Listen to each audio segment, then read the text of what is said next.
What was that? That was unforgivable.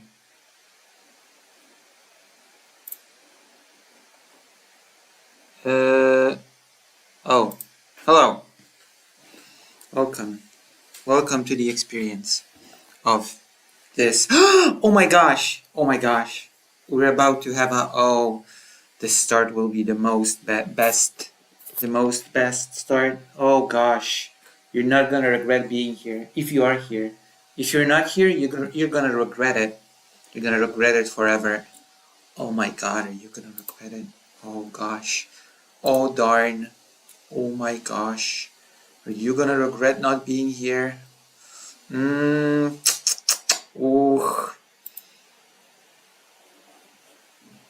I can't even begin to describe how you're gonna. Hello, Greater 8. You're here, you're not gonna regret it. The start of the stream is the best part. You're gonna see why in a moment. You're gonna see why in just a moment. I saved best for first. Oh, you know what? At least I know I'm gonna enjoy it.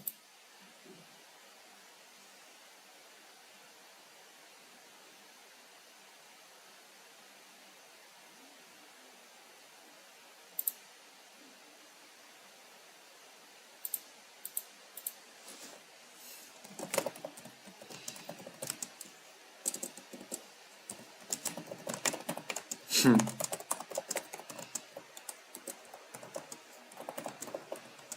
Hmm.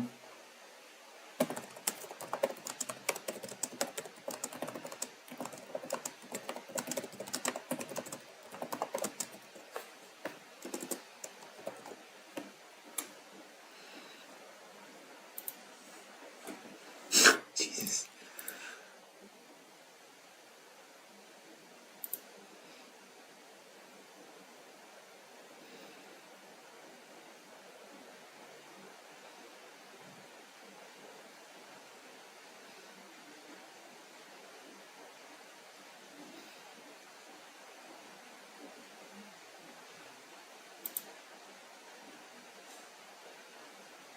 Jesus. Mentally ill leftoid. I guess that's me. Yes, I'm the mentally ill leftoid. Wait, hold on. Why is. Wow, the chat is not excited for what's about to come? Oh, one moment. We're gonna wait for more people. I just read a nasty comment. A nasty comment that I had to respond to. Oh well, it's okay. Nasty comments are something that come with the territory. That's standard for me.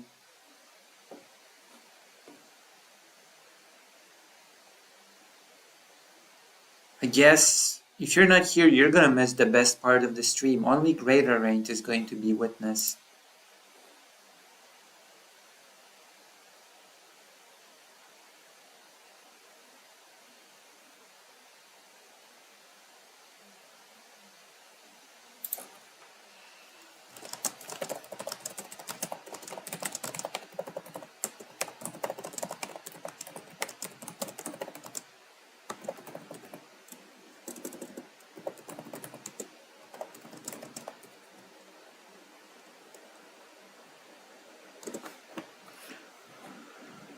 Alright. Oh, still no reply, Wow, I feel so sad now. Sad sitting here alone. Nobody wanting to partake in the ceremony of, the thing that is about to happen. But I actually have good news. Even though nobody's saying anything, it does not change the fact that in moments like this, people do the best thing that I want to do, eat ice cream. So I'm gonna eat ice cream to cheer myself up. And that's the best thing that I have saved in the stream. Gosh, I cannot wait. I mean, I can wait. I could just go to the kitchen and grab it and come here and start eating it. So technically speaking, I can wait. Reply to something? Yes. Reply to me talking about eating ice cream. Wait, no, reply to what? To me talking about hyping up eating ice cream on stream. Reply to me hyping up eating ice cream on stream, which I'm about to do in a moment. I'm doing some charging. I'm doing some stuff. It's all good. Uh...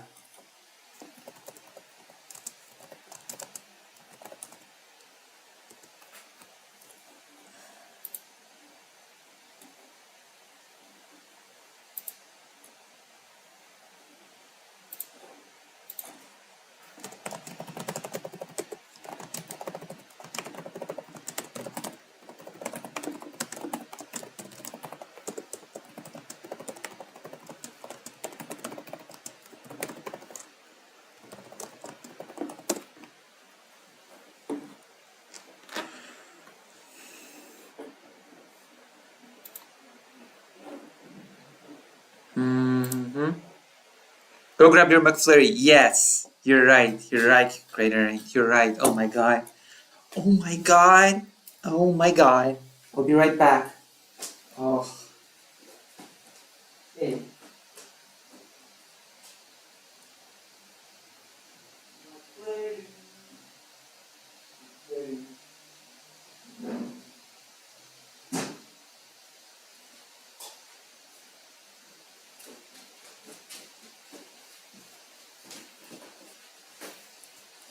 Oh, here it is. How do you like it? It's in a weird shape because it went through a few blackouts, but wow. Oh my god. Oh my god. Oh my god. It's here. It's queer. I'm gonna eat it. Wow. Holy moly. Guacamole. Purr.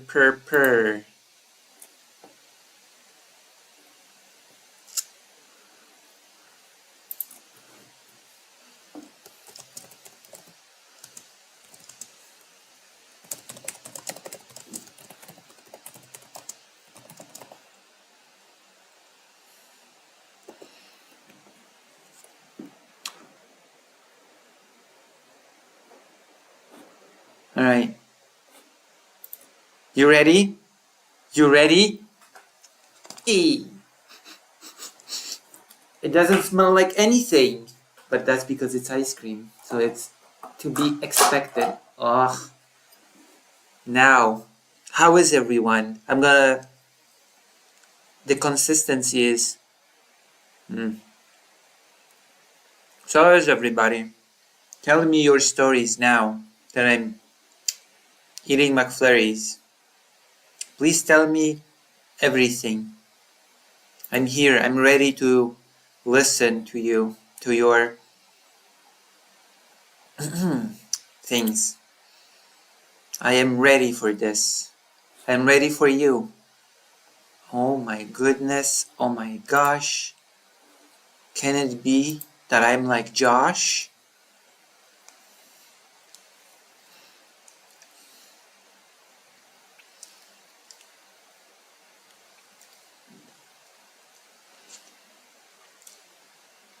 I'm mediocre and let us say that to eat a Snickers bar. Do you want a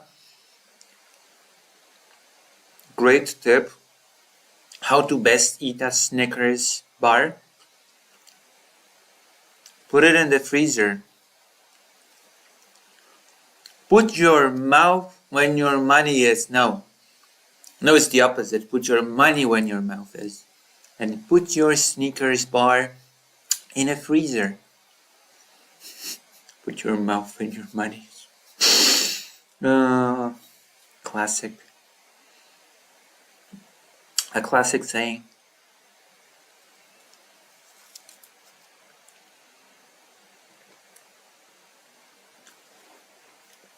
I feel like with this ice cream we could be watching a President Sunday video. What happened, therefore, Philippe Auguste?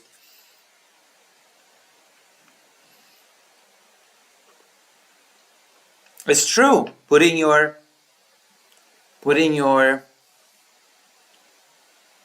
uh, Snickers in a freezer makes it tasty. You get a frozen Snickers. Lucy, how are you? I'm pretty okay. I'm preparing for tomorrow. And because the interview with the boy was moved to tomorrow, so I have to prepare for tomorrow. Tonight after stream. I have to prepare a bunch of things. And I have to free some memory from the laptop. I'm going to try a new thing with the recording thing. It's going to be awesome. You know? I've been doing some reading today. We're going to be talking about a very important topic as well today. So it's going to be good, I hope. I hope you will enjoy today's stream. Will you? Maybe you won't. But I hope you will. I hope you'll enjoy today's stream. You know? I do my best to entertain you. I do my best. Are you entertained by my entertainment? I'm watching. I have to get the things on the phone so that I can watch the thing on the computer and have you on my phone, the chat. Lucy has .org/live.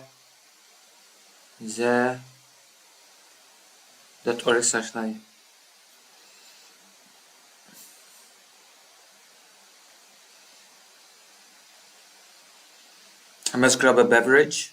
Alcoholic or non-alcoholic? Yes. Alright. I have the chats here. I have you here.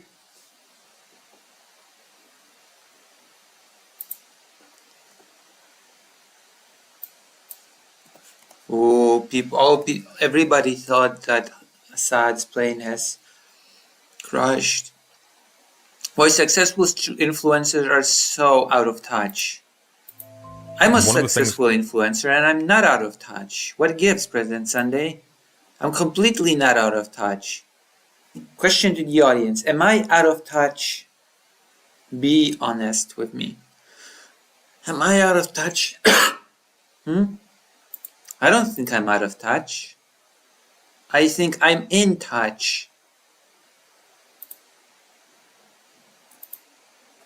I think I'm super in touch. I think I'm more in touch than anybody in the world. You know? I don't think there's anybody that's as in touch as I am.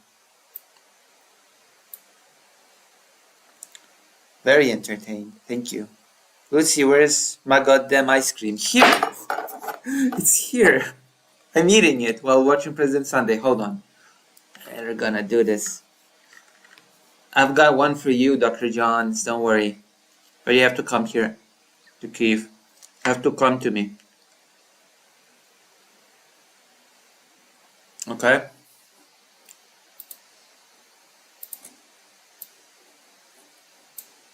You have to come to me.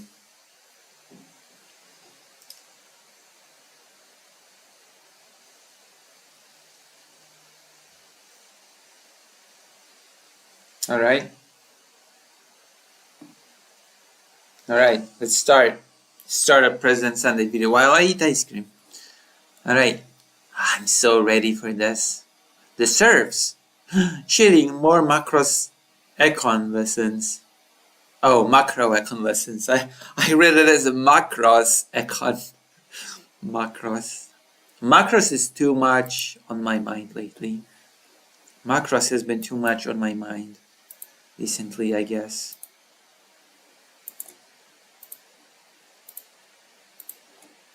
That I have really you notice this very strongly in the YouTube space because it is entirely dominated by capital. We are all hustling. Just to be clear, even the most successful are hustling. There is a certain immunity because the way in which people are punished for wrongdoing in this form of media What's with the sappy music on the piano? That is not nice. There's emotional manipulation. Listen, it was fun watching you play Sims. I remember that. Maybe you should do it again. I still have the Sims. I think I still have the Sims.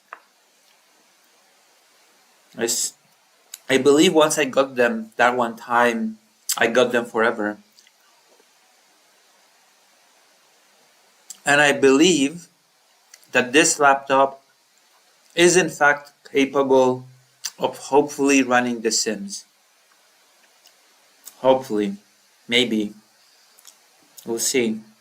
Also, since we're talking about hustling, why don't you consider joining the page lucyhaza.org/live and donating some money to help me with my hustle? Is he gonna be right about the trees and wrong about the forest again? Yes. Help me with my hustle, okay? Well, we're about hustling and bustling.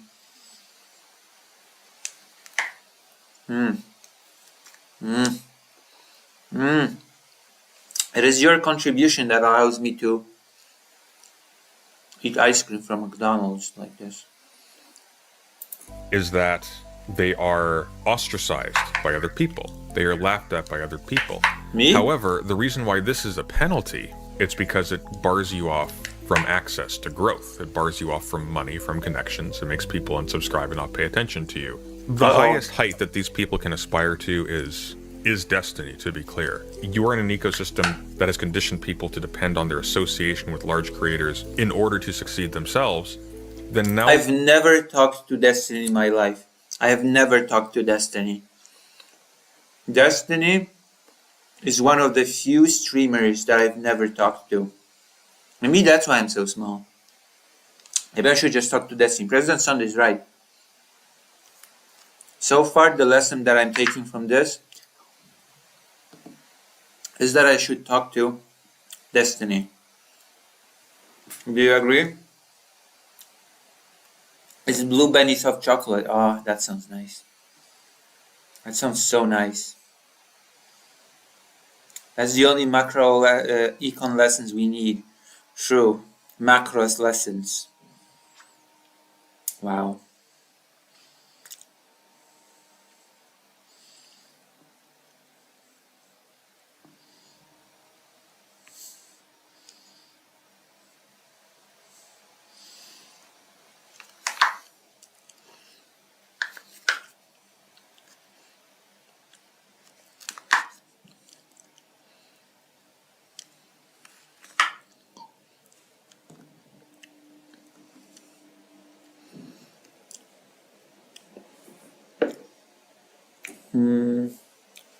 You have already sold yourself by working with White Forest and have become an irredeemable liberal imperialist.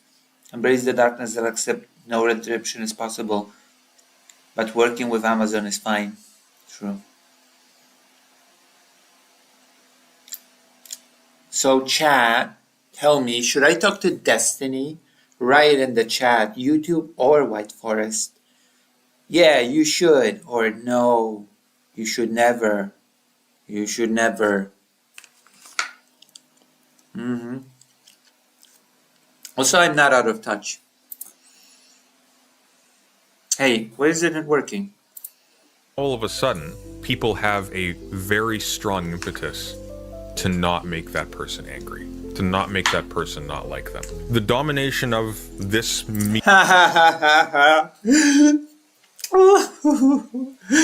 I don't care if people get angry at me. Wait, I'm small and unsuccessful, never mind. I'm just proving President Sunday's point. I'm small, close to no growth, and damn, part of me wants to be like, yeah, I don't care if I make Destiny mad, but I'm okay. Am I okay? Oh, whatever. Whatever. It doesn't matter. I have you, people that are watching now, and that's all that matters. If I have 1 or 0 viewers, now then I'd be in trouble. And trust me, I know how that feels. I used to stream. It was when I had no voice. I don't know who Destiny is, a big content creator. Uh, I used to stream without a face or a voice. And then I used to stream to one person when they appeared. For hours on end, I would stream to a single person. So what I have right now is pretty good from my perspective. Yeah, sure, why not? Oh, okay. This is actually the amount of people that are watching me right now feel like a huge boost compared to what I used to have. Medium of communication by people like that prevents any discourse at this level from mattering, because it really should matter. There are a ton of people who are very engaged, who are active on here, and it's energy that's being just shot out into space. It does not matter. The intro is very long for a video that's 12 minutes long. I'll just say that. I'm gonna like this video out of principle. Destiny defending the status quo of America's monstrous healthcare system is on brand. It's honestly embarrassing. Gotta start somewhere. True.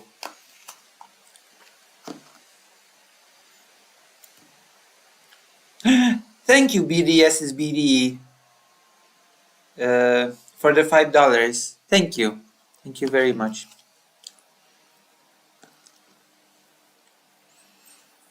Let's watch. When it came to, for example, the Trump shooting, it was a serious question, or at least it was floated as a serious question, of whether or not the motive for the assassination attempt was due to the shooter's consumption of certain political material, because it wasn't representative of a commonly felt anger that's across the ideological spectrum and is really based upon class, not politics. This is one of the reasons why Ben Shapiro is getting chewed out by his own audience for talking about how this is an act of far leftist violence. This is the left going too far. First of all, it's not the left anything, but secondly, people who do not make something to the tune of $200,000 a year have experience not being able to afford basic medical health care. The lifespan in the United States has gone down. Wow. Richest country on earth. Other countries depend for their defense or for their imperialist genocidal wars on you. The US healthcare is like, that is such a bizarre thing for me to observe. US is supposedly the most powerful, the richest country ever, and yet its healthcare system is just... My family who lives in the US, they live in Texas, Austin, and they have a child, and that child has some inborn thing, some illness that needs to be treated extra.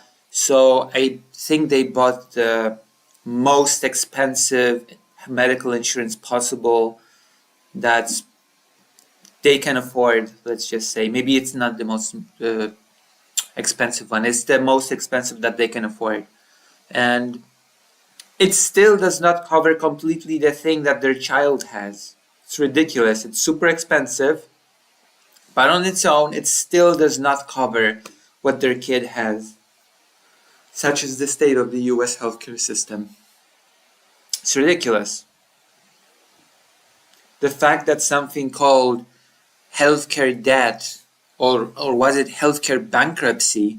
I don't remember. But the fact that any of those things exist makes me very sad about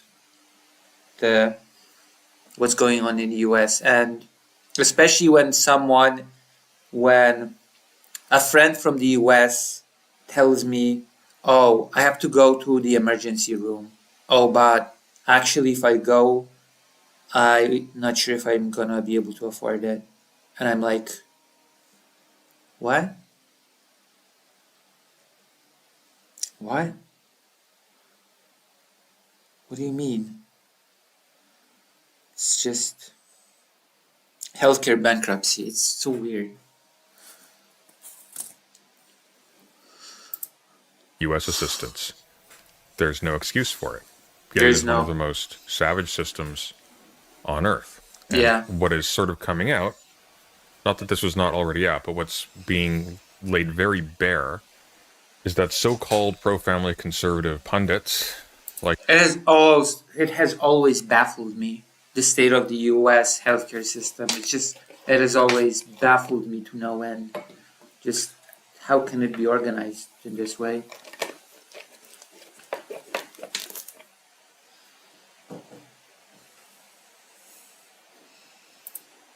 Ben Shapiro and Stephen Bennell, hate you.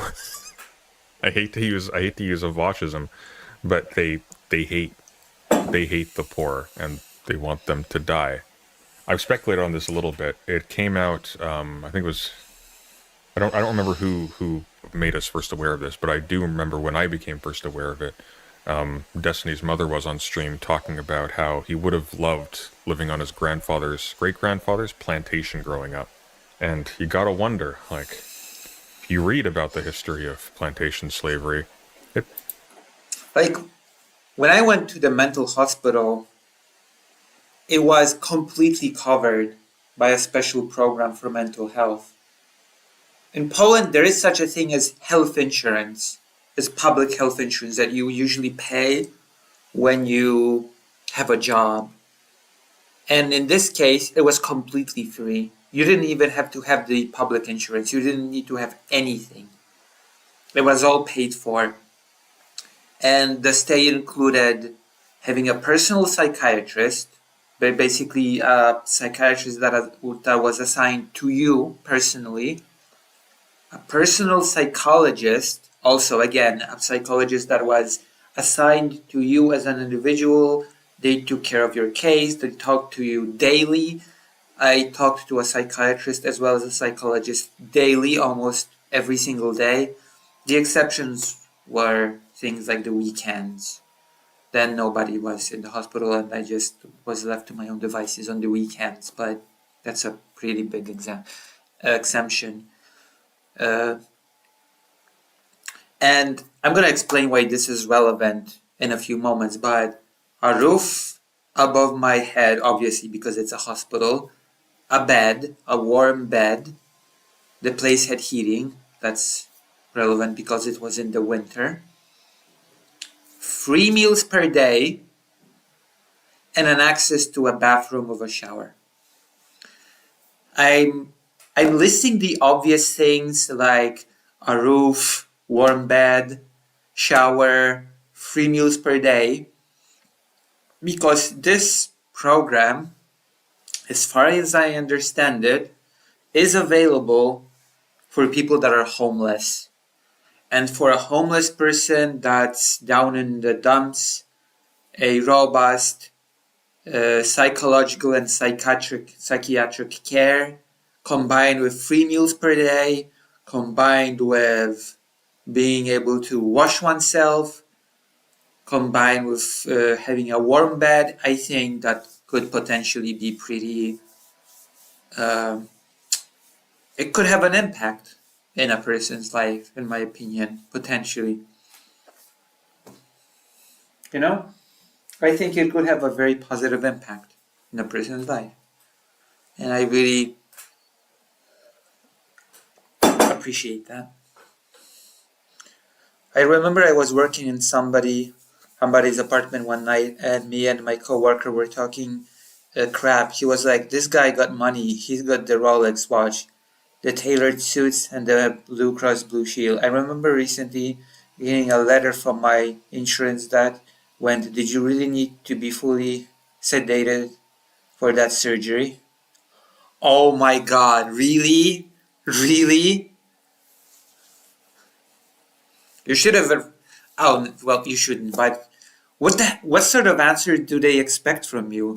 No, I did not need to be fully sedated. I did it for the lulz. I just did it to spite you, insurance company. Oh god.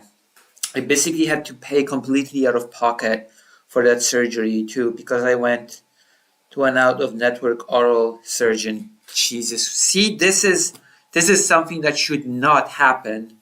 This is something that should be unacceptable in the US. It's ridiculous. I'm sorry. It's just, I don't even know what to say. The most powerful country, and it treats its citizens like crap. You know?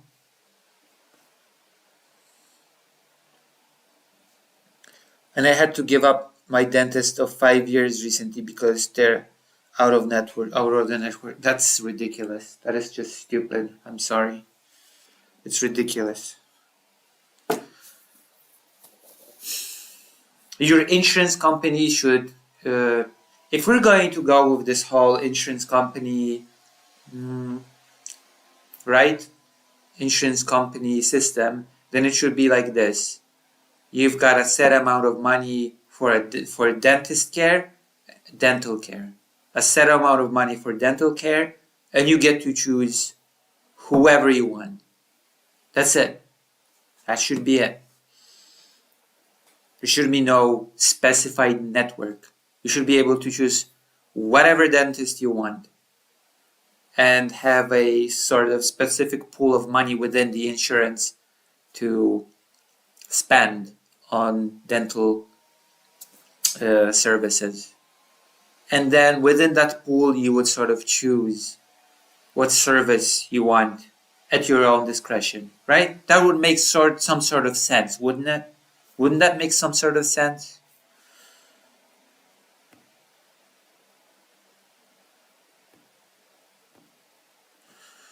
Whatever. Selects I didn't know this would be about healthcare. for psychopathy. It kind of has to. I'm not going to speculate any further than that, but I do kind of wonder. And here's the thing.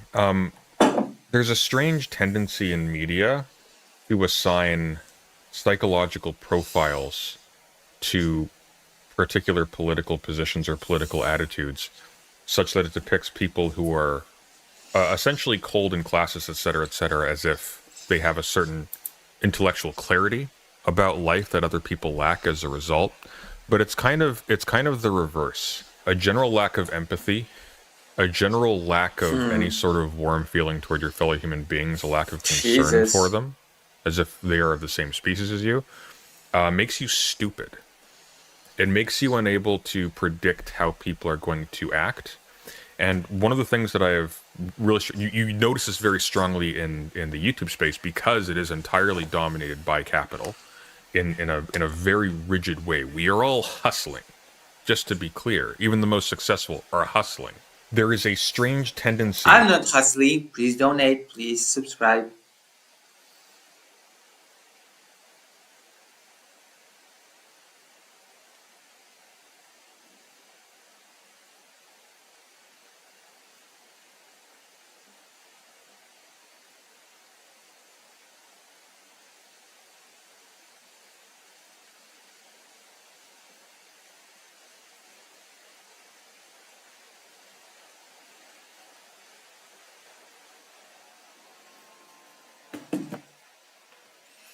Also, could someone gift me a nitro on Discord, full nitro? I'm in dire need to join a new Discord, but I cannot because of the not having a full nitro.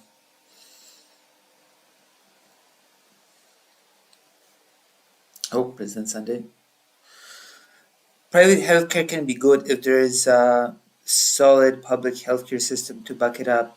Then it can focus on individualized health support. I guess so. A mixed system. A lot of countries have those mixed systems of healthcare, yeah. That is very common. Very common story. That one. Not just towards survivorship bias, but also to assume that the insulation that wealth provides to the consequences of error demonstrates competence and intelligence. And it's actually the opposite. What has happened is a whole lot of people are now taking part in political debates with commoners and finding that the commoners are more easily snuffed out than they are, and they are taking this as evidence of their savvy. And it's really not that. It really is kind of the opposite. The thing about Stephen, one of the reasons why it doesn't really make a lot of sense to talk about people like Destiny and people. I'm savviest. I have savvy. I'm a very savviest person, if you can believe that claim.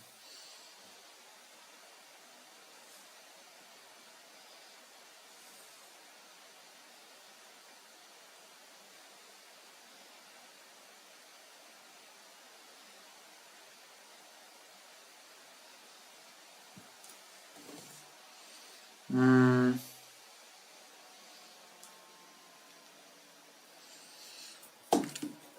hold on. I have to get to Discord for a second. I have to leave some Discords. How is everybody? This is going to be a nightmare to edit, but I'm doing an important thing. I'm doing an important service.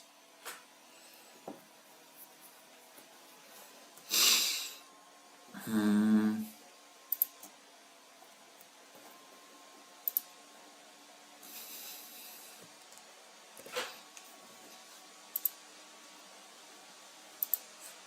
Hmm.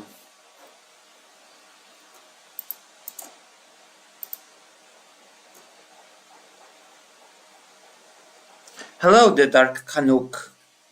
I'm trying to do something important on the Discord. Community service. You should invite some more of your friends to join the stream or something.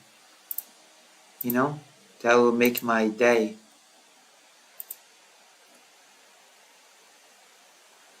What is this? Okay, what is this? I have no clue what this is. How do I join? How do I leave a Discord? Okay, how will I leave a Discord? Leave server. Yes. I'm leaving servers. Uh, uh,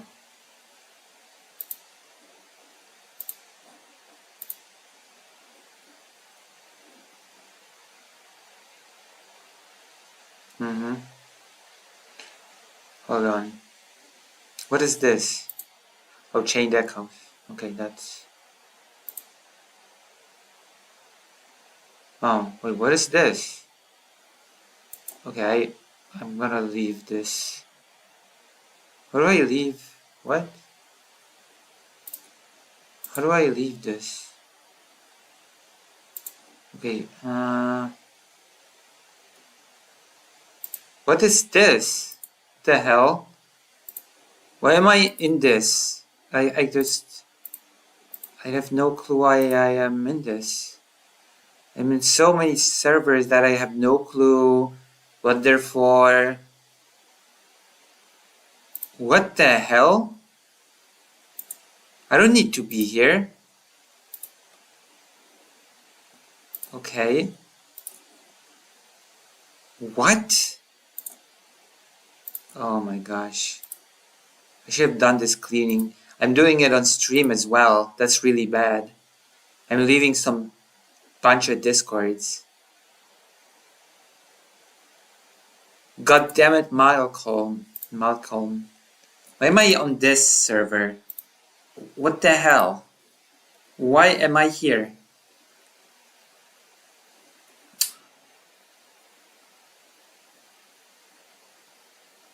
I don't need to be here. I've never read anything on here. Oh, God.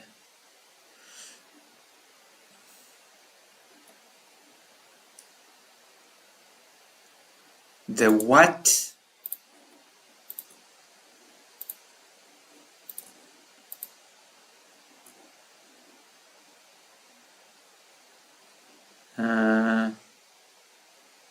Oh, I definitely can leave this. Why?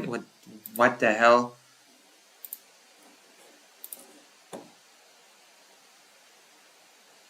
Okay, can I join now? Am I out of the limit?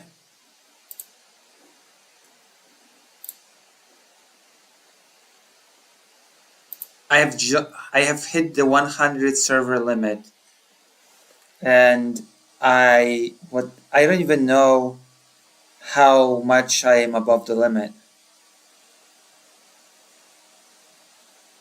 Why is the chat so quiet? What's wrong? What's wrong with you, chat? The T? I'm in a server called The T.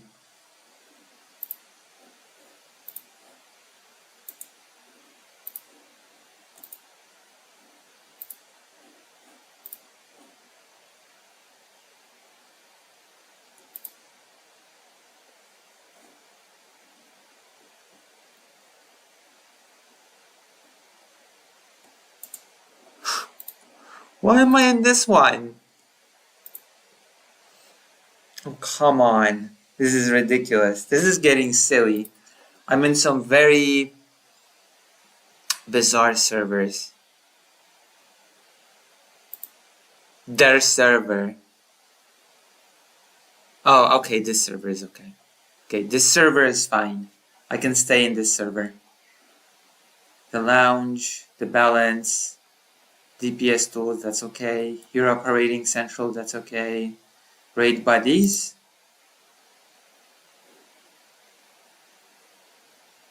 I guess that's okay. Late night chaos, that's okay. G-posers, concerned frogs. I'm gonna leave Kivon's test server. Although, yeah, I'm gonna leave Kivon's test server. Oh no, Kivon's on it. Interesting. Kivon's still on his server.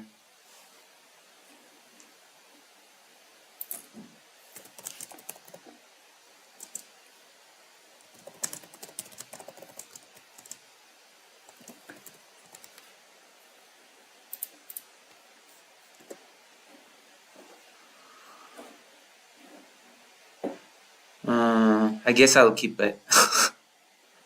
Animate the world. Leave. I never read. I never say anything on here.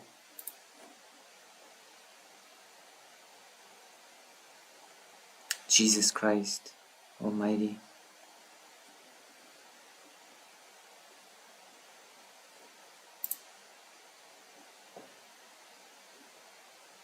My anime land. Leave. I'm leaving my anime land. Heroes of Raidolin.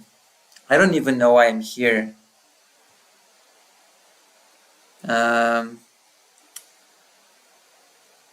Transitional space? What is this? I have no clue what that means. Neptunia? I don't know what this server is, so I'm gonna leave it.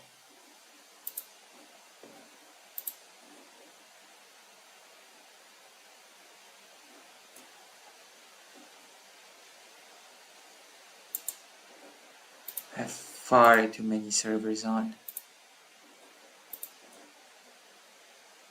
Crossroads?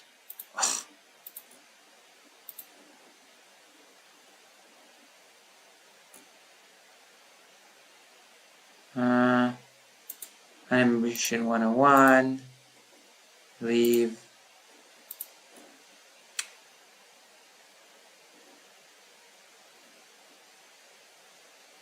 Silent court. What?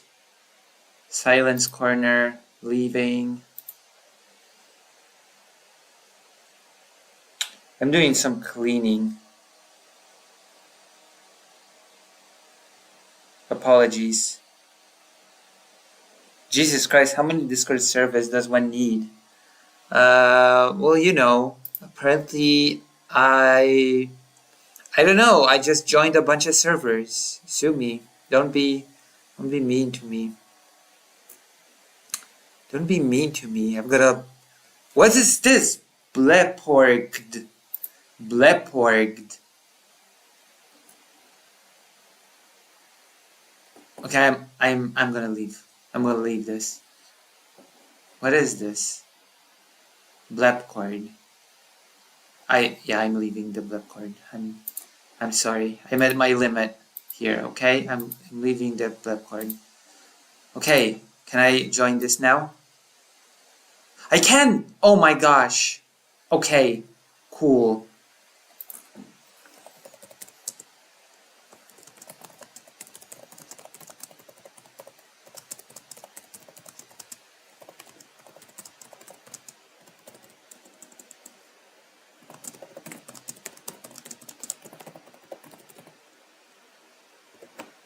Alright, I've done the deed. Now we can continue watching the video. I'm sorry for this huge detour.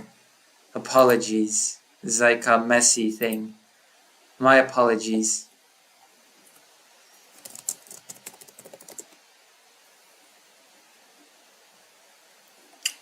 Alright. Wow. Alright. Alright, okay. Perfect.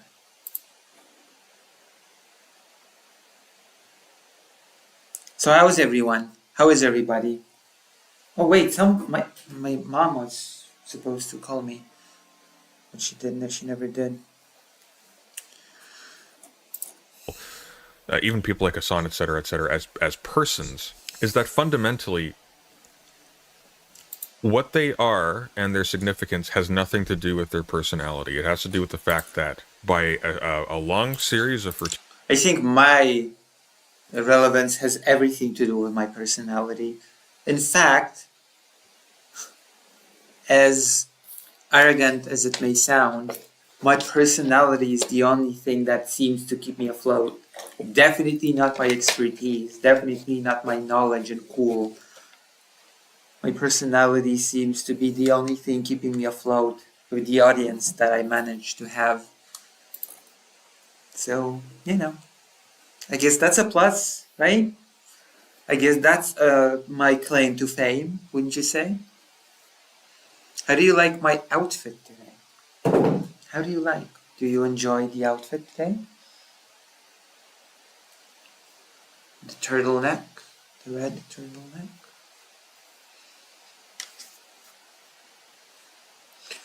Turtle neck.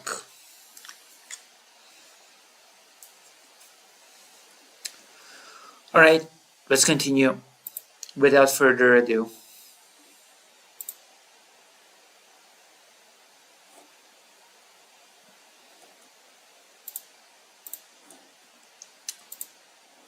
Nice bright red sweater. Nice, it's a turtleneck. Gratuitous chances, a certain... Yeah. I think turtlenecks fit me. I think I look pretty good in turtlenecks. Good, thank you. Nice. Relationship, a certain money relationship formed around this person as opposed to this person. And that's basically it. And that being the case, at this level, which is not at all levels to be clear, at this level, there is, in this little like separate ecosystem, there is a certain immunity because the way in which people are punished for wrongdoing in this form of media is that they are ostracized by other people. They are laughed at by other people. However, the reason why... I never get laughed at. I mean, I've been laughed at a few times, but, you know, that happens. This is a penalty is not because it feels bad to be laughed at by other people. It's because it bars you off from access to growth. It bars you off from money, from connections. It makes people unsubscribe and not pay attention to you.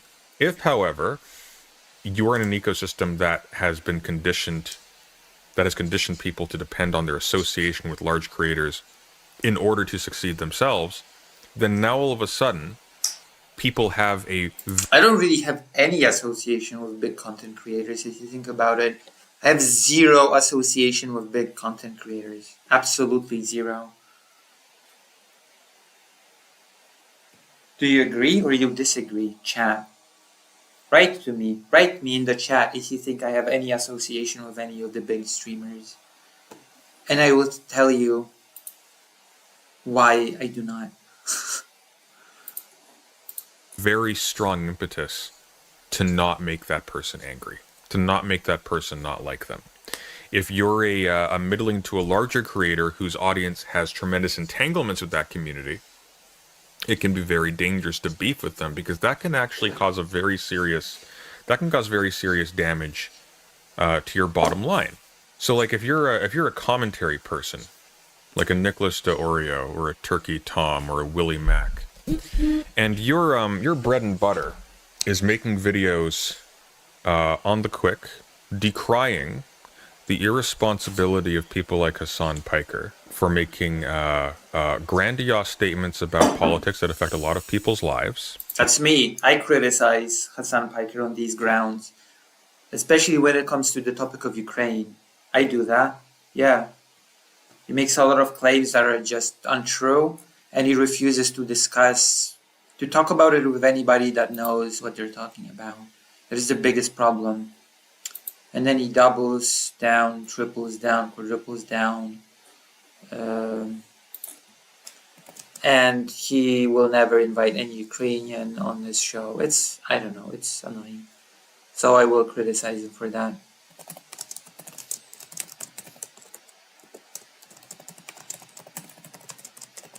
Sorry for the dead time. I'm just a bit all over the place. I consider Anna, whom you just spoke to, as rather notable. True, but she is not a streamer. So she does not really stream per se. But yeah, I guess she's notable. Yeah, she is. But having her on is more like talking to a friend on stream rather than having an association with a big figure, you know? I don't know. It actually is difficult for me to treat people as special because they're notable. It's not really a thing that comes easy for me. It just feels like a person like any other, to be honest. And so I will talk to them like to any other person. There's none of this, oh, it's so and so.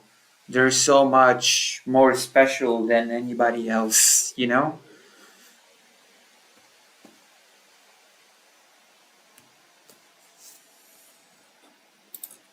And about social issues that affect a lot of people's lives with zero understanding of the issues. And Destiny, say, advocates for genocide without knowing where the place he's advocating genocide for is on a map. You're going to stay silent. If you're, because that's directly going to impact your wallet. If you are, I'm not going to stay silent. I'm going to criticize it because I'm so small that it doesn't actually, ironically enough, I'm so small that it actually doesn't affect my wallet. It actually doesn't make any difference for me because I'm so small. I've got a small audience that is very generous, to be quite honest, considering my size. And I don't have to worry about stuff like that. Because there's no risk for me losing a bunch of people that watch X creator or Y creator or Z creator. That's not really a thing, I think. Is it? I don't think so. So I guess in a way that makes me free. That makes me free like a bird. Hello, I'm just here to watch a trash fire. I'm providing you with a trash fire right now. Do you agree with my assessment, or do you think I'm full of crap? Decide in the chat if I'm full of crap, and I'm gonna continue watching the video. someone like Willie Mac, Nicholas de Oreo, whatever, these kinds of people, Turkey Tom, whatever, and you spend your time criticizing people for being irresponsible in their sexual relationships, being abusive, being manipulative, lying in public, leveraging your audience in order to intimidate ex-partners from speaking out against you. And is this about Destiny? Okay, I'm not gonna talk about this, but that's because it's completely out of the realm of what I discuss in general. It's not because I don't wanna criticize a certain type of behavior. because it will affect my wallet. It's just because I don't want to discuss this sort of topic, period. Does that make sense? Or does it not make any sense?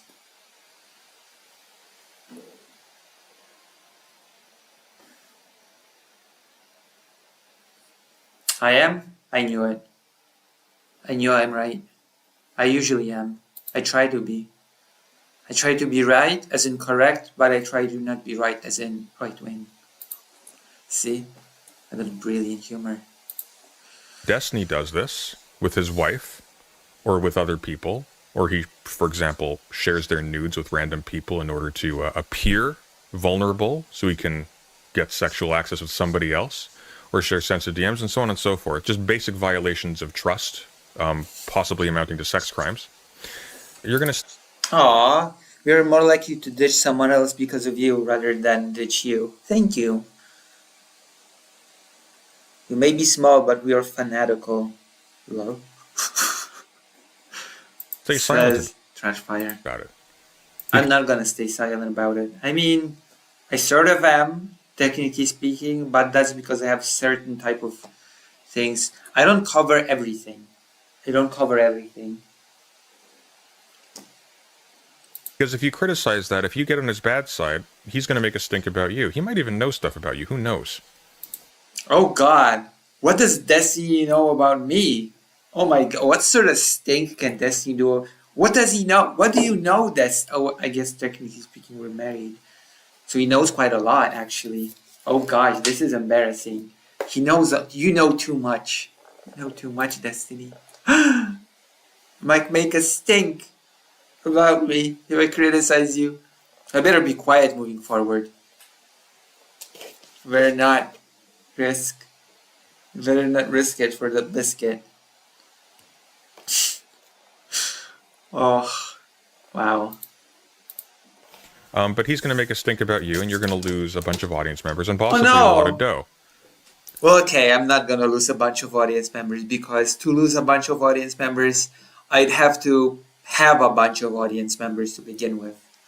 So that's not a risk for me, okay? I'm safe. I'm not gonna lose a bunch of audience members.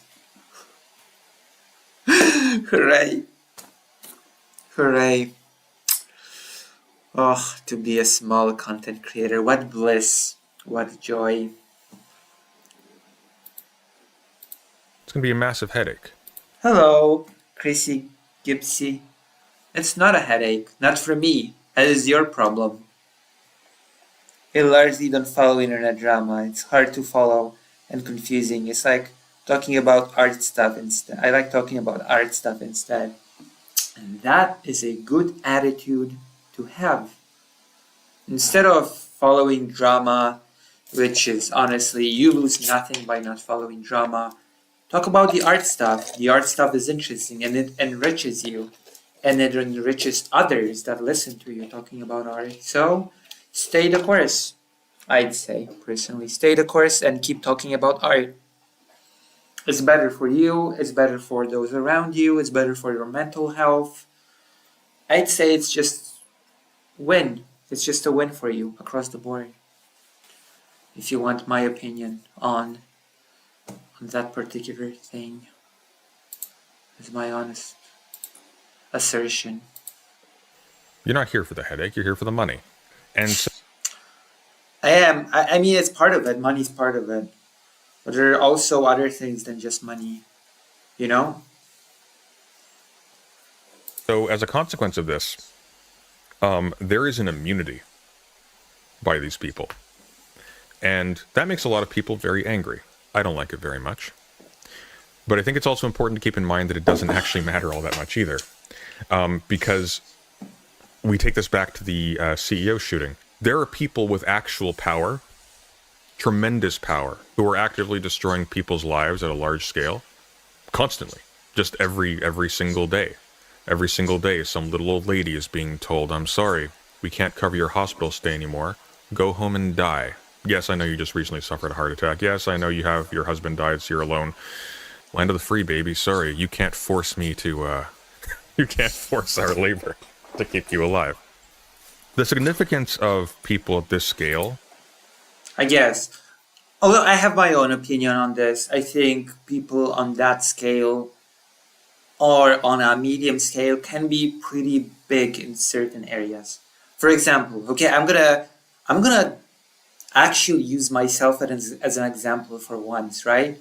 Apart from streaming, I wanna do in real life stuff like going to interview the rescued child, the child that has been rescued from the occupied areas by Russia. And to do so, you usually need money. You need equipment. You need money for the translator. You need various funds. And I get them by streaming, right? Streaming can be more than just an ego trip or trying to be important to gather money. You can take that money, and I know at least a few streamers that operate like this. You can take that money and put all of that money or most of that money into doing some in real life activity that benefits a lot of people. And I think streaming can be really useful in that sense. I really do. Streaming is what allowed me to buy the camera that I use for interviews now, microphones. Streaming is what allowed me to buy the. What else did I buy from equipment? I guess mainly the camera and microphones. But I could have sworn that I got something else, an extra recording, thing for audio. I could not have done it if I did not have even my small little stream. And even Destiny with its DGG. Anastasia has finished a lot of fundraisers for the Ukrainian army via that community. So it can be a pretty useful thing, at least in certain aspects.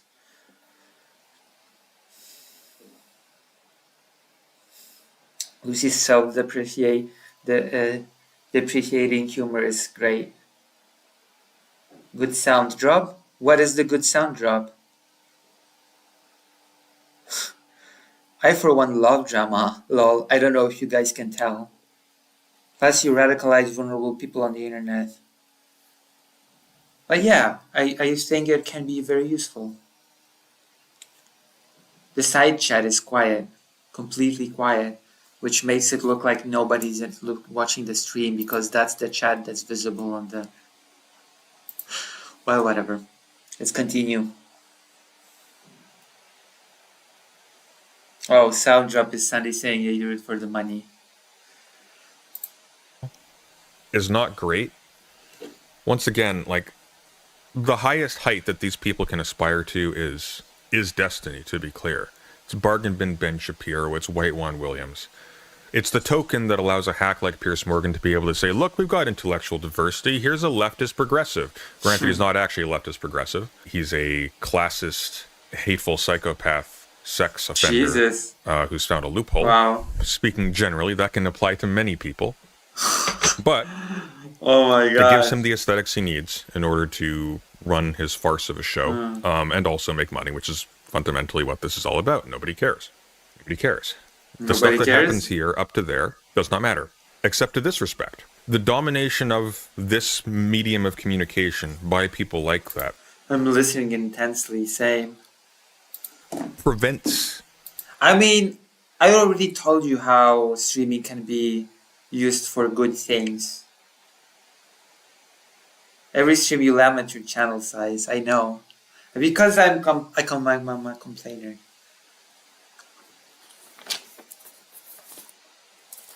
Actually, no, I will defend myself, okay? I will defend myself. In this case, I was not actually lamenting my channel size. I was actually sort of praising my channel size in a really weird way.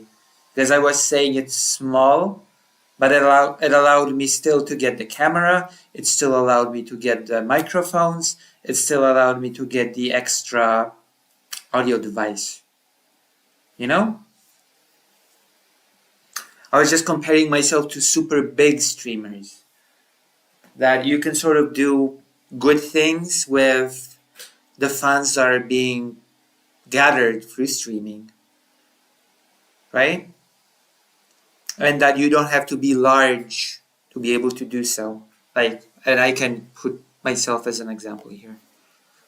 I was able to buy those things via streaming, and now, for example, I can go and have an interview with the kidnapped or rescued. Right now, it's rather rescued child, and I can have better audio and video quality while doing it.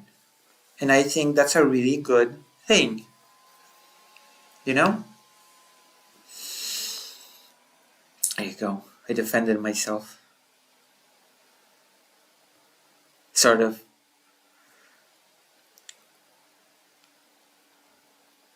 This is so toxic, I know. To me, it's like a tool and can be turned to good, to evil, or to some other purposes. True. I should get some ice cubes for the Coke. Any discourse at this level from mattering, because it really should matter. There are a ton of people who are very engaged, who are active on here, and it's energy that's being just shot out into space. Does not matter. Does not matter at all. Which is one of the reasons why I'm I think it matters a bit. I should call into President Sunday and debate him on this. Very perplexed by people who are stupid enough to go rambling about the far left with respect to this CEO shooting, because here's one thing you can't say about it. That did matter. That mattered a lot. That's a big deal. There's a reason why no politicians, no major figures are talking about the underlying causes of this. They're just noting with a little bit of a shiver that, oh, this is weird. A lot of people are seemingly okay with this. Why are people okay with this? Is there a disturbing new trend happening? No, what's happened is the distance between the ways in which people are exploited, their deaths, has closed very visibly for a lot of people. Very visibly. And for the first time, there's skin in the game. Because now, it's not a politician who's being targeted. Now it's a representative of a dominating class from an institution whose entire existence is premised on fighting. The fact that the whole healthcare system, I'm going to again reiterate that the healthcare system thing just leaves me baffled, shocked, disillusioned, or what have you. Don't be shy on the next debate. You should. Wait, was I shy during the last debate? Was I shy during the last debate?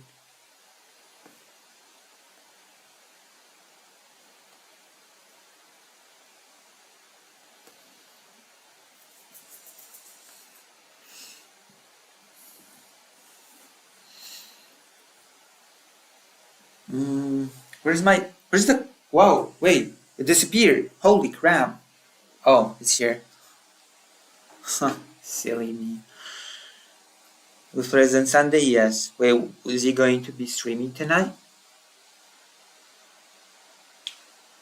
Personally, I prefer when powerful people are scared. Maybe.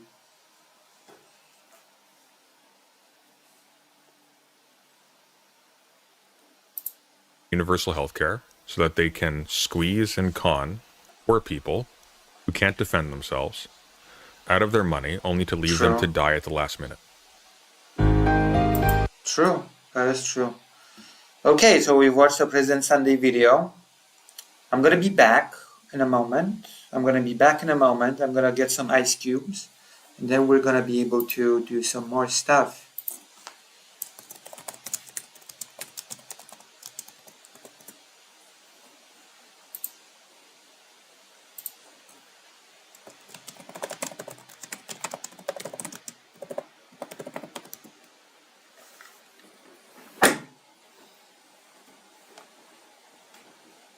I'm going to be right back.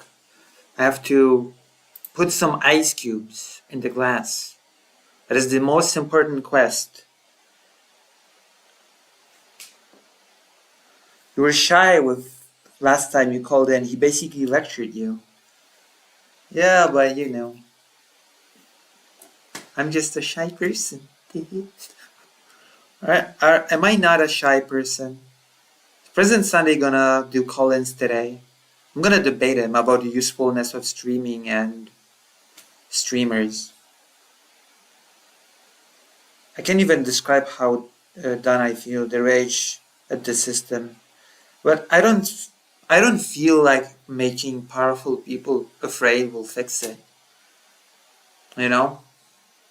I don't feel like it will fix anything. I'm afraid. I'll be right back. More systemic changes are needed than if individuals being afraid. I hope the debate with President Sunday goes well for the progress of all towards truth. Yeah, it's probably gonna be a friendly conversation, basically like all of my debates go. It's basically how all of my debates end up going. It is a staple of my debates, basically.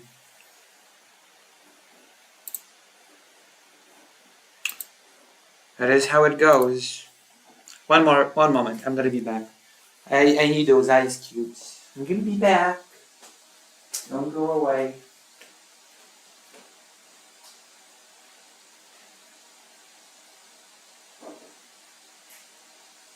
We'll be back. We'll be back.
All right. How are you? How is you? What happened, Tai? Why are you face palming me? What's wrong? What? I like ice cubes. What's wrong? What are you? What? The solution has to be systemic. There's no other way. There's no other way. That is the solution. All right.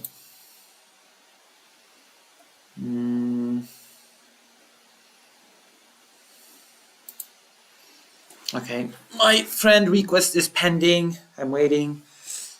The shy thing. Wait, what? I'm not gonna be shy. Wait, what's wrong with being okay, what's wrong with being shy? What is wrong with being shy exactly?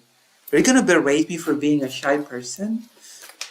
You're not gonna do that, right? You're gonna berate me for being a shy girl.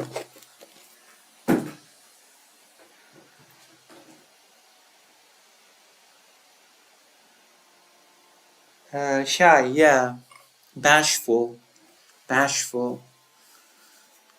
It means like I'm quiet and timid, sort of. That is basically what it means in this context. I'm quiet and timid. That is why what's basically meant. You say shy. I could just actually go on and on about how much I hate the status quo. Well, you know, it is sad, but all we can do is, each one of us trying to contribute into making things a little bit better. That is all we can do. That is all that we can do. The scarf I made matches that throw blanket. That's perfect. Oh yeah, I'm waiting for a package from you, aren't I? Wow, that will make my day when it comes.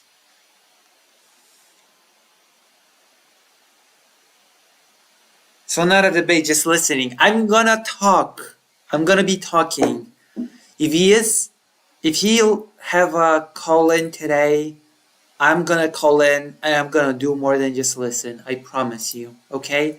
If he's gonna do a call in tonight, I'm not just gonna quietly listen. Okay?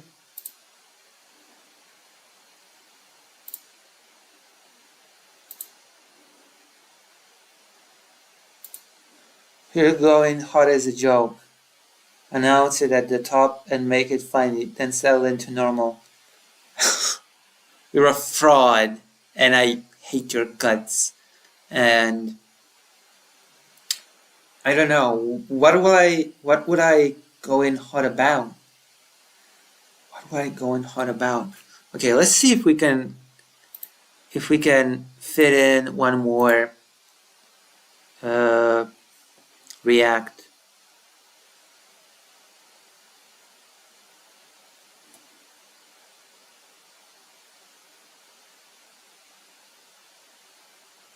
Discussing Syria with Ryan Macbeth. Dragon Ball Z. Quarantine Collective. Oh wow! Hold on.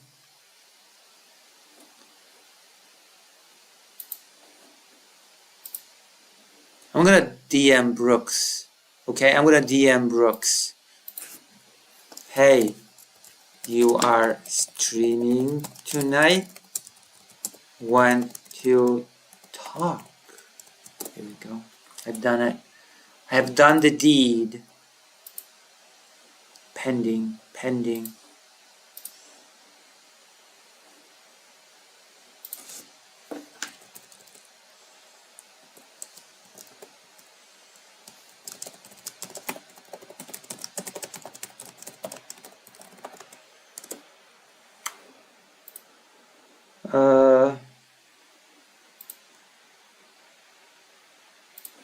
Okay. We might be talking to Brooks later.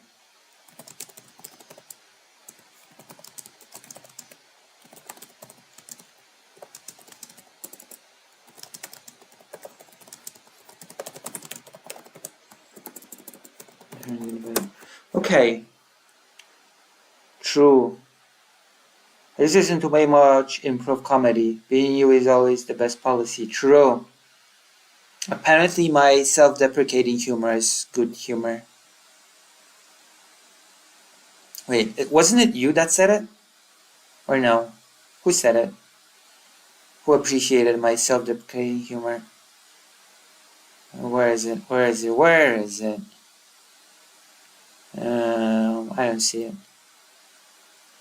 don't see it. Oh no, it's the trash fire. Loose? Yes? What is it? Fake Alec Hal Parker, how can I help you?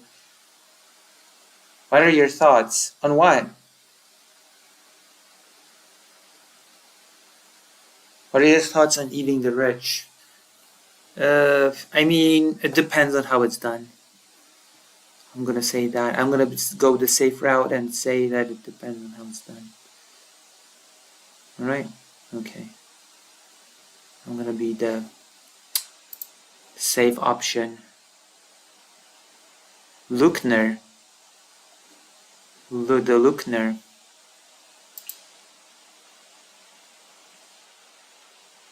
Wait. I'm not into cannibalism. I might prefer just rubbing. Okay, fake Alec. Yes? How can I help you? You said loose! So how can I help you? Shakespeare is watching a police thing. Pierce Morgan and who the hell is this?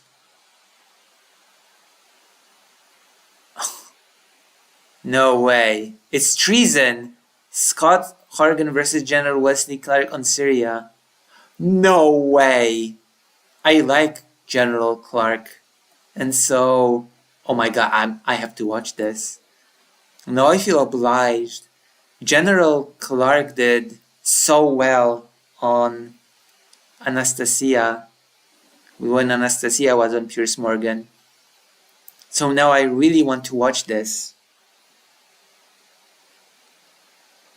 Oh, okay. Thank you for being here. I said that. How are they cooked? Side chat invisible. Wait, is it? How can it be invisible? Oh, it's because of my camera. There you go, it's visible again. We're gonna watch Piers Morgan now, at least a bit of it. Because Scott, the guy that wrote the 700 pages book on Ukraine, he is going to now discuss Syria with General Scott. And General Scott, if you remember correctly, schooled Scott on the topic of Ukraine. So this might be really good. We might enjoy this. Although I will admit, right off the bat, right off the get-go, I will say Syria is not my strongest topic, okay? Syria is not my strongest suit, okay? So bear with me as I watch Mr. General Scott. Not Scott, Mr. General Clark. School Scott.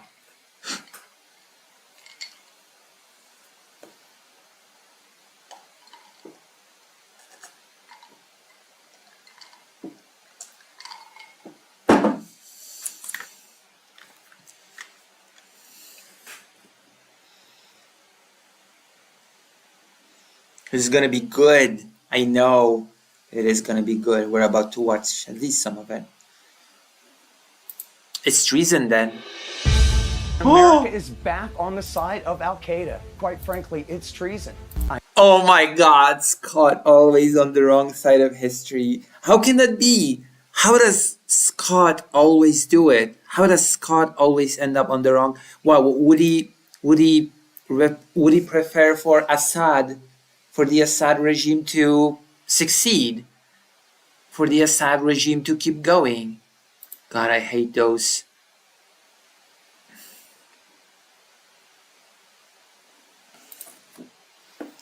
Assad apologies. Oh, sorry, I have to DM someone.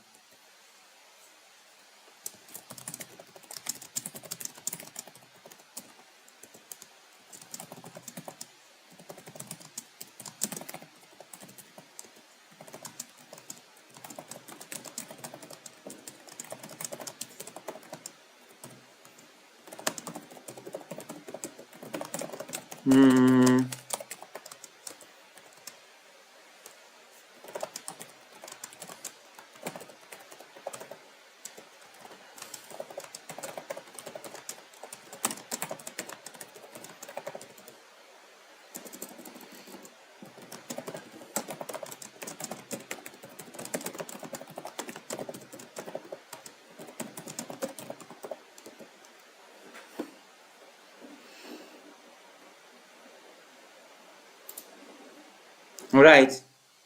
God, Scott always finds himself on the wrong side of history, doesn't he? Also, I apologize, fake Alec Parker, for this pause, dead time, etc. But I'm having a pretty important DM session thing. Apologies. Apologies as always. You know? My deepest apologies.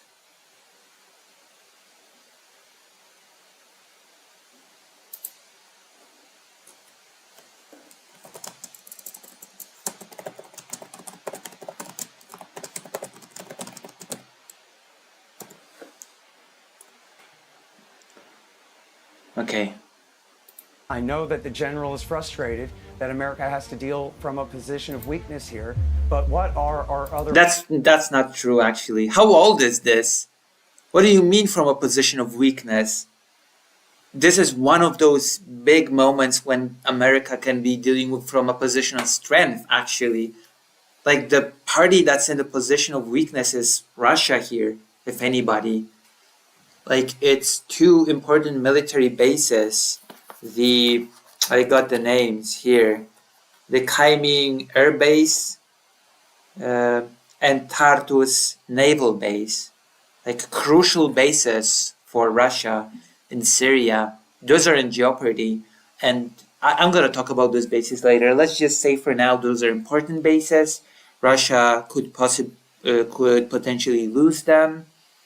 And the US could actually, if we're gonna talk about cold geopolitics, the US, this is actually a perfect opportunity for the US to swoop in and replace Russia in Syria as the party that predominantly does business with the country and that has more influence in the country, if we're being blunt.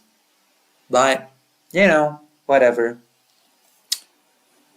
alternatives. Putin does believe he's going to win. There's no doubt about that. Europe has population, it has technology, it has investment resources. It's everything that Russia wants. This is going to be the great challenge for Donald Trump.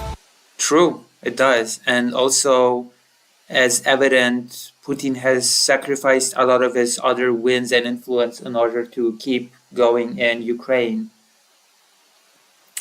Putin has basically sacrificed Syria, has sacrificed Assad's regime in order to wage his war against Ukraine, if you think about it. He sacrifices everything for that. It became like the most important thing for Russia from his perspective.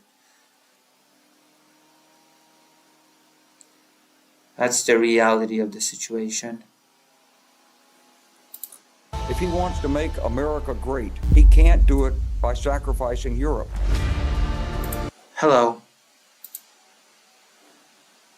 I mean, I guess he sort of wants to sacrifice Europe in a way.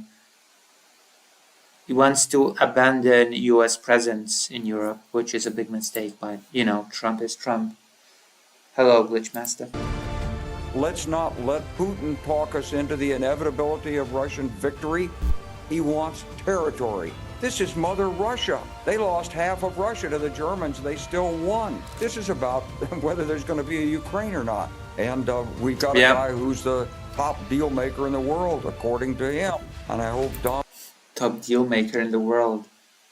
Oh, we're still talking. Nice. It's going to be about Ukraine. I mean, you cannot talk about Russia and Syria without talking about Ukraine. For example, for the reason that I just said, that Russia basically has sacrificed Assad's regime in order to continue its campaign in Ukraine.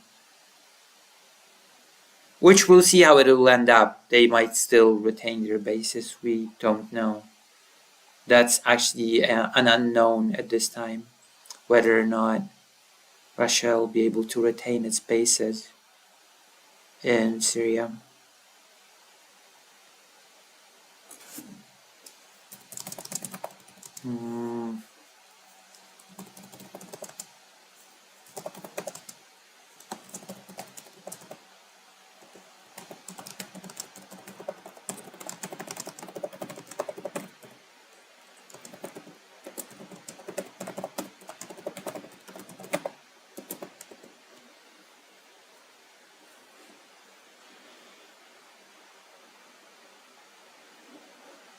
So yeah.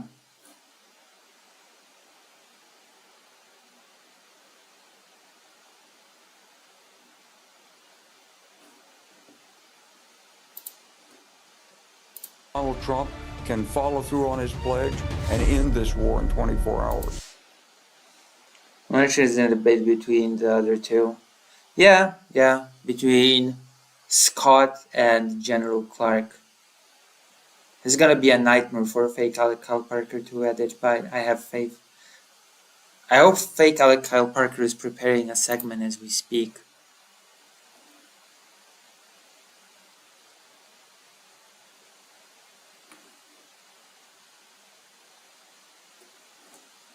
You know?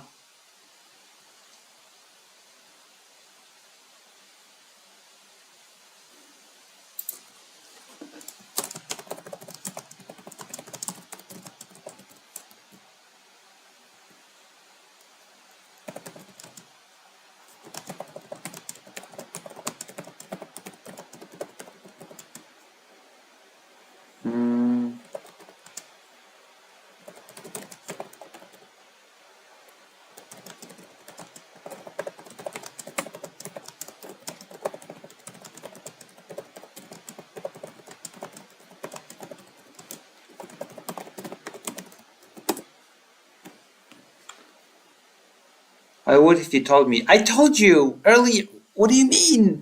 I told you and you said you were still at work. What do you mean?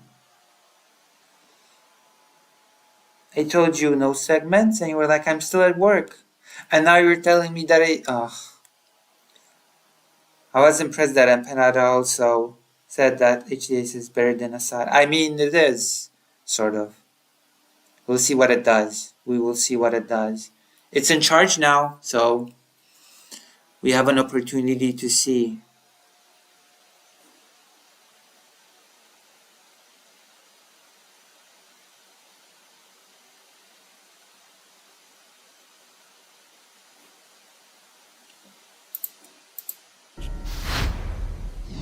The world is still trying to make sense of Bashar al-Assad's spectacular downfall in Syria. On the one hand, this was a popular and organic uprising against a brutal dictator. On the other, President Biden says that his demise is directly thanks to Israel and Ukraine for weakening Iran and Russia, backed all the way by the United States. Hold you what? What? Brutal dictator downfall in Syria. On the one hand, this was a popular and organic uprising against a brutal dictator.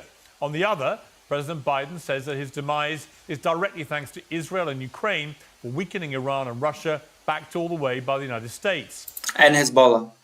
And also Hezbollah.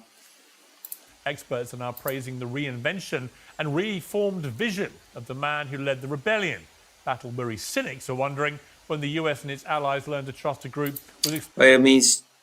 Does he mean Giuliani? Or the person that has changed? ...explicit links to Al-Qaeda. Doubtless there are many cross wires here, and many of them lead in... Muhammad Giuliani. ...opposing Giuliani. directions to the United States and to Russia.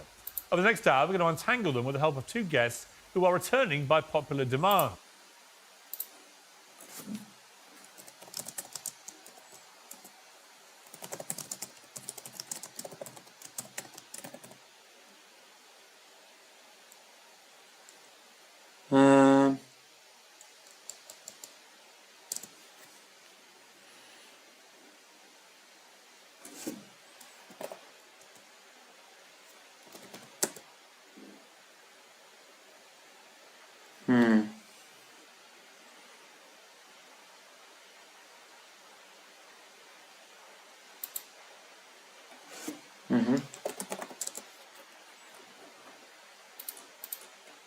Last week, we had an illuminating debate about the United States' role in Ukraine's war. Two guests in particular felt they had more to discuss with each other, and the audience agreed. Scott Horton is... God, I hate Scott. I'm sorry. I just hate Scott. From ever since I saw him in that one episode with Anastasia, I hate Scott.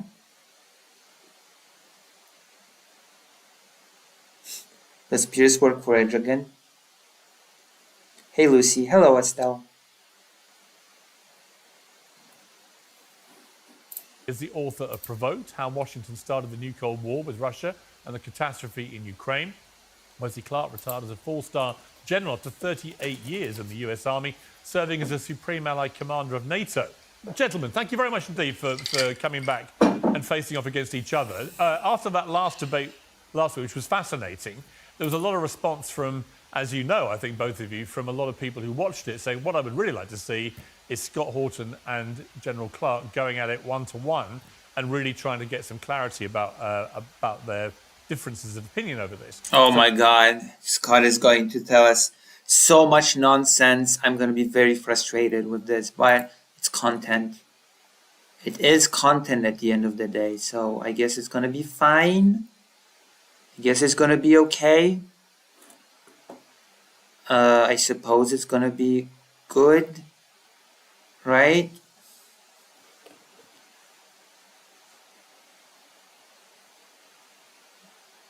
Are you still here, fake Alec Kyle Parker? Have I scared you away? So that's why we've got you back together, and I appreciate you agreeing to do this. I would Right. say that, General Clark, I gave you a lot of time the other day deliberately because I found what you were saying were fascinating. Here, if we can, I'd like to keep the responses slightly trimmer so that we can get a more of a debate going than people talking perhaps for too long in one slab. So with that in mind, let me start with you, Scott. I want to start with Syria. We are going to come to Ukraine, which is the main purpose of getting you back together. So can we do a segment? Hey, I'm gonna turn off the clock. What am I doing wrong? There we go. Alright.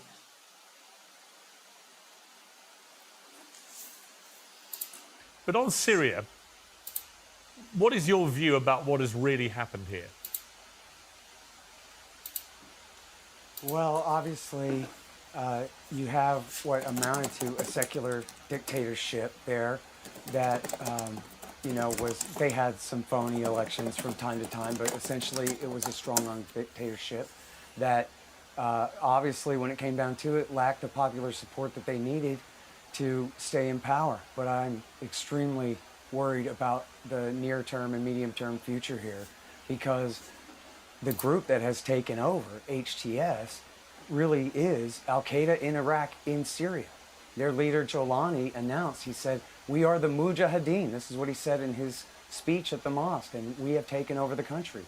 This is a man who literally fought against Americans in Fallujah in Iraq War II and was sent by the leader of Al-Qaeda in Iraq, then renamed the Islamic State of Iraq, Abu Bakr al-Baghdadi, to go and start the war in Syria in 2011, or to take over the war. And in fact, Victoria Nuland was the State Department spokesman at the time, or spokeswoman, and she put out a statement saying that people should know Jabhat al-Nusra is just an alias for Al-Qaeda in Iraq. That's what they are, Al-Qaeda in Iraq, in Syria. And American and Allied support for al-Nusra and Okay, I too. country.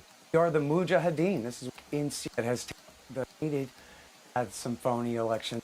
Okay, I'm gonna listen to it again. I'm sorry, I tuned out because I'm doing something else in the background, and I'm sorry. Chat, Lucy's a professional reactor. Don't try watching this without special training and equipment. True. Thank you, Daffy August. I'm gonna do my best now. Thank you, fake Alec Hal Parker.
Oh, I'm gonna send a link. It's still on the ice cream.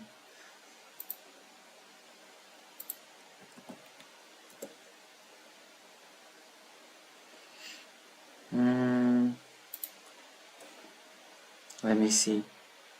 Oh, chat is so quiet right now. Chat is very quiet right now. Anybody on the side chat? Is okay. Let's continue watching. Guy, I'm not gonna enjoy watching Pierce Scott wrote a 700 book of nonsense about Ukraine. 700 pages long book of lies about the situation in Ukraine. You're quiet because you're doing a I am doing something, okay? I'm doing a secret thing in the background. My apologies.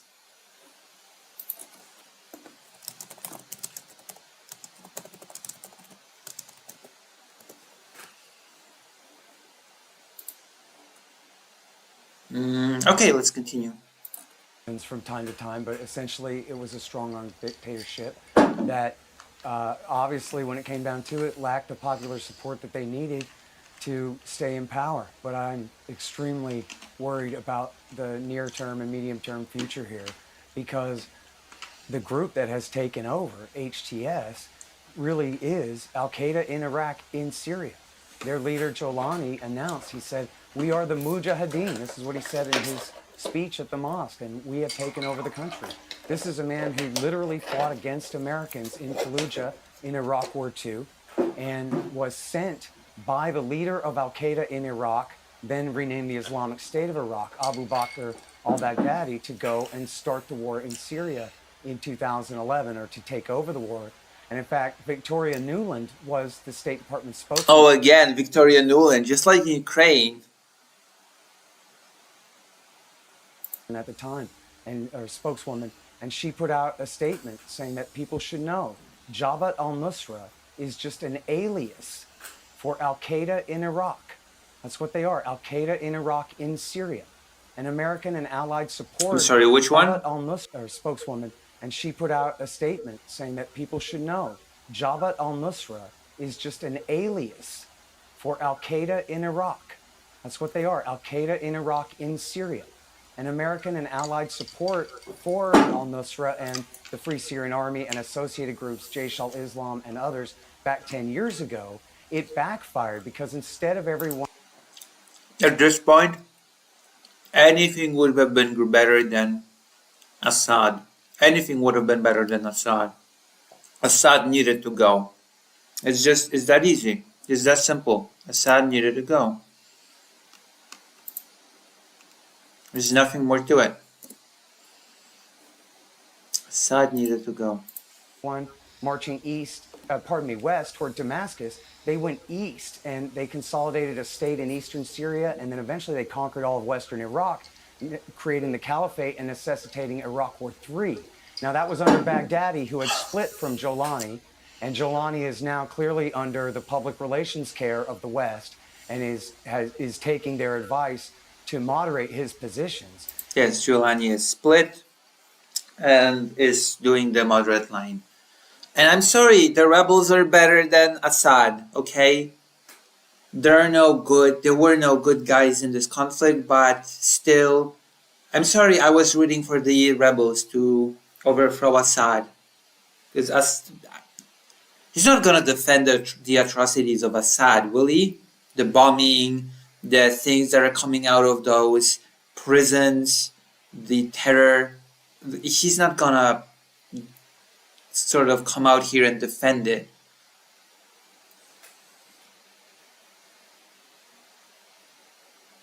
We'll see. We'll see. Right now the HST is in charge, right? The full name, Hayat. Gosh, what was the full name? My goodness. It's gosh, I know one person would definitely remember the name. Now it starts with Hayat because it's like the Julani org. The Julani org. America first, Assad, defender, Jesus Christ. Hayat Tahrir Asham. Okay? Hayat Tahrir Asham. That's the Giuliani org. Muhammad Giuliani.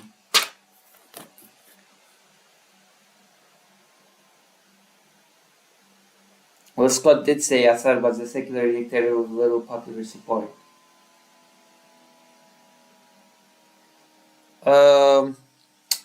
There is a fear that they might go after the Kurds. Yeah. There is that fear, yeah. That is a real fear. And there's also today I'm planning to talk a bit about Russian bases in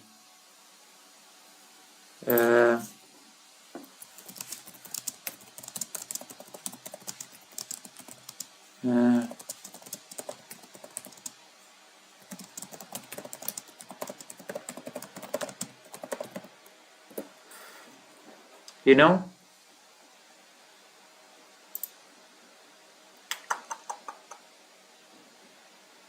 how do I invite people? No.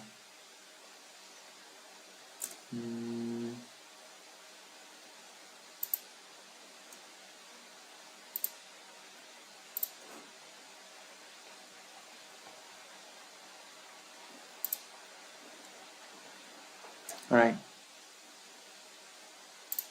So I want to talk about the bases today. It's gonna be a talk and a half. Is he gonna defend Russian presence in Syria? He's gonna defend. You do know that Russia through Syria has also spread its influence over Africa, etc. Right? Like, how can? Come on, Scott. Not everything can. You cannot possibly be all that in the America bad sauce. That whatever Assad does is okay because, like, America bad.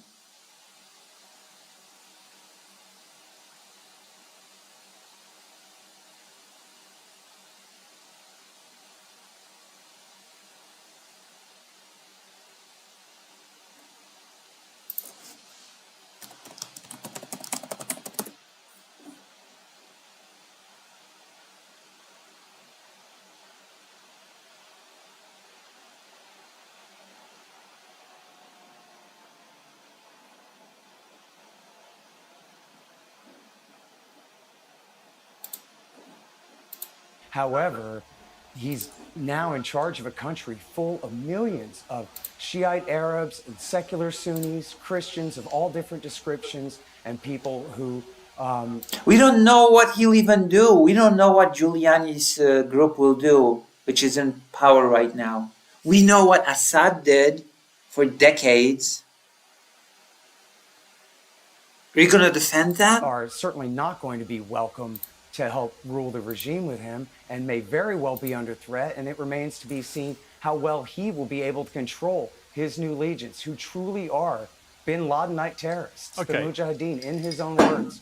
General Clark, I mean, my understanding of the situation is not too dissimilar to what Scott has just laid out. I mean, this guy who's now running the rebels and taken over is somebody... Well, there are quite a few rebel factions, at least 3, but... I mean, his faction is in charge, basically, now. Most in control. Who was part of Al-Qaeda.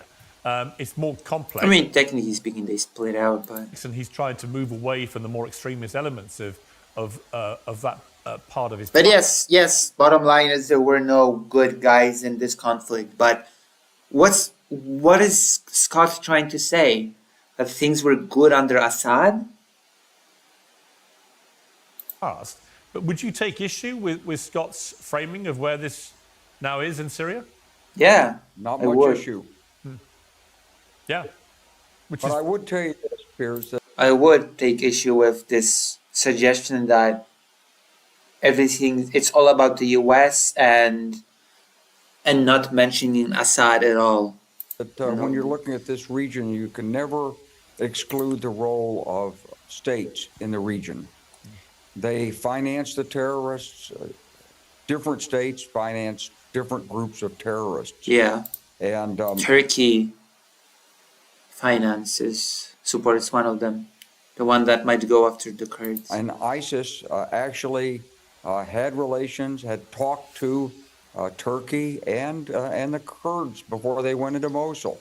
At least that's what I'm informed by people in the region who were in a position to know. So these states aren't strangers to this. I see Turkey's hand behind this. President Erdogan, for a long time, has had expanded visions in the region. You know, Syria and Lebanon and Palestine were all under the Ottoman Empire, and Erdogan has ambitions to be a greater stabilizing force in the region. Let's put it that way. And you know, we've used and abused the Kurds for the last 50 years. We used them against Saddam Hussein. We abandoned them. We used them again. We supported them, and now they're at risk again. And we've got U.S. troops in there. Yep, they are at risk. Yeah. With them, and there's already fighting. There was fighting between some Turkish-supported Syrian National Army troops and the Syria Democratic Front, which we're supporting. And so this is a really unsettled situation. We just don't know how it's going to turn out. And before I go, I'll say one thing though that is good, at least thus far, is that they've said the government of Syria should stay in place and the army should stay in place. And they learned more maybe from our experience in Iraq. But when you're going to go in and take over, you don't immediately destroy all the authority. right. Who has control of the intelligence? Because this is going to be a lot of score settling here. Yeah, I mean, Scott, a Lebanese friend of mine said to me today, if you look at Iran after the Shah was deposed, if you look at Iraq after Saddam was deposed, if you look at almost Libya with Gaddafi, if you look at the history in the last few... I mean, all those people were not deposed in the same way. Like that. Those are different situations. You cannot just reduce it to, oh, dictator deposed. And here we had a civil war. There was not an invasion like in Iraq, for example. few decades of dictators being deposed, or alleged dictators, the few... Alleged dictators. Was Assad an alleged dictator? Was he not a... Was Assad like an alleged dictator now? God, I hate this. I hate this already. Bashar Assad al-Assad, the alleged dictator. future can often be as bad, if not worse, certainly in the aftermath for a few years. I mean... I don't think Clark will come out as a pro-Assad guy somehow.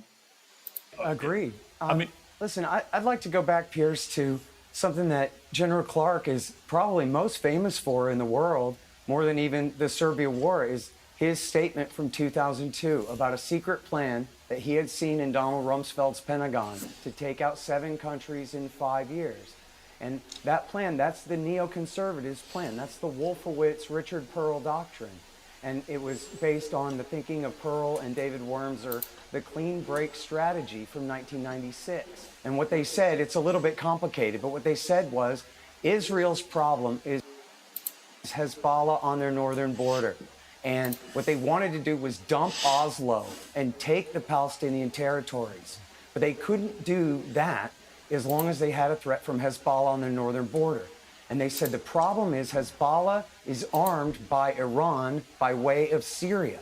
And then nonsensically, Pierce, they said the way to solve this was to get rid of Saddam Hussein, secular Sunni Saddam Hussein, the roadblock in the Shiite crescent. Yes, Saddam Hussein, the great leader of the people, Jesus Christ Almighty. He is going to defend Assad. Get rid of him, and David Wormser and Richard Perle thought that would give Turkey and Jordan dominance over the Iraqi Shia supermajority, and then they would... It all really is just about U.S. interests for this guy. All of Scott's politics revolve around U.S. bad, literally. Watch him defend Assad. Have the Iraqi clergy tell Hezbollah to stop being friends with Iran and be nice with Israel. Well, that didn't work at all. And Iraq War II was a disaster. It put Iran's best friends in power in Baghdad, the Supreme Islamic Council, the Dawa Party, and their great advisor, the Ayatollah Sistani. That's who rules Baghdad now because of Iraq War II. So then they launched a policy, and everyone, I beg you to read this. It's Seymour Hersh in the New Yorker magazine. It's called The Redirection, and it's from 2007.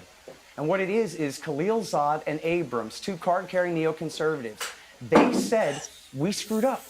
We just put Iran's best friends in power in Baghdad. Now we have to try to make up for that fact by overthrowing Bashar al-Assad in Syria. And this policy was adopted by W. Bush before Barack Obama ever came to town. And if you go back, and I document this in my previous... Poor secular Bashar al-Assad. It's like the well-being of the people living in the area never even gets a mention, a consideration. This book, enough already. If you go back and look at the dawn of the intervention in the Syria war in 2011 and 12, it was the neoconservative war party that puts Israel first. That said, yes, we should support even bin Ladenites, even after September 11th, even after Iraq War II, where they killed 4,000 of our guys, of the 4,500 who died in Iraq War II, because they hate the Shiites more. They hate Iran, now Baghdad, Damascus, which is Alawite but allied with Iran, of course, and Hezbollah. That's the neoconservatives' enemy, is the Shiite alliance. It doesn't matter what sort of ruler Assad is. It doesn't matter what the Syrian people want. All of that doesn't even come into consideration in all of this. It just doesn't. But it wasn't Hezbollah that knocked our towers down. That was the bin Ladenites. They weren't sent by Iran, Iraq, or Syria, the axis of evil. They were from our allied states. They hated us because we were too close to Saudi Arabia and Egypt. So here we are. It's America's Sunni alliance versus Iran's Shiite alliance. And America is back on the side of al-Qaeda, and because of the interests of a foreign power. And quite frankly, it's treason. Joe Biden... It's treason. It's treason then. It's all about American interest. Always. Always. Announced he's going to give aid. What about Russia supporting Assad and spreading its influence in the region? Does that does sort of factor into any of this at all? Or is it irrelevant? Like, come on. You cannot just talk about the US. You cannot just ignore Russia completely. Can you? I mean, Scott can, apparently. To the new bin Ladenite government in Damascus now, yesterday. It's incredible, but that's the answer. That's why. Okay. I want to play, out of fairness to General Clark, I want to play the clip that Scott referenced there of you back from 2002. So let's listen to this. Right after 9/11, about 10 days after 9/11, I went through the Pentagon and I saw Secretary Rumsfeld and Deputy Secretary Wolfowitz. I went downstairs just to say hello to some of the people on the Joint Staff who used to work for me. And one of the generals called me in. He said, "Sir, you got to come in. You got to come in and talk to me a second." I said, "Well, you're too busy." He said, "No." He says, "We've made the decision. We're going to war with Iraq." This was on or about the 20th of September. I said, "We're going to war with Iraq. Why?" He said, "I don't know." He said, "I guess they don't know what else to do." Jesus. So I said, "Well, did they find some information connecting Saddam to al-Qaeda?" He said, No. He says, "There's nothing new that way. They just made the decision to go to war with Iraq." He said, "I guess it's like we don't know what to do about terrorists, but we got a good military and we can take down governments." And he said, "I guess if the only tool you have is a hammer, every problem has to look like a nail." So I came back to see him a few weeks later, and by that time we were bombing in Afghanistan. I said, "Are we still going to war with Iraq?" And he said, "Oh, it's worse than that." He said, he reached over on his desk, he picked up a piece of paper, and he said, I just got this down from upstairs," meaning the Secretary of Defense's office today, and he said, "This is a memo that describes how we're going to take out 7 countries in 5 years, starting with Iraq and then Syria, Lebanon, Libya, Somalia, Sudan, and finishing off Iran." General Clark, aside from the fact that you have aged extremely Okay. well since that clip, given we're 22 years later, so congratulations on your gene pool. Jeez. When you hear Oh, yourself oh my talking God. then, I mean, you sound almost incredulous about what you were learning there. What do you feel about it?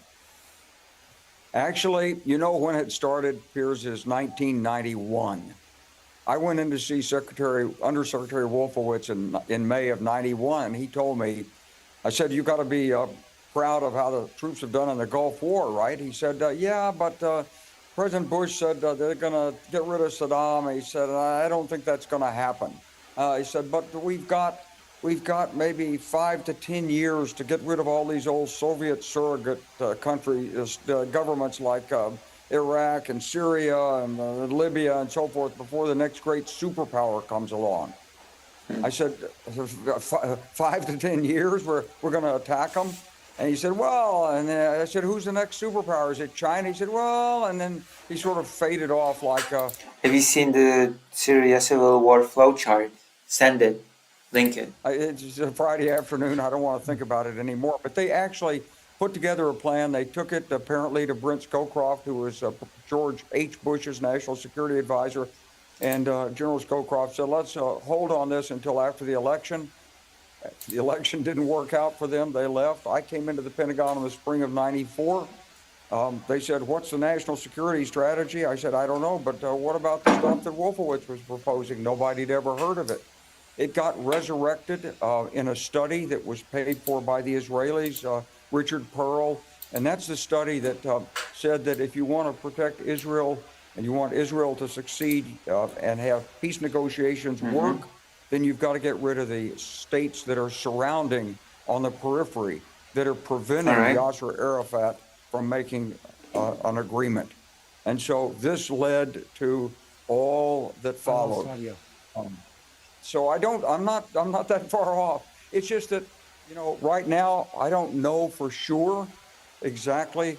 I just want to know one thing. Does Scott believe that deposing Assad was a bad thing? That's how it feels to me, but we'll see. Whether the Sunni terrorists that comprise HTS have changed their spots, I don't really see I don't know their independence from Turkey. My guess would be that President Erdogan... He's talking about Giuliani's group, HTS. Again, Hayat Tahrir al-Sham. Helped them, maneuvered them around. He certainly was the first national leader to speak out on their behalf. I suspect that Turkey told Russia, don't worry about your bases there. We'll protect them. You can stay. But you remember when this first started, Russia was bombing. And then they stopped. And that's when they head to the state-to-state discussions. Yep, there's a chance that Russia might keep its bases, in which case this whole situation would be basically salvaged by Russia. We're going to be talking about it later. We might be talking about it later tonight because I have a whole thing prepared. But yeah, I have a whole thing prepared about the two crucial bases that Russia still maintains in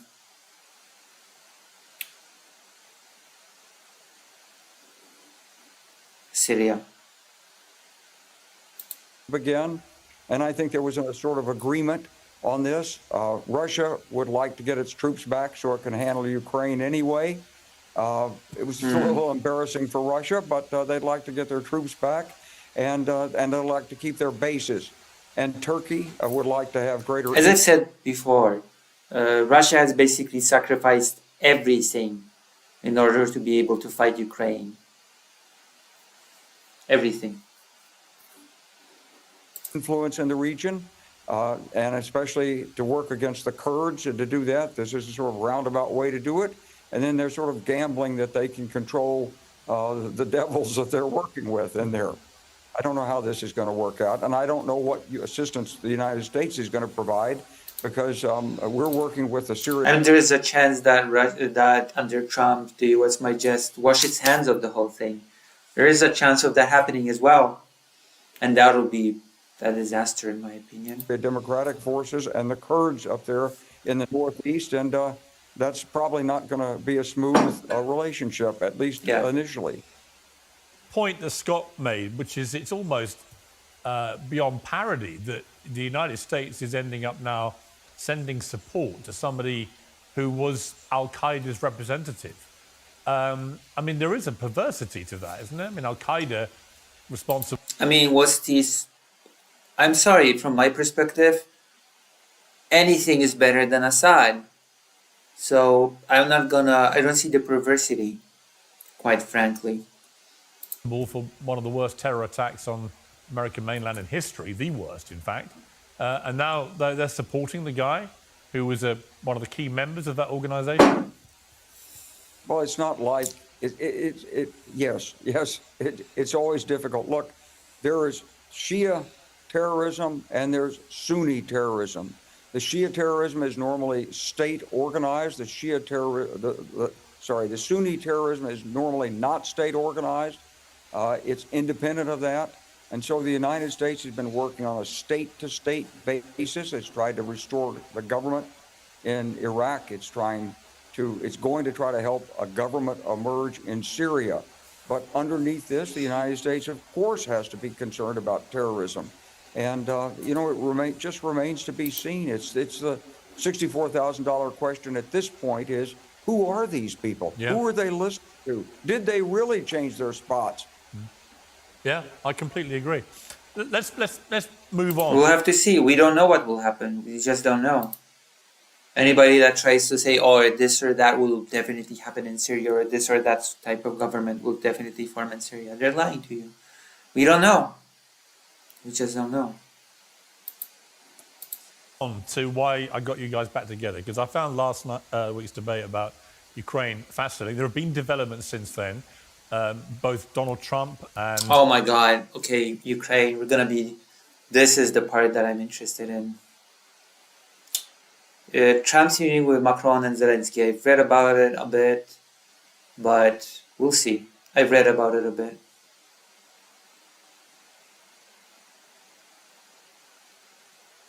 Okay, well, the rest is going to be about Ukraine. I feel like maybe if things go well, we'll be able to turn the Ukraine bit into a segment. I feel like that's what we're going to do. Okay, Kyle Parker. President Zelensky, they've both come out now with statements, Scott, about... it looks to me like Trump is desperate to do a deal. He infers that Russia will want to do a deal because of the casualty rate on the battlefield in Ukraine, which is... The thing about Syria is that it incentivizes Russia to be even more hawkish about it, because they've already sacrificed a big thing in Syria. Well, also we'll have to see how it'll go with the bases that Russia has in Syria, but still, they have failed to support a big ally that they had, which was Bashar al-Assad.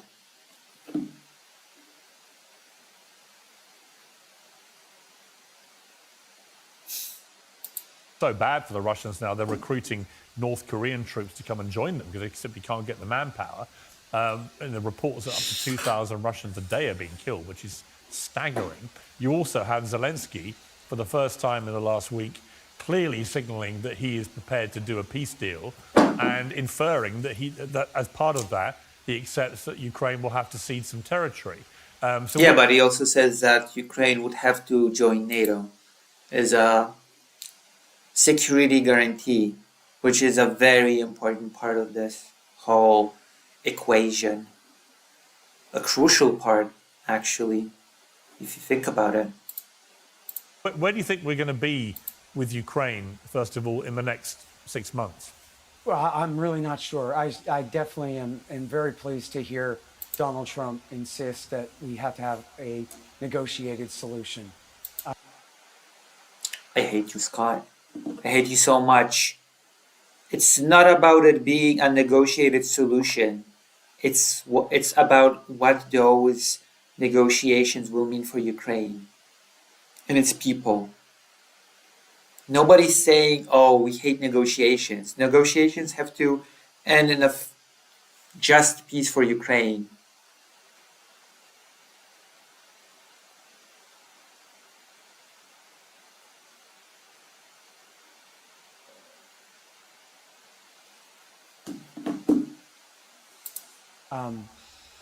All due respect to the general, when we were on last week, Cenk Younger asked, but General, what if Younger. Ukraine can't? And General Clark simply dismissed the premise of the question and said, Yeah, because it's a stupid question. If the West gave Ukraine actually the aid that Ukraine needs, then Ukraine would prevail. It's all in the West's hands. There's no Ukraine just can't. Ukraine has done so much with the bad aid that it has received. So don't even try to go at me with this crap. It's ridiculous. It's stupid. I hate it. it's the Russians who must be made to fail. But the thing of it is that's really not based in reality. That's like saying, well, the Taliban just can't. It is very much based in reality. There's just a will to make this political reality happen. That is what it is. The aid has been dripped from the very beginning of the war, low quantity, and the aid has always been given to Ukraine with a delay, which allowed the Russians to adopt, which allowed the Russians to prepare themselves.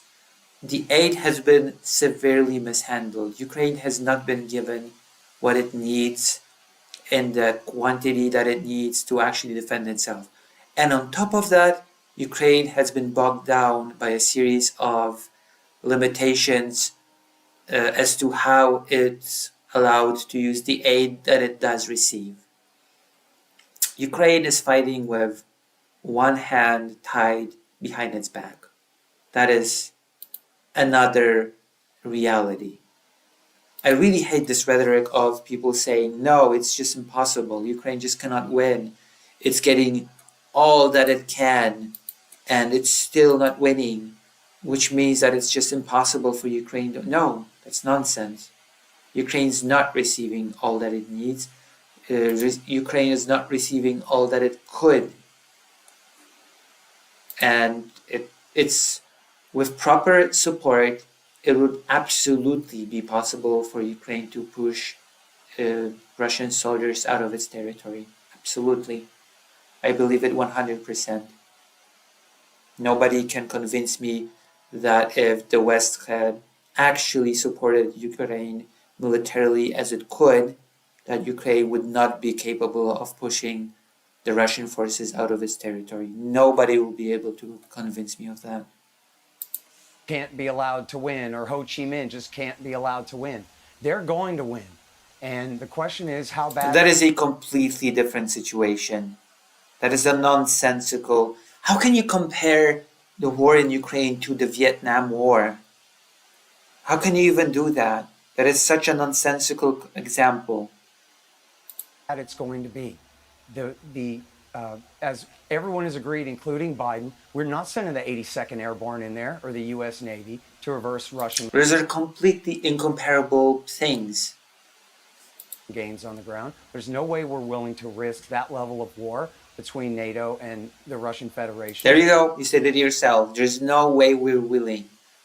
There's no political will. That's all that there is to it. The lack of political will. It's not about Ukraine not being able to do it. Ukraine just cannot do it. Just can't do it. No, it's not about that at all. Even Scott understands this. It's just being dishonest about it. Because he is Scott. To reverse Russia's gains on the ground. And the Ukrainians don't have the manpower to do it. As even Kamala Harris has explained, Russia is a bigger country. They have more men, and they have not even engaged in a full-scale mobilization. Yeah, but the West has technological advantage over Russia, and it's also the West that is too scared to send any troops to support Ukraine, by the way. Yeah, I'll go there. The West is pissing its pants and not willing to send any troops to support Ukraine, while Russia has allies that are willing to send troops to the front line. It is really embarrassing that Russia has more reliable allies at the end of the day than Ukraine. That Russia can depend more on timely and an okay amount of quantity of weapons shipped from Iran, from North Korea, and to some extent more secretively from China, while the West is sort of, oh, we have to agree, how much can we send? Maybe we shouldn't send this type of weapon, maybe we should not send that type of weapon. But if we're gonna send it, it's gonna be in this amount, it cannot be too much. But you know what? There's going to be delays because transportation is difficult, transportation is complicated, so there's going to be a couple of months of delay.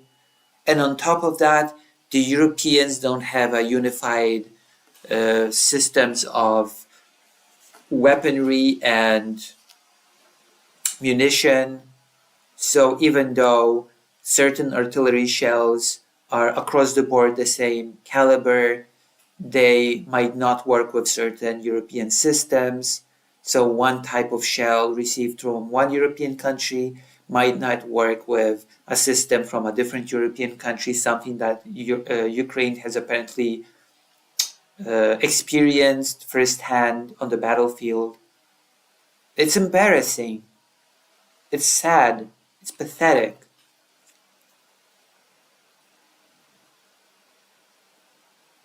You know, I'm gonna endlessly criticize the West for how it's handling the aid and how it's handling its responsibilities as allies towards Ukraine. There's not gonna be a day that I'm not gonna criticize the West for that. And by the West, I mean the West and the European Union. There's not gonna be a day that I'm not going to loudly criticize them for it.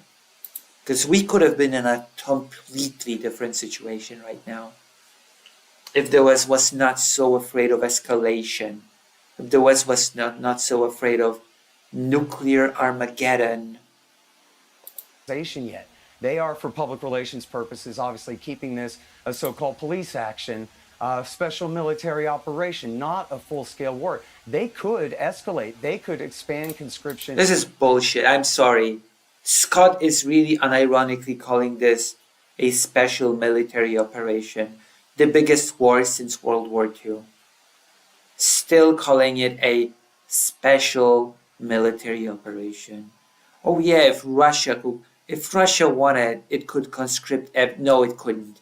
It couldn't. You're stupid if you think that Russia could just do conscription. Do you know how it would impact Putin's regime? If he could, he would, but he can't. He's not doing it because he doesn't want to. He's not doing it because he can't. That's the reality of the situation. Putin cannot just start a full conscription. And if you're claiming that he can, but he just doesn't, then you're just being stupid.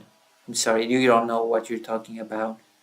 And no amount of writing 700 plus pages books will change that. If you really think that Russia could at any moment just do a full-on mobilization. Thank you. And escalate the war terribly. Right now, Ukraine has lost 4 major oblasts, they call them, these large counties, basically, in the provinces. Also, they're not lost yet. In the far east and south of the country. And right now, Kharkiv is still in Ukrainian hands. Odessa is still in Ukrainian hands. And I would remind everyone, back in the fall of 22, the Ukrainians had a brilliant feint in Kherson, and then a major move, and they liberated all of Kharkiv Oblast and some of Luhansk. And this was the high watermark of Ukraine's effort in the war. And at that time... Yeah, and at that time, the West just dropped the ball and did not support Ukraine effectively. It was that time to support Ukraine with actual huge amount of weaponry and ammunition. That was the time. That was a good time to really push the support. Exactly, Scott. That's what you're gonna say, right? That was the pivotal moment for the West to have provided Ukraine with meaningful support. Of course you're not gonna say that. You're a hack. Naturally, you're not gonna say that. The former chairman of the Joint Chiefs of Staff, Admiral Mike Mullen, and the currently serving then chairman of the Joint Chiefs of Staff, Mark Milley, both said negotiate now. Deal now while you're only this far behind and not worse. But they were overruled by the weenies, people like Antony Blinken and Jake Sullivan, who never been in a fight in their lives, who just said, no, we're going to do the escalation. We're going to do the winter surge. And then it became the spring surge. Sorry, they called it the escalation. And then they launched it in the... They called it the escalation. He doesn't know what he's talking about. Scott's completely out of his depth in this discussion. It's pretty clear. He's throwing terms that he doesn't know what they mean. Does Scott not even know what the escalation ladder is and what it's about? The summer, and it was a disaster. In the summer of 23, they didn't get anywhere, and it's been all downhill for them since then. And yes, the Russians are suffering horrible casualty rates. The war is an absolute horror show on the ground there. Or is it a war? Or is it a special military operation now? Which is it? Which is it, Scott?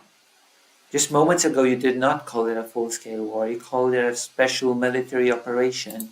I keep track. I can remember what was said a minute ago. But the Ukrainians are too. And momentum is on the Russian side. So I know that the general is frustrated that America has to deal from a position of weakness here.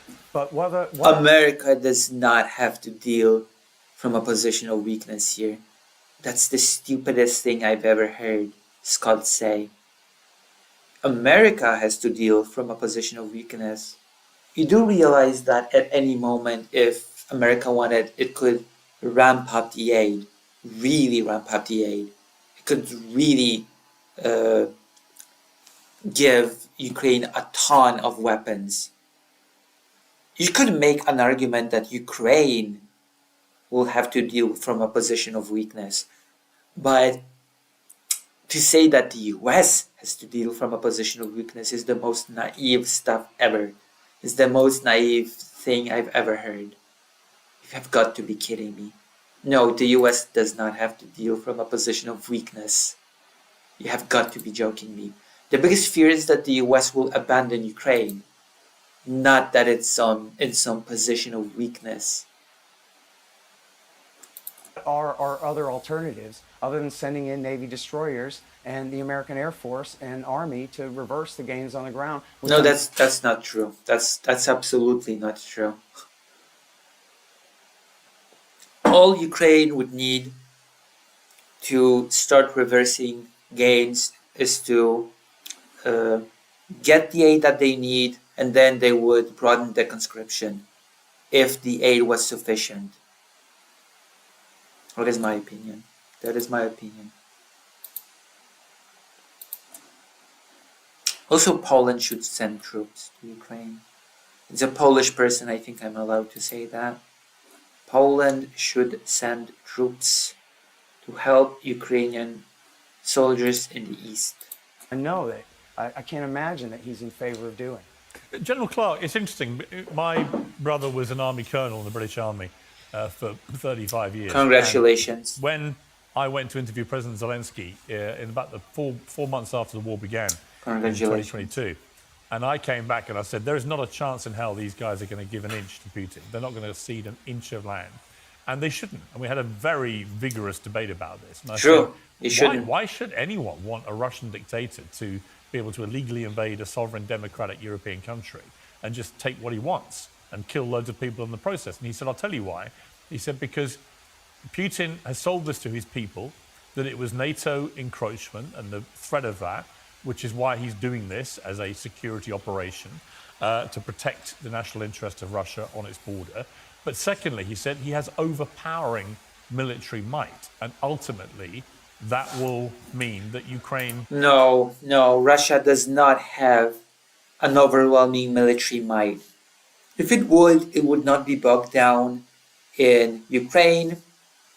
If it would have been able to help Assad's regime. The very fact, you just discussed Syria, the very fact that Russia was not able to support Assad's regime is a testament to the Russian forces not being as overwhelming as is being sold here. Russia is suffering horrible casualties against a Ukraine that is not receiving sufficient aid. Think of that what you will. I think it's a testament to the fact that Russia is not this invincible force of nature that just has an unbeatable army. Russia has lost plenty of wars before in history. Just keep that in mind as well. The only thing that's stopping the West from fully committing to aiding Ukraine is the fear of nuclear weapons, which fear Russia is consistently taking advantage of. Consistently, without fail. Cannot win this war. And I spoke to him yesterday. And that is the biggest lie, that it cannot win this war. And I had to basically see that I feel like he's been proven right. Now, it may not look like a glorious victory for Russia, but ultimately it is highly likely, I would think, unless you... God, I hate this rhetoric so much. It pisses me off so much. You have no idea. You have no idea how much I'm pissed at this sort of rhetoric. You could not even begin to imagine how it pisses me off. Because it just makes the West pat itself on the back and say, yep, we've done all that we could. There was not much more that we could have done. It would have ended like this in any scenario, which is... think otherwise, that Ukraine is going to have to... It's frustrating. It honestly is very frustrating. Honest to God, it's very, very frustrating. to cede most, if not all, of the territory that Russia has taken, isn't it? Well, I don't think there's any... I sure hope General Clark pushes back against this, at least to some degree. At least a little bit. Please. Please say something. Be my hero, General Clark. Be the hero that I need and deserve. Please. I beg of you. reason, or nor does it make good negotiating posture to sort of advance this at this point. I think if you go back and look at this, first of all, the U.S. intelligence agencies failed from the beginning to really appreciate what was going on in Ukraine. We didn't have coverage. The diplomats didn't understand that Ukraine was a different country than Russia. Most of the people that studied the Soviet Union went to Moscow after the war. They didn't go to Ukraine.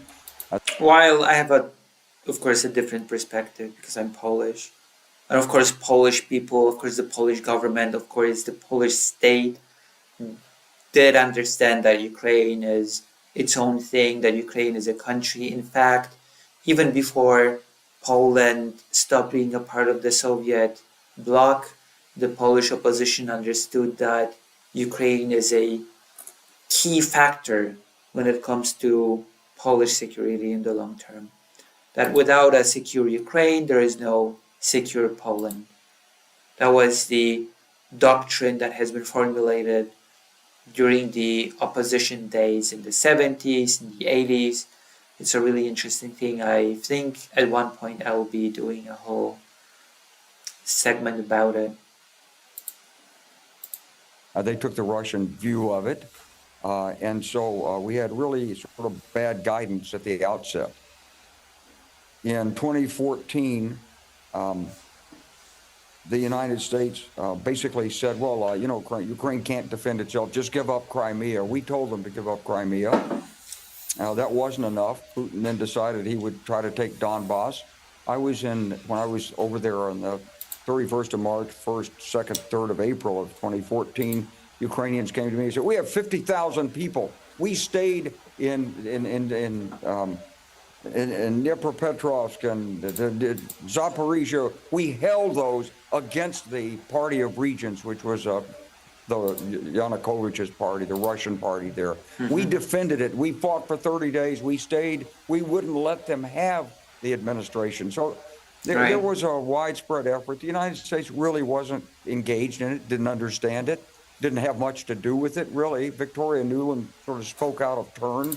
She got chastised for that. Obama was trying to use Putin to help with Iran.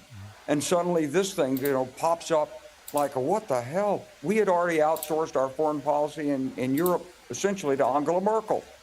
Angela Merkel, in the way the Europeans do, they sort of blunder in, let's all get together and share our interests. And of course, Putin is a geostrategist. He's not an economist. He doesn't care about trade. He wants territory. And from the time he wants to rebuild an empire. I don't completely agree that he does not care about the economic side of things. He does care about the economic side of things. He just cares about it a bit differently than how the West sees it. He retains his regime via extraction and distribution of resources among those who are loyal to him. That's it. That is how that works. That is how the regime is being maintained. That is how the Russian regime maintains itself. And that is how the regime perceives the might of the country to also perpetuate itself through having influence over a vast territory, over a vast amount of different countries, by having influence in different parts of the world, and the extraction of resources from those areas for the glory of Mother Russia. That's basically what's happening. And Ukraine, unfortunately, decided to break out of this system, project, and Russia decided that this just simply cannot happen, especially since Ukraine is, in Russia's mind, in its direct sphere of influence. So in other words, in order to keep Ukraine in the fold, in order to subjugate Ukraine, Russia was ready to sacrifice Syria, for example, was ready to sacrifice its interest in Syria.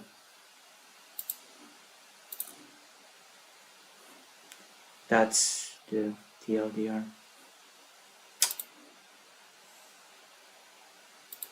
Became the president in 2000. He wanted to take over the space of the Soviet Union. He still does.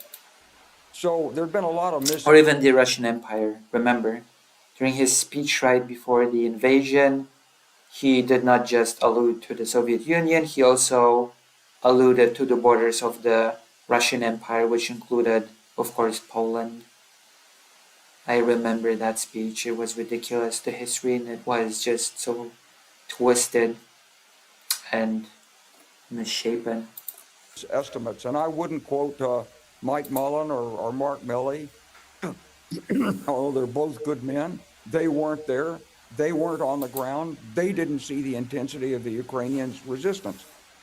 As to what happens now, I think there's still determination in Ukraine to stay and fight. This is about... I agree. There is a sense of tiredness. There is a sense of disappointment with the West, which I can definitely sympathize with.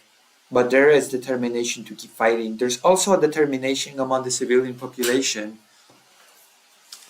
This determination of why should we give up any territory? Why should we allow Russia to become even bigger? Why should we allow people to suffer under occupation? No, we should fight. We should not agree to this. We should not agree to ceding any territory. I've met a lot of people that express this sort of sentiment to me. Whether there's going to be a Ukraine or not. Now, Putin does believe he's going to win. There's no doubt about that. He thinks that, and he's not going to say, oh, okay, I'm ready for negotiations because I've lost a few troops. This is Mother Russia. They lost half of Russia to the Germans. They still won. So he is fully engaged in this. And this is going to be the great challenge for Donald Trump. If he wants to make America great, He can't do it by sacrificing Europe. Because True. And sacrificing Ukraine, in my mind, would be a big part of sacrificing Europe. Let's be clear about that. Ukraine is a big part of Europe. Europe is the geostrategic prize that both Russia and China crave. And Europe is there for the Americans right now. Now, you may not want to think in terms of geostrategy. Most Biggest trade partner of the US. Americans don't, but most of the rest of the world does. And so I think when Donald Trump is speaking, and I heard him speak on the last interview he made, and he talked about NATO, he sounds pretty strong. I think he's going to recognize that he's going to have to find a win-win solution out of this. Right. And it can't simply be that we abandon Ukraine. Putin wants all of Eastern Europe back, and he wants the rest. It has to be a just peace. It cannot just be, oh yeah, we're gonna give Putin all the oblasts that he wants. We're gonna freeze the front line, and there's gonna be no consequence of Russia invading Ukraine in its quote-unquote special military operation, as Scott puts it. Of Europe neutralized.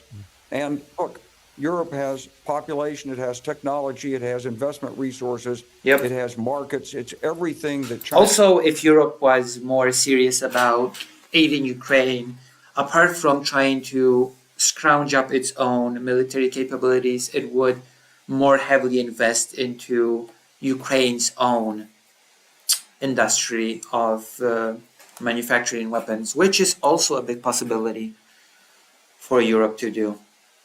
Certainly Europe has the means, it has the funds to do so. And Ukrainian weapons manufacturing has been doing pretty well, all things considered. Pretty well indeed. China wants, and it's also what Russia wants. And it wants us.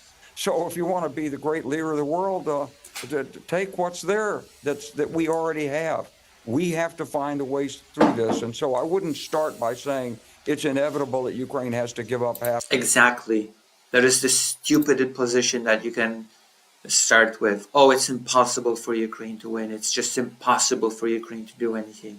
You're just giving all the power, all the leverage to Russia at that point. It's ridiculous. It's a ridiculous thing to do. Half its territory. Thank you, General Clark. Or something like this. Let's let the reinforcing forces go in. Let's not talk defeatism at this stage. Let's not let Putin talk us into the inevitability of Russian victory. True. It's only inevitable if we believe it's inevitable. And that's all his work. He's got agents and people who will carry his talking points. Have you considered that Scott has written a 700 pages book on this topic? Have you considered that? It's all through the West, every country, and believe me, in every country in Europe, there are people who will say, if Ukraine falls, don't worry about it. Don't worry. We can deal with Putin. He's somebody we can work with. And this whole thing, and that's Putin's plan. He doesn't want a military aggression in Europe. He doesn't want to use nuclear weapons. He's an intelligence guy. He wants it to fall to him, and he's good at it. He's the senior statesman in the world today. He knows what he's doing. So he's gonna dangle opportunities for President Trump. He's gonna make it seem like, well, if you give us Ukraine, I'm sure we can work together against China. Or it's going to be like, if you give up Ukraine, I'm sure we're going to be able to solve the problem of Iran in the Middle East and so forth. He's playing big picture stuff. It's not just about Ukraine. Ukraine's just a chip on the board as far as Putin is concerned. And although the chip is so important that he's willing to sacrifice a lot for it. Let me just put it that way. For that single chip, Russia is willing to sacrifice quite a lot, all things considered, from what can be observed. We have to think in the same scale. And at the same time, just as Scott's saying, we're worried about terrorists too. Yeah, I mean, Scott, I have to say, I do agree with a lot of what General Clark says. I mean, I just find the way that we have I think that the West and America, and oddly, a lot of Republicans actually in America, the way that they've done a complete U-turn on what they used to have as a collective view about a Russian dictator is that they've now moved to almost a policy of appeasing Vladimir Putin, and being frightened by his nuclear saber rattling and saying, we shouldn't get involved. We should give him what he wants. How does that help America's, or the West in general's national interest? True. Well, the problem is the general's truncating all the antecedents, and there's a lot to argue about in The terms what? of Putin's motives here. I'm sorry, He the just what? The problem is the general's truncating all the antecedents, and there's a lot to argue about in terms of Putin's motives here. He just wants to retake all of Eastern Europe. Last week he said he has to go all the way to the Balkans, conquer the former Yugoslavia so he can fight China. I mean, I don't have any idea really why he thinks. I know that's the truest thing you've said in this whole thing. You have no idea. That's the problem. You have no idea, and yet you think yourself competent to write a 700 pages book and to get into these debates. Ay. That, but there's really no reason to think that that's true. I mean, Vladimir Putin essentially is Apart from his own words, apart from his own actions, but if you ignore these things, there's really no reason to think that he'd do that, right? Like, it's not like he repeatedly said in his speeches, in his writings, in his appearances publicly. It's not like basically Russia's meddling in Moldova, Georgia, Romania recently. No, those are absolutely not an indicative of Russia trying to rebuild some sphere of influence and a wider empire-like project. Absolutely not, right? That is just, why would we think that Putin would want any of these things? Why would we think that? bureaucrat, not a romantic. He's a technocrat who, as even the last chair of NATO said, he went to war to prevent the encroachment of NATO closer. Bullshit. I'm sorry, the NATO thing is such bullcrap. I don't even know where to begin debunking the whole NATO thing. It's ridiculous. The only thing that Putin has achieved is that there's more NATO sharing their borders of Russia than ever before. That's the only result of his little special military operation. Russia is sharing more borders with NATO than before. So if that was the plan, then it failed spectacularly. To his borders. And you don't have to agree. The book, again, is called Provoked, not Justified. You don't have to agree. Oh my God, shut up about your book. Nobody cares about your book. Nobody should read your book. I'm sorry to be this harsh, but it's the truth. Nobody should be reading your book. Your book should be relegated to the dustbin of history. He had the right to do what he did, to understand that America engaged in reckless policies in Ukraine. Yes, it's all about America. It's all about the US. Nothing here is about the will of the Ukrainian people. Nothing here is about Ukrainian sovereignty. Nothing here is about Russia using Ukraine as a source of resources to just extract, to keep Ukraine in a state of corruption. No, it's all about the US interest and how US has made some reckless choices. Of course, it's always about the US, no matter what. No matter what the situation, all roads lead to the US somehow. US is the new Rome in that way. Scholars on the American side say it was the worst of all worlds. We promised them repeatedly, including in 21, we're going to bring you into NATO. We're going to bring you into NATO. We're going to increase and improve your interoperability between your military and ours, making them essentially a de facto member more and more, but without the war guarantee. When did those promises happen? The making the army more compatible. That's not a promise of whatever. So, in other words, just getting them into worse trouble. And you know, there's a great journalist named Zach Dorfman who wrote a series at the beginning of the war based on CIA sources for Yahoo News. And the CIA sources told him, and these are the guys who were in charge of importing and distributing the American weapons. And he said, listen, the calibration is off. We keep trying to tell our bosses, to tell the politicians, all these weapons that we're pouring in, it's not enough to... All these weapons that we're pouring in. You mean the drip, drip, drip aid that has been happening since the beginning of the war? Don't make me laugh. Come on, all those weapons that we're pouring in. The 30 tanks that we sent to Ukraine out of the thousands that we own. Come on. Seriously, Scott? You're really trying to pull this? You're really gonna try to pull this crap? Don't do it. Deter Putin, but it is enough to provoke him. We're essentially putting our friends in a position to get into a terrible fight, but then we're not willing to help them truly win. And I have to point out... I will agree with this.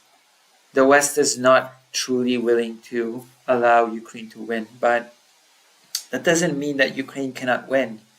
If the will was there, Ukraine could win. That is still my stance.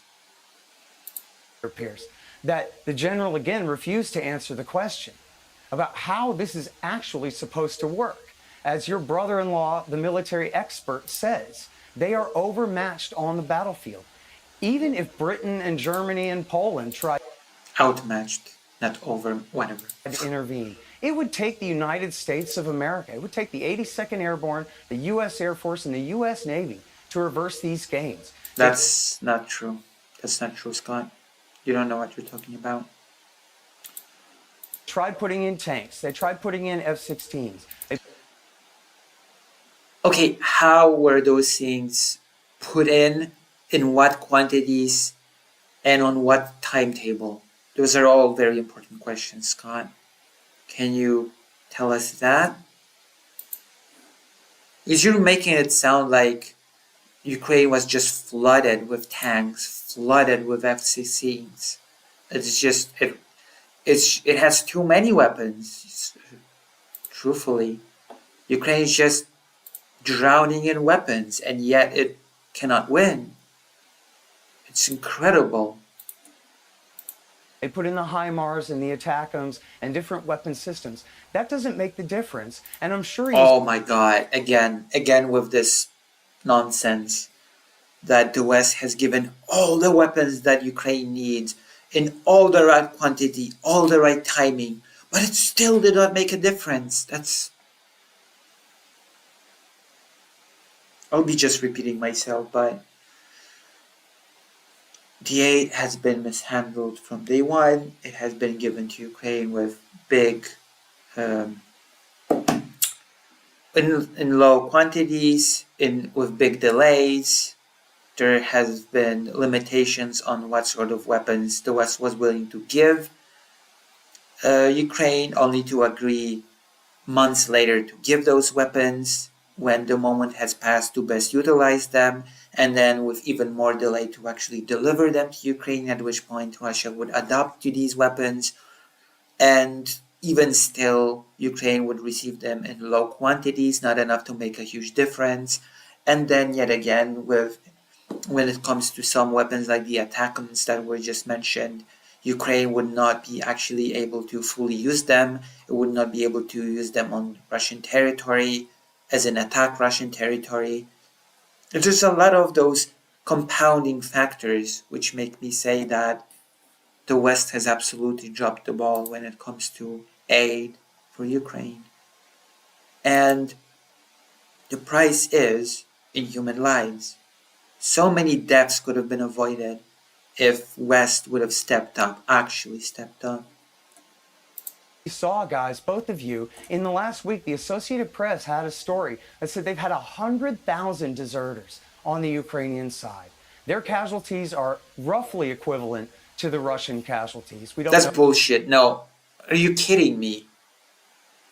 Scott, you cannot just say that. You cannot just Can you demonstrate it? Can you prove it? From what I know, the casualties are 5-1 on the Russian side, basically. Something like that. A lot more Russians are dying than Ukrainians. Come on, you cannot just pull this sort of crap. Roughly equivalent. That is absolutely not true. No matter how you slice it, that is absolutely not true.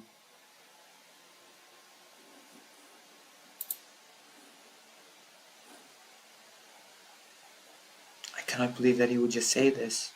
The casualties on both sides are roughly equal. No, they're not. They absolutely aren't. Know for sure both sides embellish the others and play down their own. But they have suffered inordinate casualties, and you have American politicians I hate it when people not only debate things they have no clue about, but also smugly write huge books about it. That is the most infuriating thing in the world. I cannot think of a more infuriating thing than a smug ignoramus. demanding that they lower the conscription age and lower the age at which they send boys to go to the front line to die. I'm sorry, what?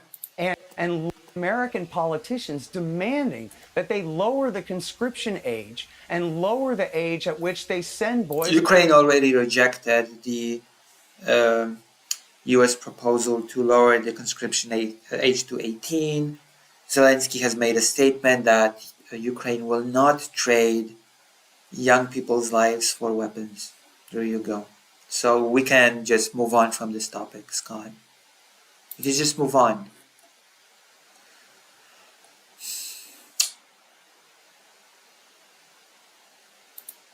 To go to the front line to die.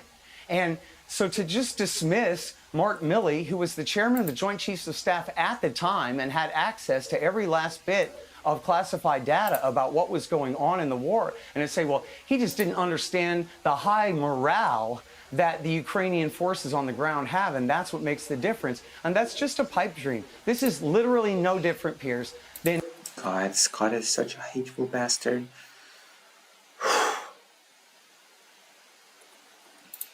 I hate that people like this have such a loud voice. I hate that people like this get so much traction. I really do.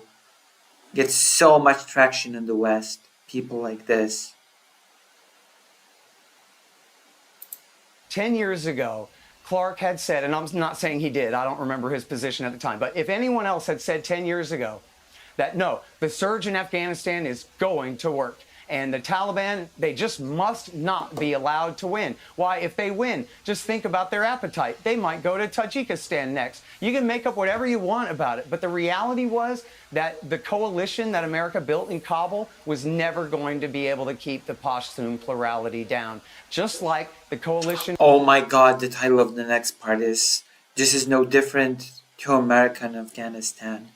Another completely non-comparable conflict. First, the comparison of Ukraine to Vietnam, now Afghanistan. Come on. I hate this so much. I have a lot of hatred for what's going on here. I'm gonna be right back. I'm gonna go to the toilet and we're gonna continue. I'm gonna continue this farce. And after that, after the Piers Morgan thing, we're just gonna take a break. We're gonna play some Stalker. I'm already announcing the plan for today's stream. Then we're gonna talk about the Russian bases in Syria. Then possibly we're gonna tackle a few other subjects. And then we're gonna finish on a hopefully high note. Hopefully tonight's stream is gonna end on a high note. Thank you very much. I'm gonna be right back. I am going to be right back. Yep.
Hello, I've turned on more lighting.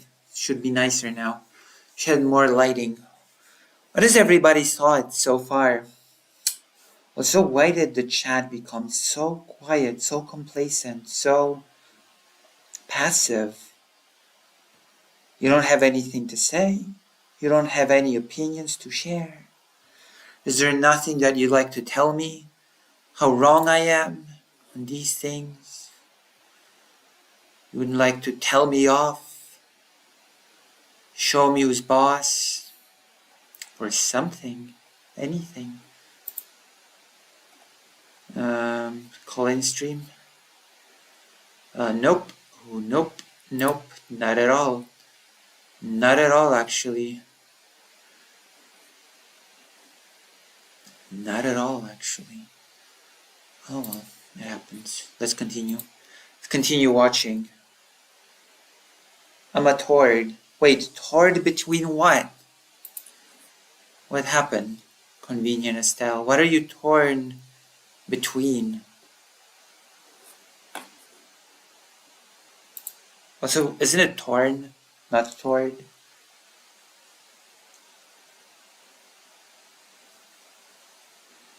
I'm editing a new intro. Oh my gosh, really? Wow. We're gonna get a new intro. That is gonna be so amazing. Oh my gosh. If you can send it to me as well, that'll be swell. Ooh, wow. The channel is going for a transformation. I'm doodling. Doodling is great. I can share with you, but you have to be the only viewer because some files on the back bled through. Okay, you can send me in DM, okay? I don't have access to that email that I usually look at your stuff with. Okay, let's continue watching. Let's just continue. All good news all around. Tired. Oh, okay, tired. I'm tired. All right, let's continue. We put together here is not able to hold off the Russians. Again, as Oh my god. Again, okay. I'm back and I'm already frustrated again. Okay. Ugh. Oh my god. Let's move on. I've already talked about this. I've already complained about this. Whined about this even, but this is just ridiculous. Kamala Harris said, it's a bigger country, a wealthier country, a more heavily armed country, and they don't even need. Yeah, that's not what Kamala Harris said. Kamala Harris said that Ukraine needs more support, not that it's just bigger, better, and it cannot be defeated. Come on, Scott, don't be dishonest. Don't be like that, Scott. Don't. Need to take a boat like Taiwan. It's You can do better than that, Scott. literally I think I'm not actually sure. right across their land border for them to drive right across. And so we end up repeatedly at, yeah, but Putin just must not be allowed. When they do. There's no but. There should be a strong response to Putin's actions. It should be arming Ukraine to the teeth and allowing them to take their territory back. Not this, oh no, what if the escalation leads to a nuclear Armageddon? Bullcrap that the West is really afraid of. Interestingly enough, the countries that are closer to Russia are not as afraid of it. Poland's not as afraid of it. Ukraine's definitely not as afraid of it. And yet somehow, the West is extremely afraid of the nuclear bomb. And willing to sacrifice tens of millions to feel safe against the bomb. Do not have an answer to how are you going to stop them then? Okay. Yes, we do. Don't be stupid. Yes, we do. This is ridiculous. Yes, we do have an answer. We have quite a clear answer. General, your response to that? Okay, please push back. Please, I'm begging you, please. General Clark, you've delivered so well in the episode with Anastasia. I'm counting on you again. I'm counting on you, General Clark. Do not disappoint me. Yeah. Well, first of all, I wouldn't have said the surge would work in Afghanistan. From the beginning, Fair. I said there was the right plan in Afghanistan. I was against the invasion of Iraq. It's not something the U.S. needed to do, and an occupation is not something the U.S. Army can do, especially There you go. There we not go. in a Muslim country.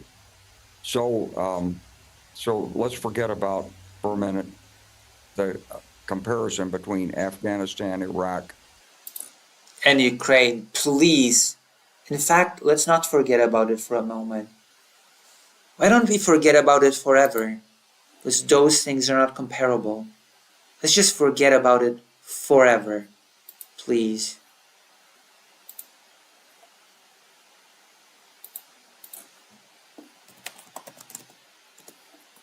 Let's just forget about it. And Ukraine.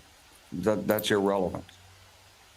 What's relevant here is how you want Good start. to shape the future of Europe for the United States' best benefit. And if you believe the best benefit is to simply accede to Russia's supposed superiority, then I can Well said. Supposed superiority. It's just show you all the documents in which Putin has said he wants one space from the Atlantic to Vladivostok. And if you look at the December 2021 documents, he wants the neutralization. He wants NATO rolled back to pre-1997. He wants the countries in Eastern Europe out of that would include Poland. Ouch. I would not like that for obvious reasons. NATO. He wants to reestablish control over the Baltics. And as the generals in Moscow told me in 1995, when we were going to put the first NATO force into Bosnia, he said, "You're coming into our part of Europe." And there was never any question about it. And it's not just Putin, it's the way Russia thinks. It's Russian imperialism. So the Balkans is their part of Europe. They're working very hard right now with Mr. Vucic and Dodik in Republika Srpska to cause problems there and make difficulties for the Dayton Peace Agreement, which Richard Holbrooke and our team helped negotiate and bring to a conclusion. And so, yes, they have ambitions. And if you talk to the people in the region, they understand this very well, that it's not true. Please talk more to the people in the region. I beg of you. Just about Ukraine or Moldova or Georgia. Just over the weekend, people from Georgia are calling me and said, "You got to help. You got to help Georgia." I mean, they're taking over. They've got about 20% of Georgia they occupied after 2008. They move the markers about 100 meters every 6 months or a year in Georgia and challenge the Georgians to resist it. And Georgia wants to be part of the West. That's why there's hundreds of thousands. The Georgians want, but the Georgian Dream Party, oof. Thousands of people demonstrating. And yet, if the West is silent, if we don't use our influence there, yes, Putin will take it. It's not what people want. And so it comes back to, how do you view the role of the United States? Are we a nation that can try to help others reach what we have and what they aspire to? Or are we just an historic anomaly that should shrink back in and say, "Oh, thank goodness we're protected by two oceans"? Because we know those two oceans don't work anymore. They worked for a long time. If you want safety and security, if you want our values, if you want democracy, you have to be able to have a foreign policy that reaches out with all the elements of national power beyond the borders of America. If you want to make America great again, as Donald Trump says he wants to do, he's going to have to face the fact, as H.R. McMaster said the other day, look, it's not just Russia, it's not just Europe, it's Iran, it's North Korea, it's China, it's Russia. They work increasingly closely together to confound and disrupt and reduce America's influence in the world. and that's bad for everyone in this country. I'm sorry about Afghanistan. And from my perspective, it's bad for Poland as well. Yeah, I I choose the U.S. influence over Poland any day over Russian influence. It's not a contest. It is not a contest.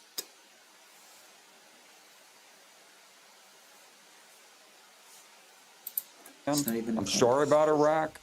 I'm sorry about all the military men we left over there that died over there, the mistakes that were made by the Pentagon. I wasn't there. If I had been, I think it would have been different. But, you know, most of these mistakes that have been made by politicians. And in the case of Ukraine, President Obama never understood it. He outsourced our foreign policies to Germany. He was facing toward Asia. They didn't get it. And President Biden, I would have counseled, and I tried to counsel publicly, when you meet Putin in Geneva, tell him no. Tell him you're not going to be able to advance. We already knew in the spring of 2021 that he was planning to attack Ukraine. We could have said to him, go into Ukraine. We're going to do everything we can to stop you, and we will stop you. Instead, we said, well, we hope you'll be a gentleman and a statesman. That's not using American power. Yeah, I hope Donald it's Trump, not. and I think he does, understand the use of power. You have to use power in this world. And we're coming to... And let's be honest. Let's be completely honest. The US absolutely has more power than Russia. The US absolutely... Russia is actually very scared of the US. Of the US actually getting serious about aiding Ukraine. Let's not even pretend that it's not the case. It's what Xi Jinping told Putin a year and a half ago. He said, change is not seen in 100 years, and we are driving it. Well, we've had 75 pretty good years since the Second World War. If we like the world as it's emerged, if we like mostly a rule of law, if we like travel, if we like relatively corrupt-free government, relatively open opportunities to express differences of opinion, then you're going to have to stand up for those values and fight for them, because you're not going to have them in China or Russia, or if China and Russia have control over the United States. So, Scott, I mean, again, I find myself nodding to the principle there. I mean, if you don't stand up the United States for democracy and freedom, where it gets attacked with impunity, then where does that leave the world when you have this axis of China, Russia, North Korea, Iran, who would relish a United States that is impotent in the face of attack on democracy and freedom? All right. Are we gonna hear some more nonsensical slogans from Scott? Well, first of all, I would like to go back to the earlier point he was making.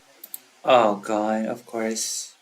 We're gonna be talking about Euromaidan and how it was a coup, a US-led coup. Is that where we're going to go?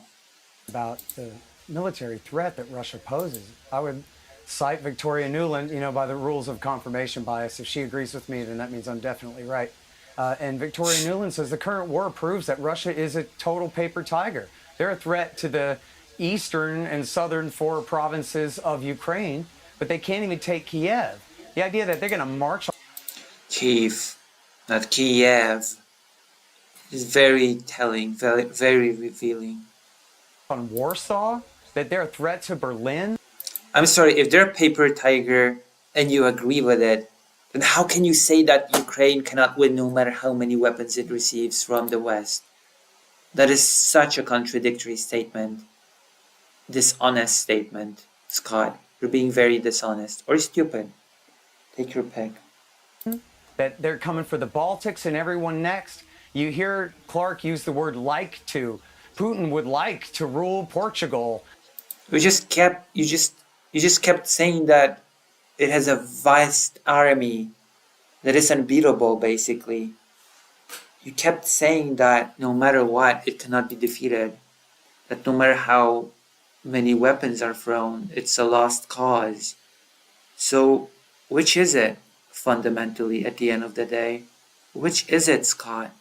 and all the land from there to the Yucatan Peninsula. So what? That doesn't mean anything. He has no ability to do that whatsoever. It's not just the NATO threat. He doesn't have the armed force to be able to, or the secret spy force to be able to, establish the political hegemony that Clark describes here. It's just a fantasy.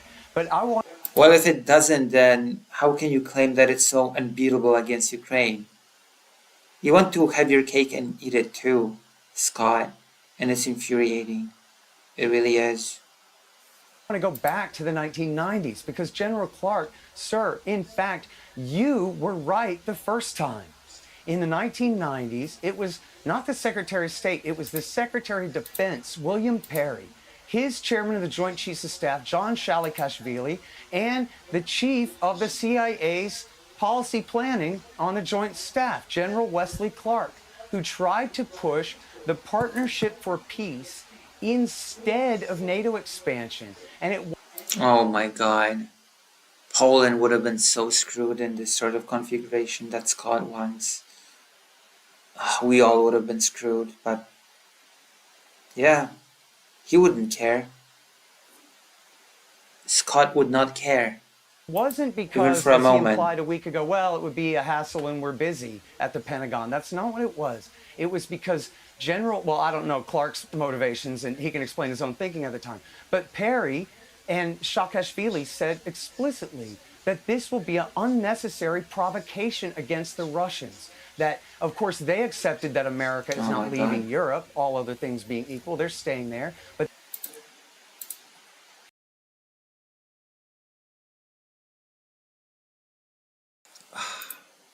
they said, it's like we don't matter. We just don't matter. Our agency, our wishes, our want for freedom and security, those things don't matter to Scott. We Eastern Europeans are not really people to him. Bring Russia in first, and then, if not into NATO, then into the Partnership for Peace, or use the CSCE or these other organizations that Russia and Ukraine were already members of. That way, yes, of course we want to guarantee, this is them talking, of course we want to guarantee the sovereignty and the protection of Hungary and the Baltics and Hungary. Poland and all our new Eastern European friends, these newly liberated states from Russia. But we can't do it in a way where we're simply dividing Europe by moving the line further east. Dividing Europe. You're so stupid. I hate you, Scott. I hate you with a passion of 1,000 suns. But leaving Europe divided, because if it's all ultimately pointed at Russia. Yeah, it should. All of Eastern Europe should be united under Russia in your mind, of course, Scott. Of course. It's the most logical move.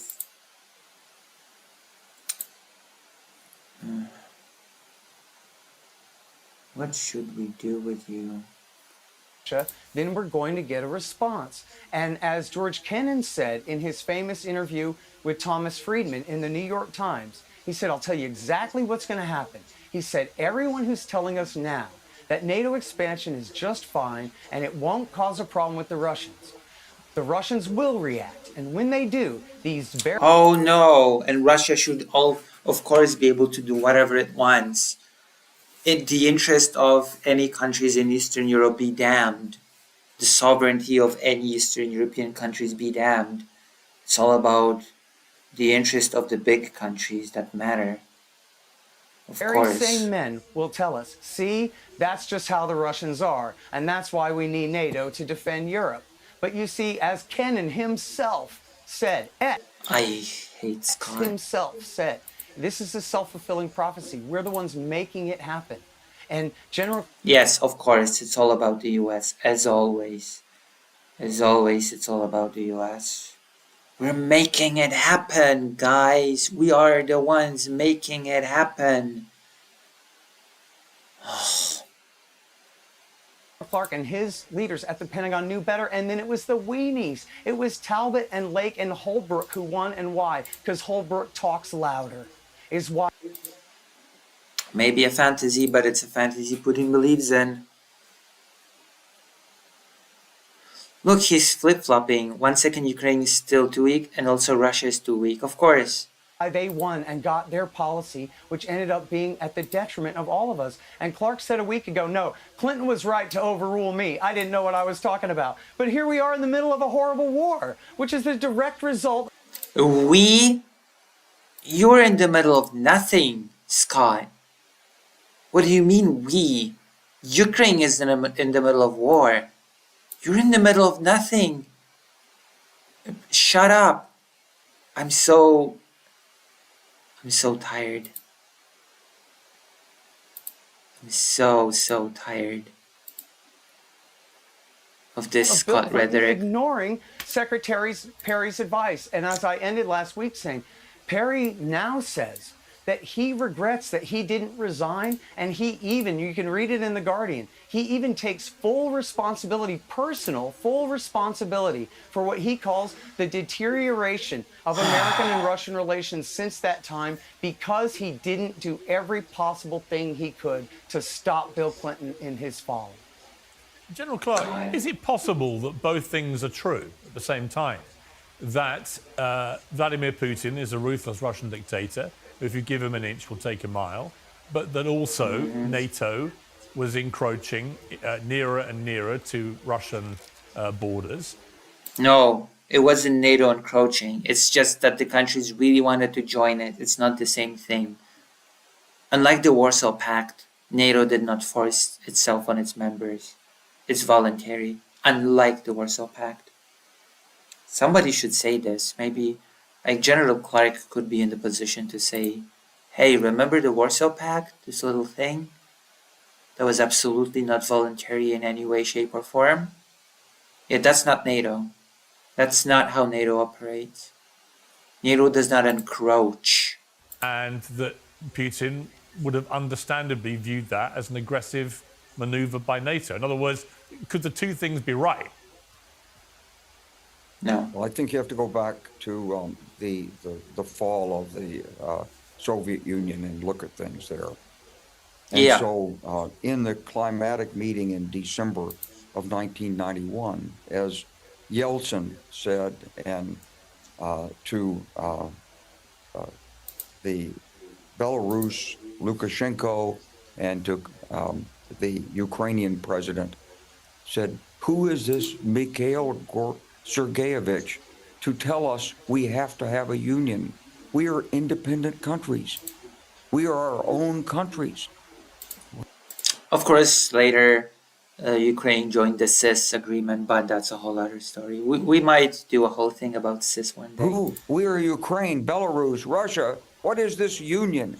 And so that's how the Soviet Union dissolved. And I've heard this. And there was the whole Soviet bloc. Poland left it proudly in 1989. From people who were actually there. That was the discussion.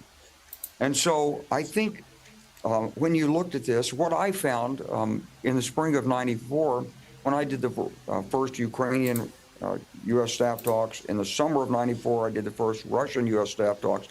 The Russian general said to me, they said, when will your NATO ships be in our port of Riga? I said, well, right now it's not your port. It belongs to a country of Latvia, and that's an independent country. Now, the more you keep asking this question, the sooner those ships will be there, because the people in Eastern Europe were terrified that Russia would come back. And that's why Bill Clinton made the decision. Now, I love... Yep. As a Polish person, I can definitely attest to that. Secretary Perry is a great man, a great leader, but he wasn't doing those discussions. He didn't feel that. He didn't feel what Clinton felt. And you know, one of the basic principles that we've had going forward, really, since the Treaty of Westphalia, is respect for state. But the thing is, these arguments are falling on deaf ears. Maybe Piers Morgan's audience will sort of get it, hopefully. But Scott is not going to get it. He does not care about the security of Eastern European countries, clearly. He just doesn't give a damn. So these arguments to him are empty, completely meaningless. Boundaries. And so these were independent countries, and they wanted to be independent countries. They did not Insecure. want to be re-subjugated by Moscow. And so Yep. the thinking at the time was, we'll make the right arrangements with Russia, we'll smooth this out. But what we didn't understand at the time was the extraordinary grip that the Russian intelligence apparatus had in Russia. It was never shattered. The Soviet Union broke apart. The intelligence agencies never broke apart. They put their money in the West. They trained their people to run for office. They kept their relationships, once KGB, always KGB. And it's bound by a code of death. And it's a very, very strong collegial relationship. And what Vladimir Putin learned to do in St. Petersburg was work with the criminal organizations that had emerged, that were there all the time, but got a lot stronger after 1991. And now you have a sort of mafia intelligence state. There you go. Now, that's not what Bill Perry thought was going to happen in Russia. That's not the Russia that signed the agreement to respect the boundaries of Ukraine. That's not the way we were approaching it. We were respecting Russia as a state. We were hoping for the aspirations of the Russian people.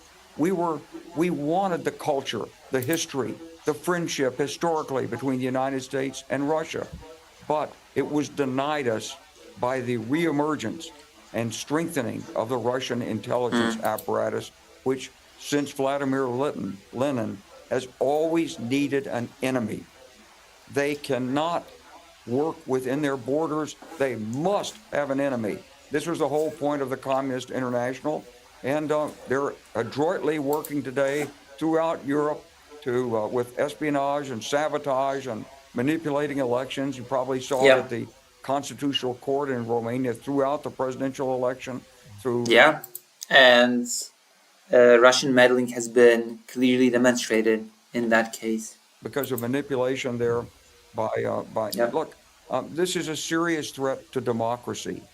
And if we believe, as we believe, about our values and the importance of individual dignity and the rights of people and conscience, and there's never been a time in human history when so many people had freedom. If we want to preserve that, then we're going to have to stand up for what we believe. And yes, Russia looks powerful. Russia looks frightening. It's absolutely not unbeatable. You just called it weak, Scott. Putin is he's a killer. That's what President Biden said.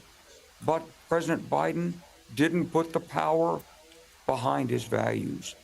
He didn't give Ukraine enough to really roll it back. And I could go through many, many episodes of what's happened since 2022 and discuss this with Scott. But the essence of it is that there was never a policy that Ukraine would win. I don't know what the policy was. Maybe it was like, let's just get through the next election so Donald Trump doesn't criticize me for starting World War III, and then maybe I can rally the people of the West and tell them the truth about this.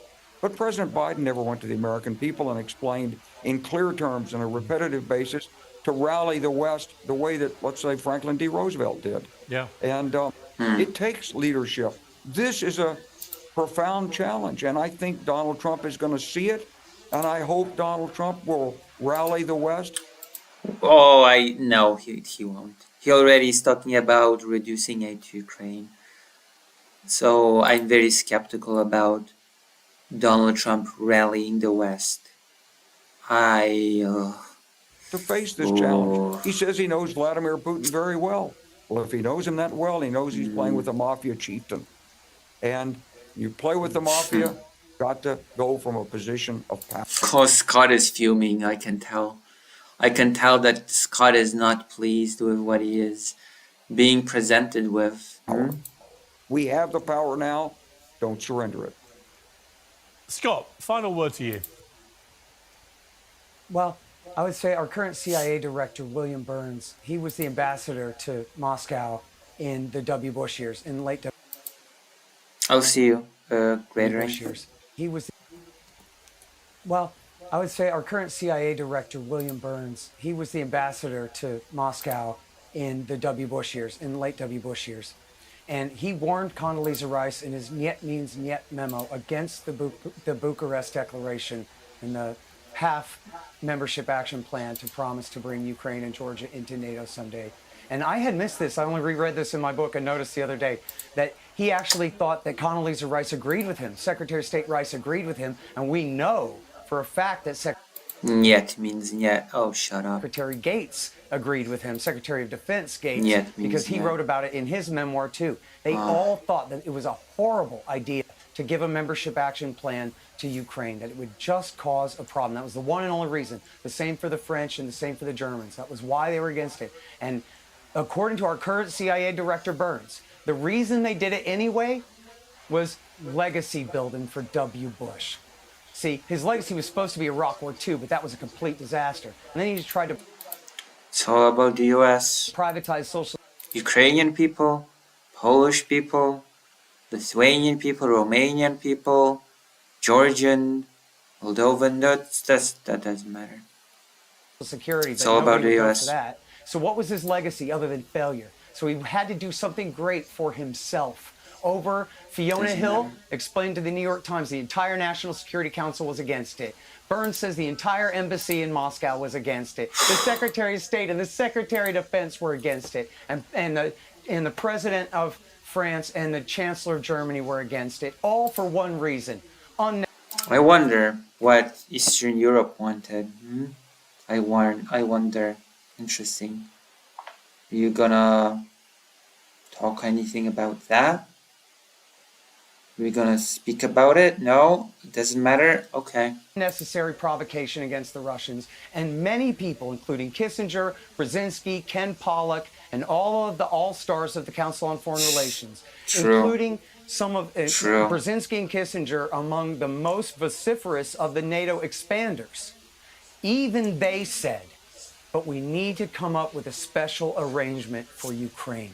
We need to give them something like the neutrality that Austria had during the last Cold War, because it's such an important country to Russia, and because, as the general says, Yeah, because it belongs to Russia. Shut up.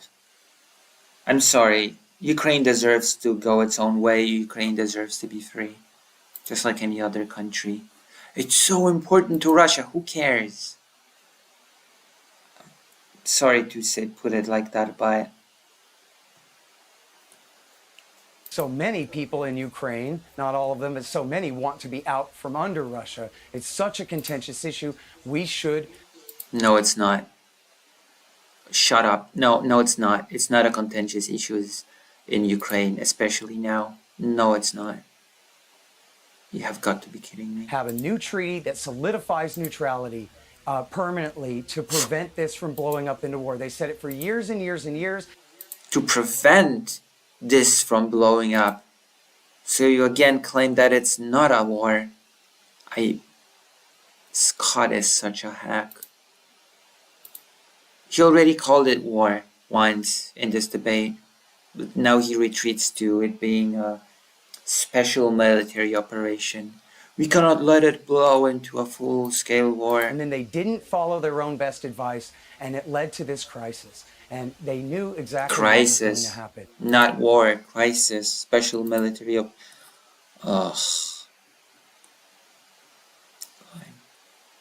Because Ukraine is so important to Russia. And so that really essentially should be the end of it. I mean, Robert Kagan himself, Victoria Nuland's wife, Bill Kristol's writing partner, who developed the entire doctrine of benevolent global hegemony.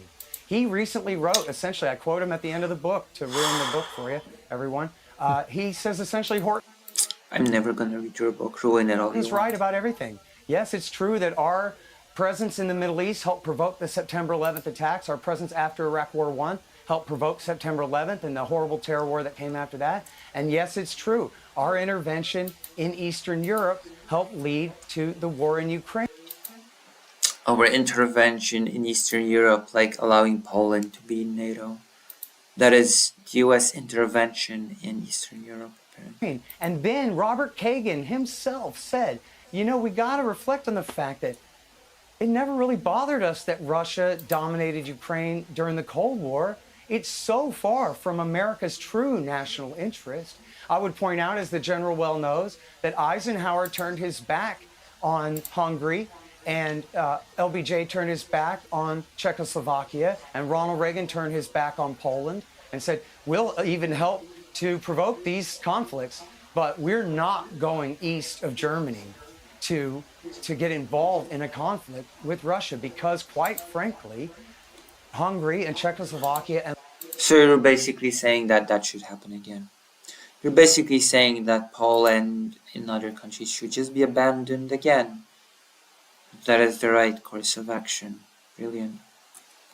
Brilliant. Brilliant, Scott. Thank you. I feel so good hearing that. and Poland are too far east of America's vital national interest to risk war with Russia.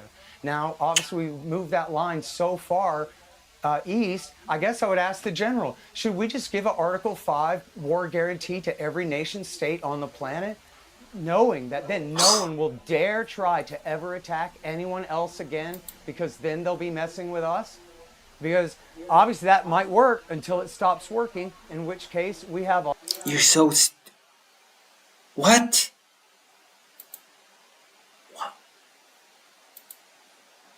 NATO is a European project, you idiot. And Ukraine is part of Europe.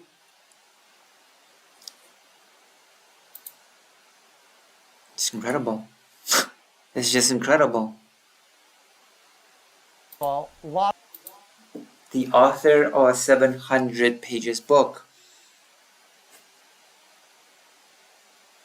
of war guarantees to fulfill. Okay, And a lot of well, let money me- to spend well, let when me- we already have a $36 trillion national debt here. Okay. Well, look, out of courtesy to the general, given you've asked a direct question, let me Sure. end with the general, give you the last word, and answer that question.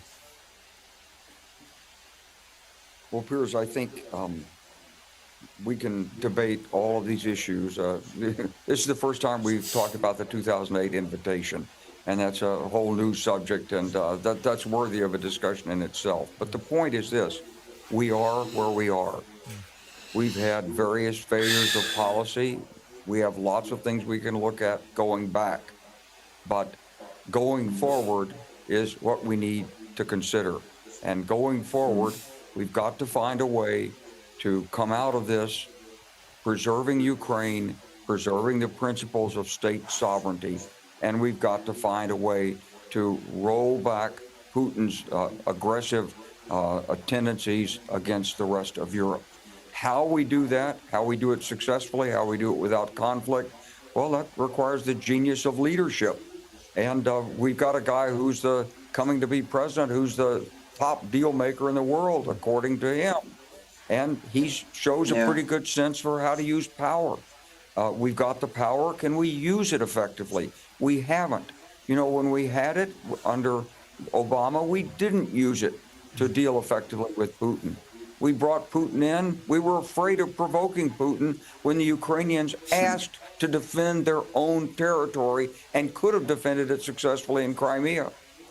When they asked for assistance from us in 2014, we told them no lethal assistance. We gave them some sleeping bags and some MREs, but we didn't help them defend their country. They defended their country for 10 years against Russian attacks, and Russia couldn't break through their line. It wasn't until Putin really massed his forces. So I think there's every reason to think there's a way forward in this without surrendering either our principles or the people of Ukraine. It's up to presidential leadership, good common sense. It's more like he's hoping really bad about Trump. Pro-America, cares about to giving Russia solve some... this and end this instability and this chaos that's being provoked right now. And until you're on the inside of it, you can't see all the handles and all the ways to do it. I hope Keith Kellogg can. He's a good man. And I hope Donald Trump can follow through on his pledge and end this war in 24 hours. General, thank you very much, and Scott as well. What a courteous and respectful debate. I greatly appreciate the tone that you conducted that. I think viewers watching it will too. I think you agreed actually with a lot more than I thought you might. Ultimately, it's just the big picture calls where you disagree. But I think there's a lot of common ground to be found, and that's always a good debate where you feel that people on either Hoping, side I can guess. agree at least on certain parts of this story. Thank you both very much. I really appreciate it. All right, that's it. So I'm gonna check on something in a different room, and then I'm gonna come back. We're gonna play some Stalker, and then we're gonna do the bases thing. I'd like to talk about the Russian bases in uh, Syria after Stalker. Also, if you appreciate my wicked commentary, my wicked ways, then please consider joining lucyhaza.org/live and subscribe or donate. I would be highly appreciated forever and ever. I'll be right back. I'll be right back.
Well, I'm back.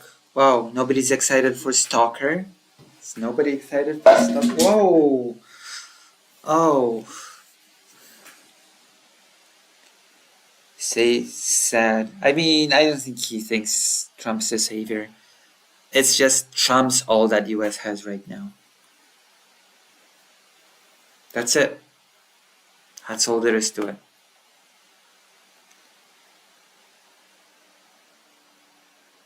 The general cannot shit talk his current president. That's one reason. And it's the only person right now. I'm sorry to say. The general cannot say, oh yeah, Trump's shit. He's not gonna do anything. I would not be wise, to say the least. Of course, he has to say, yeah, I'm hoping he's gonna do the thing. Yeah, of course. What do you expect him to say? Oh yeah, Trump's a shit president. He's gonna do a shit job. He's gonna abandon Ukraine, and I'm gonna say this with absolute confidence. No, he should be saying, yeah, I hope he's gonna step up and do the right thing. Of course, that is what he's supposed to be saying.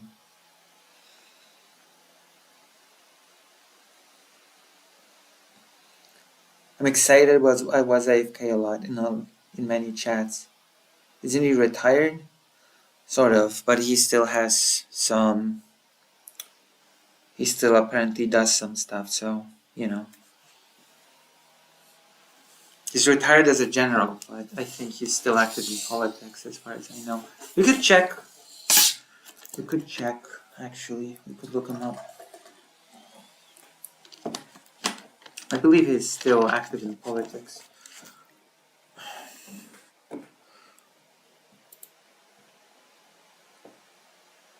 Wesley Clark. Yay, Lucy. Yay, thank you. Okay, Google. Wesley Clark, wiki. Wesley Clark.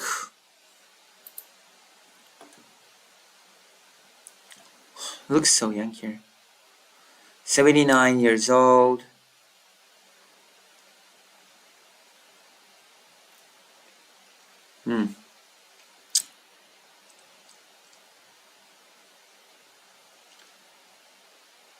Civilian career.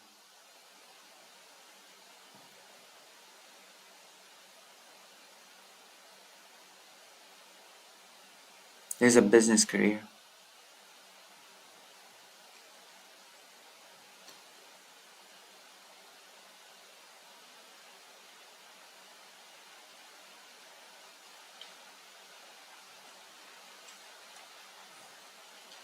Well, you're going to be playing some Stalker now. We're taking a break from politics. What do you say? Shall we take a break from politics? We're gonna take a break from politics and play some video games. We play some video games. Yes, we are going to play a video game. Stalker is gonna be our video game of choice. Stalker, Shadow of Chernobyl. Play. We're gonna have to turn on the display capture, aren't we? We're gonna have to risk me showing my disgusting little folder. Oh well, that's the risk. That's the risk I'm willing to take for you, dear viewers. That is the absolute risk that I'm willing to take for you. Showing off my... What is this? Showing off my folders.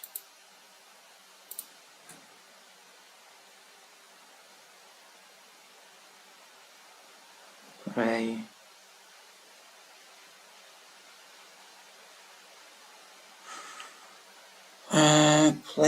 Play. Copy. Close. Stalker wants to use your computer to its own ends. I'm gonna allow it.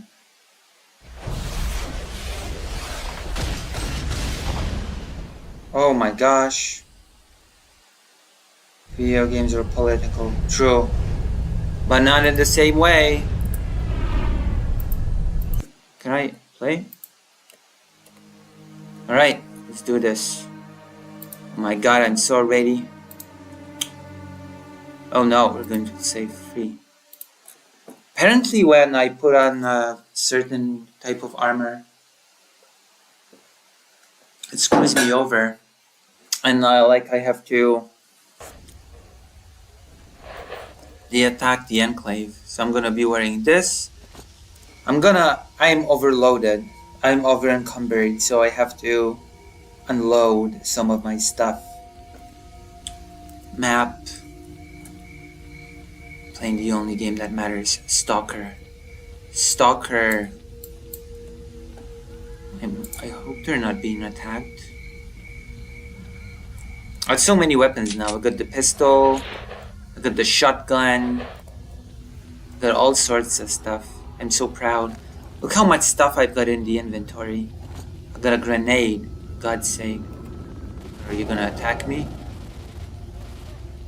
Oh, got a bad feeling. I've got a bad feeling that the enclave's getting attacked. Little village place. Please don't tell me they're being attacked. For some reason, randomly they sometimes get attacked by the military. I think it's because I'm wearing the thieves outfit or whatever. They don't like it. They're going in. They're going in to take me out. I think that's it. I think you're going in, getting in to take me out.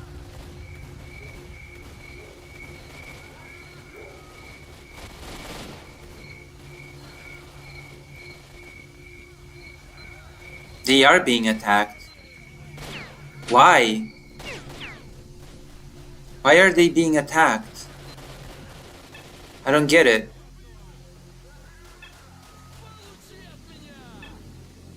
Why? Sometimes they do get attacked, sometimes they don't. It's random. Why?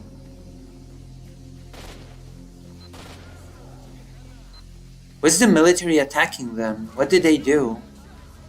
I just don't get it. It's so strange.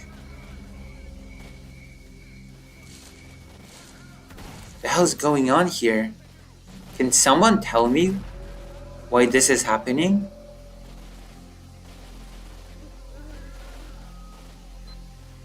Is this supposed to be happening? I'm not wearing the thieves thing, and yes, they're still getting attacked. I don't get it.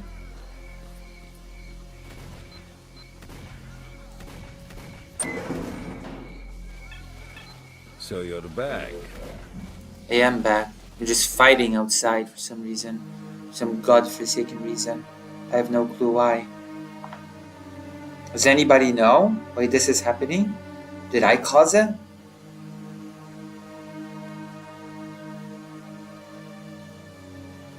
Any Stalker players in the chat?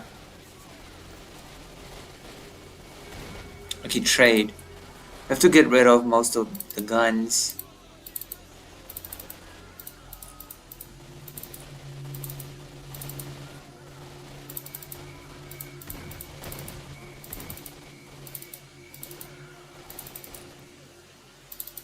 Okay, I need one pistol. I'm gonna sell most of the shotguns. One machine gun. Might as well sell this, to be quite honest with you. Oh, 3,000. Nice. Trade. Not bad. Some pretty good stuff you've got there. Merc suit. Oh, 24,000. How much money do I have?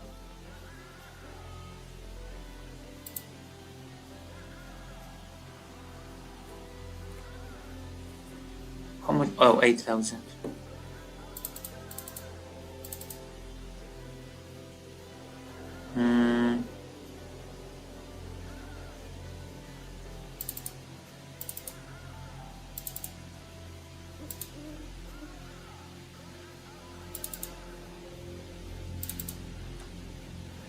Not bad. Some pretty good stuff you've got there.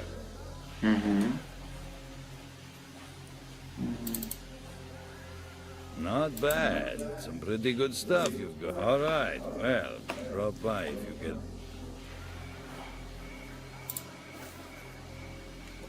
Okay, I have to eliminate the bandits. No. No? Nobody knows? Wow. Nobody plays Stalker in my audience, I guess. There's nobody in my audience just plays Stalker. Very disappointing, because it's a great game.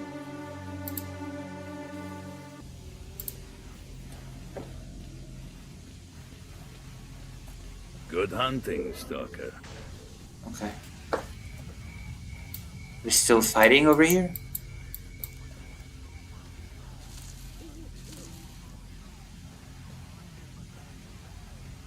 They're not. Are there any bodies here right now? Not fighting in here anymore. Tried once and didn't get far. Well, now you can see me get super far. You should play the second one, honestly. Just play the second one. You have a good PC. You can handle it. Whoa. Now, this is good inventory. I like this. I'm liking this. Got so many healing items. I'm so proud. I know nothing about it except from you, but I like learning by watching. So, okay, that's good. Are you dead? Oh gosh. You're all dead. Thank you. Thank you. Thank you. Thank you. Jesus. I guess I'm just... Whoa. Thank you. You get so much stuff from dead guys in this game. It's incredible. I feel like I've got so much stuff in my inventory right now. Thanks to just looting bodies. And I don't even do anything. I didn't even earn this. They just fought among themselves. It's so weird. And now there's a bunch of dead guys that I can loot. What is this? Now I just wanna... Honestly, it just makes me want to come back and sell stuff again. Honestly.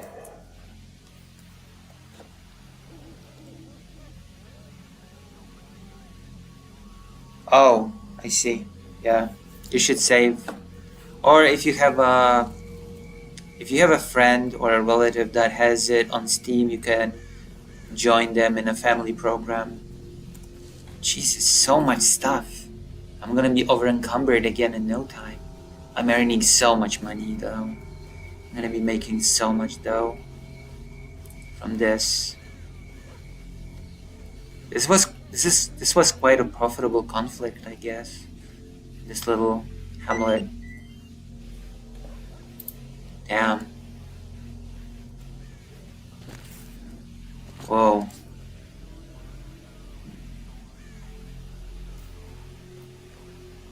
Holy moly. More ammo.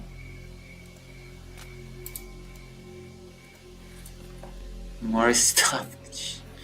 Jeez Louise. So much stuff.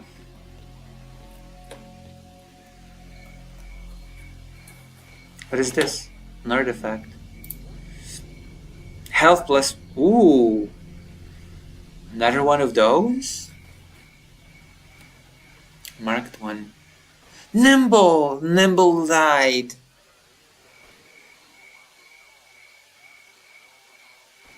I know what ending you're gonna get. Oh, there are multiple endings to this game? There's actually multiple endings here? Oh gosh. Nimble. Well, no, you're dead, Nimble, so I'm sorry. I'm really, really sorry, Nimble, but you're dead. No, nothing can help you now.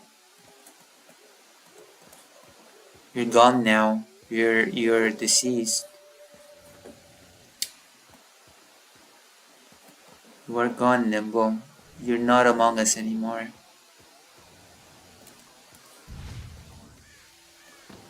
Unfortunate, but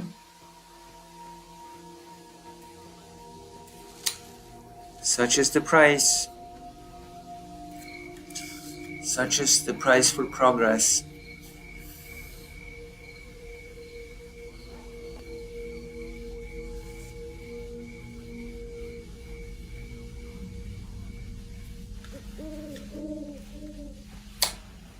Such is the price. Ooh, another body and a shotgun.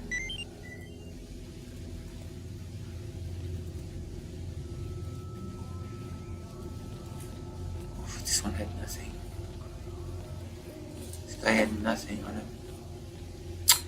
Okay, we're gonna go back and sell this stuff, and then I'm gonna go and do the quest tasks.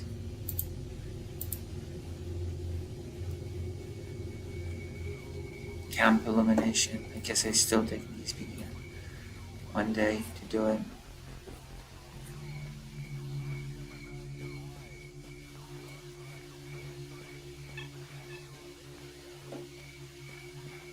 Anybody here?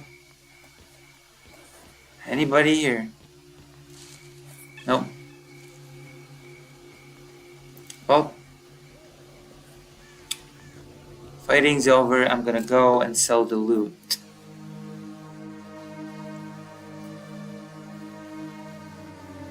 Hello, Moho. Hello, Moho. We're playing Stalker. Again. Oh, I'm doing so well in this game. Woof. Woof woof.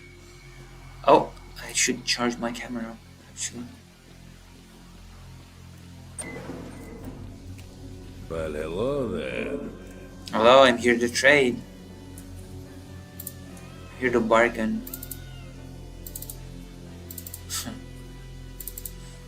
Oh boy.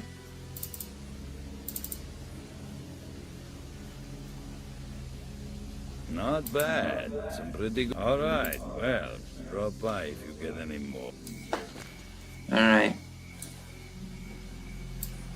Pistol. Shotgun.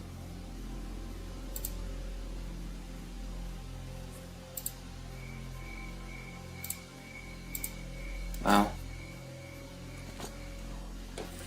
Alright. What are you asking? I'm asking everyone. I'm asking you, Moho. How are you doing?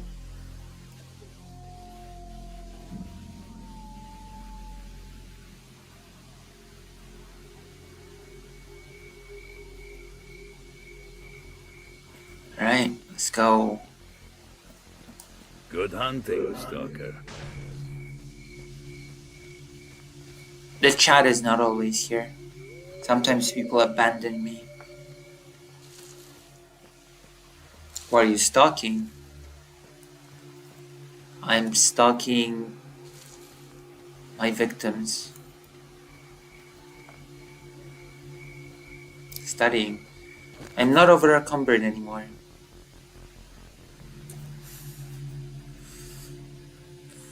I'm actually... You know what? I should put away some stuff. Actually. In the box. The stash box. What have you got here?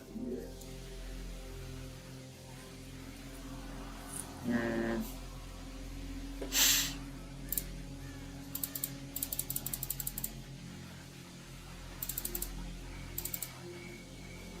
Mm. Mm. Oh, okay. You might not be too responsive. That's okay. It's a pretty intense stream anyway.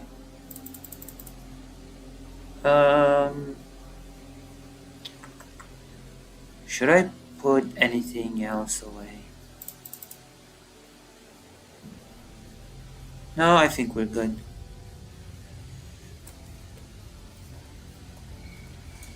Okay, we've created a stash.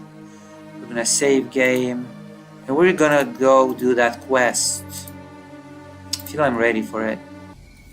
Got tons of money for the checkpoint. So things are good, in other words. True. That's true.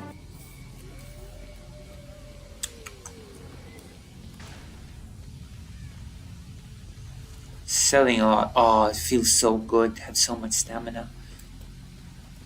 Being over encumbered sucks. Sucks. Sucks to be over encumbered. Not anymore. Let's go.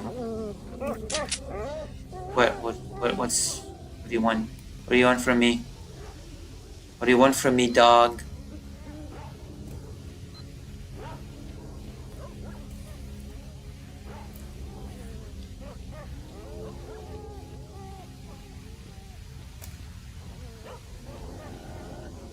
Whoa. Whoa.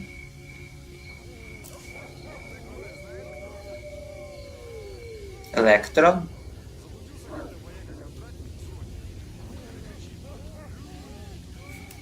Okay, we're gonna run for as long as we can. We need to run. We need to hurry up. We need to hurry it up. Hurry it the damn up. I'm gonna have so many cool segments out of tonight. Also, I cannot wait to see the new intro. That's gonna be something. What are you standing there for, stalker? If you want to go through, come up and we'll have a chat. If not, I suggest you take Yes, on yes, before we get 500. angry. 500 monies. Okay. I need to go there. Here you go. See you. Oh. Boards. Maybe there are more dead bodies that I can loot. That's the dream. There's always more loot to be gained. No, no more loot. These are all bodies.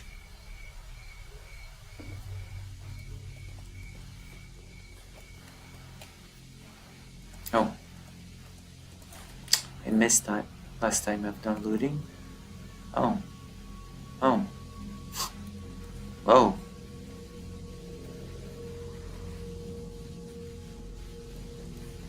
Like I've missed some nice stuff actually. What are you standing there for, stalker? If you want Ah, stop, stop, stop. I've already paid you. Come on. I've already paid you. Stop making me angry. I'm gonna kill you all. I should kill them. There's only a few of them there. Then I wouldn't have to pay this weird ransom thing. Oh gosh, I'm bleeding. I ran straight into an anomaly. That's my bad. My bad. I mindlessly ran into an anomaly.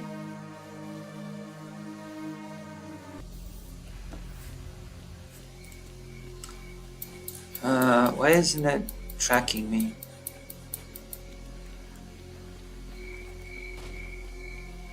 You might run into some bandits along the way.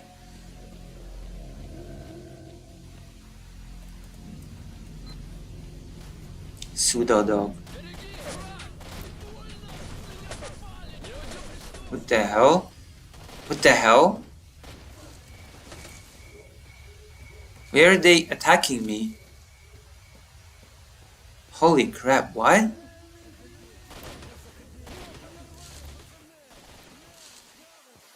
What?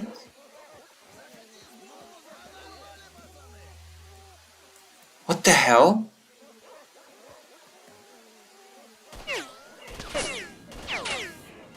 Wait, why aren't these guys hunting me? I don't get it.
What's happening here? Are these the bandit?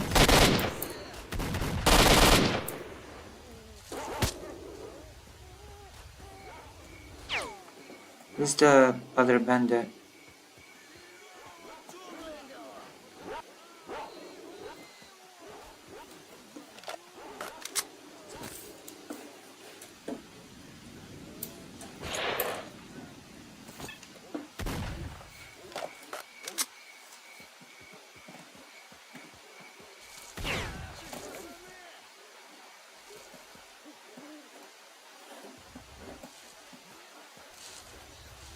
The hell?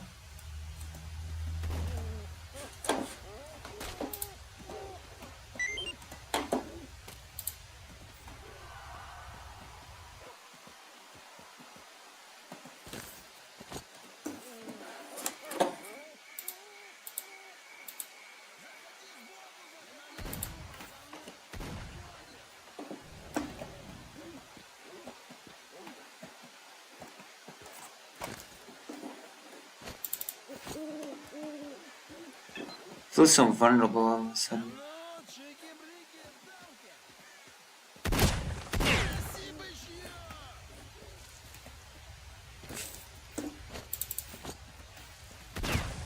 I wish there were shortcuts here like in the second game.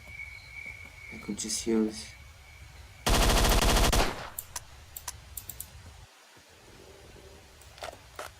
The weapon is jammed.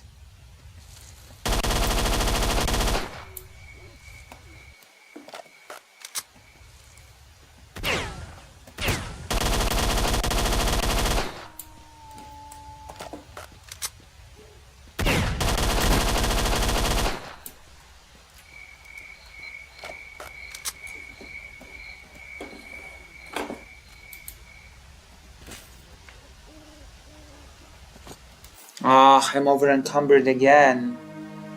Around what year it takes place? The Chernobyl years or something. The Chernobyl explosion years. The weapon jammed. I wonder if that happens in the... Oh, hello. Thanks for not helping. Thanks for not helping me, guy.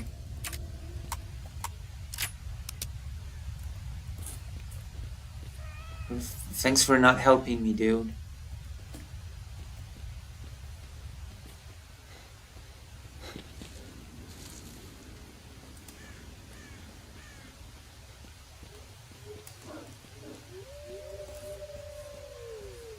I could have sworn there was one more guy that I killed there.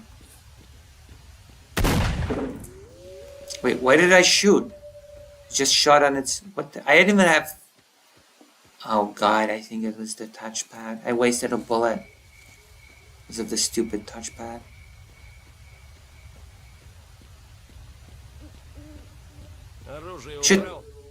I should kill this guy, seriously, for not helping me.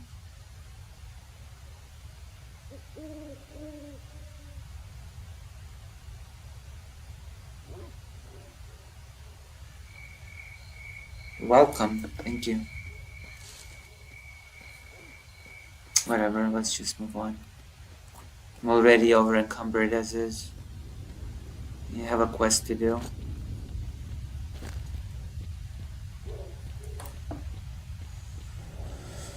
Oh god. I am already over encumbered as is. Severely.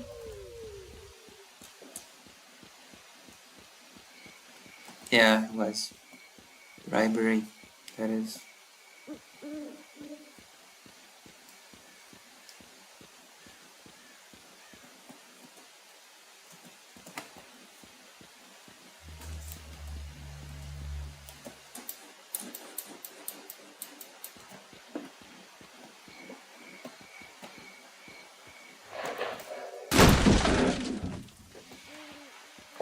Okay.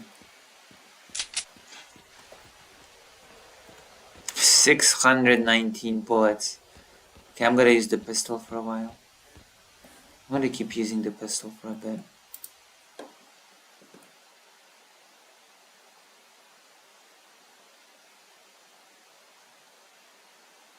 Yeah, it does take part in the USSR. Oh, yeah, there's a situation here. I honestly don't know who to side with here. I actually don't know who to side with here.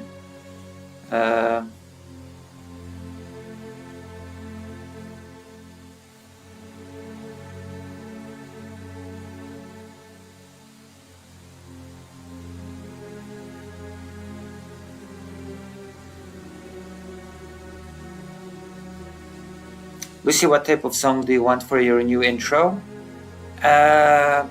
Some copyright-free classic Eastern European. I'm not sure. What do you recommend, Fake Alec Parker?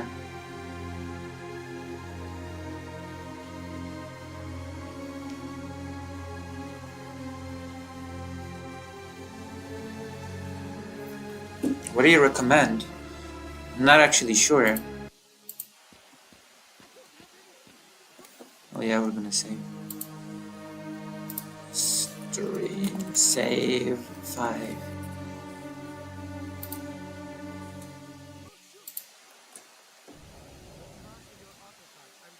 I'll give you a license to use it. Wait, to use what? Rock. What do you mean you're gonna give me a license? Don't you get it, retard? It's the bandits! Help!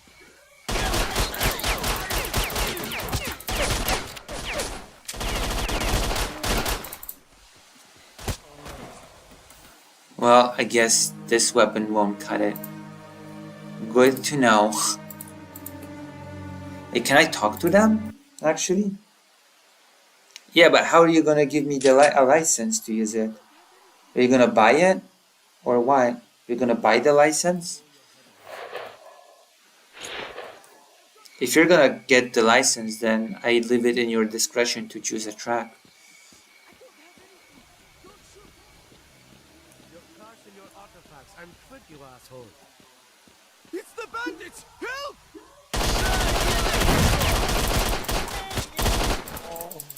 Okay, it's impossible to talk to them. I should just ambush and kill them.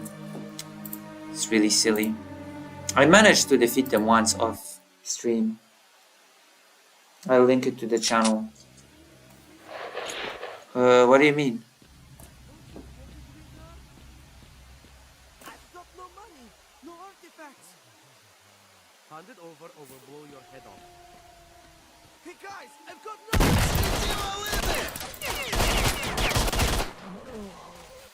Wow, how are they killing me so fast now? I managed to defeat them once. I literally managed to defeat them once. Maybe I should, okay, I should use a higher caliber gun. I do have a higher caliber gun, right? No. How should I shoot it?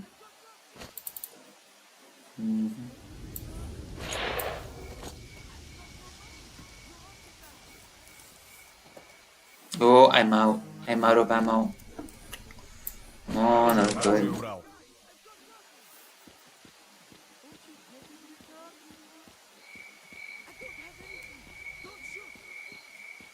you get it, retard?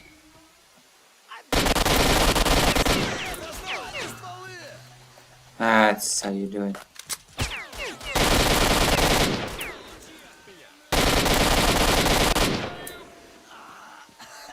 There we go.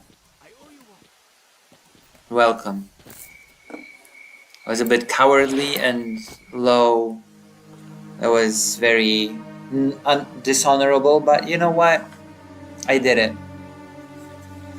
So it doesn't matter.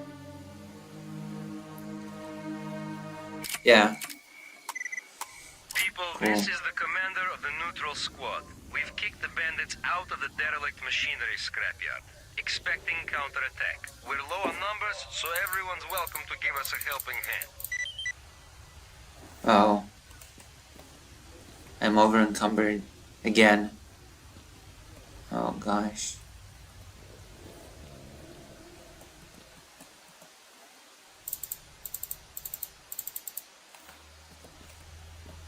I can still move though. So I guess it's not that bad. I'm gonna say we're doing well. We keep getting new loot.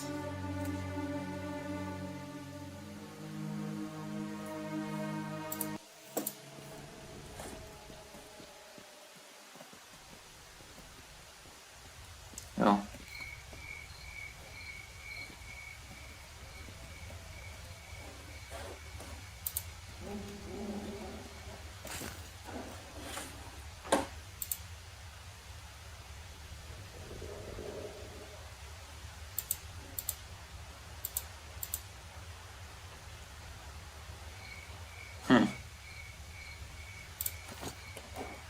Soviet Special Forces.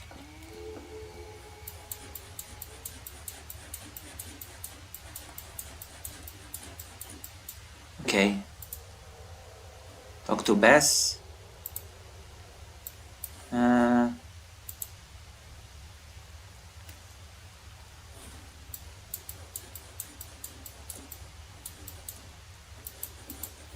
Okay, tasks.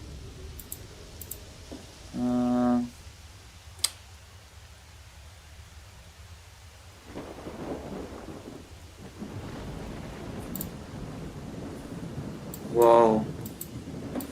That is not so far away, actually. Okay.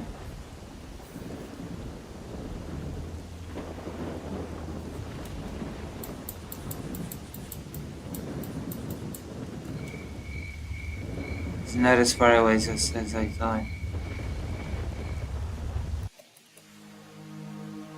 What do you mean you link it to the channel?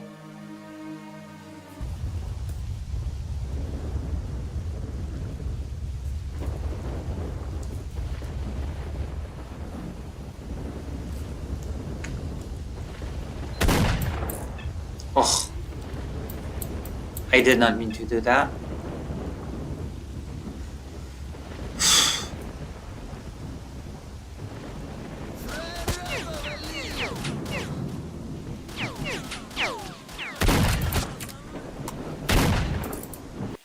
Oh, wow, one hit, huh? Screw you guys.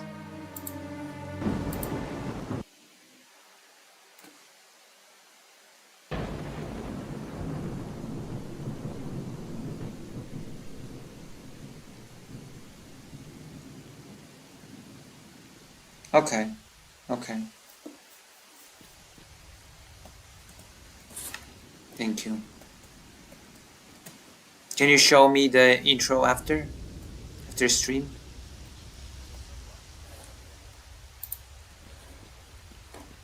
Oh, it's random.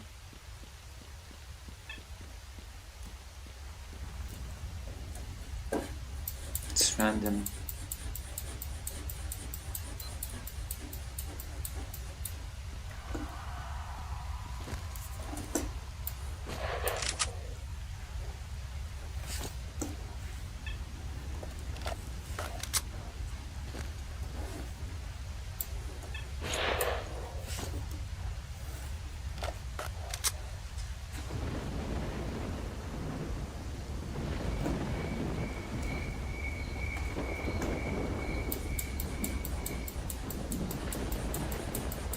Wait, where am I? Here.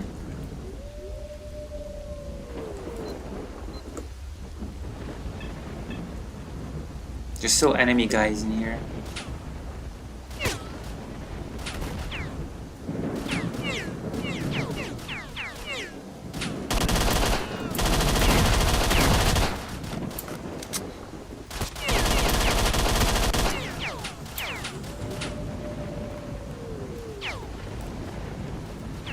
Find cover.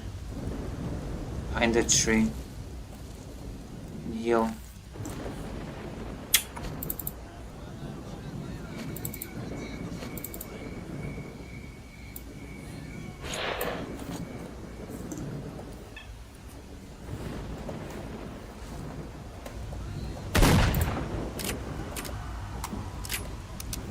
Why couldn't I reload before?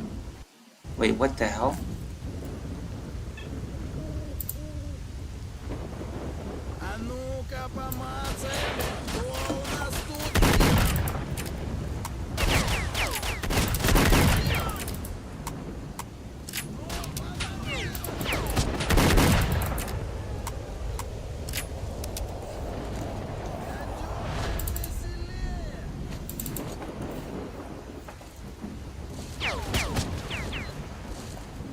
I'm already bleeding.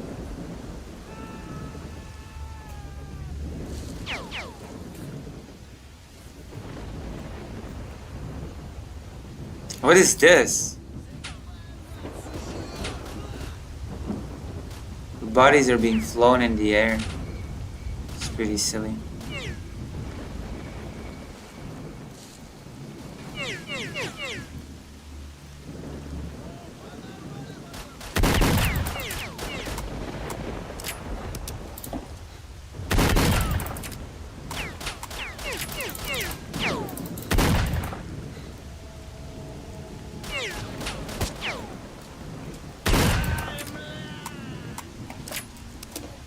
Alright. One more guy. Go.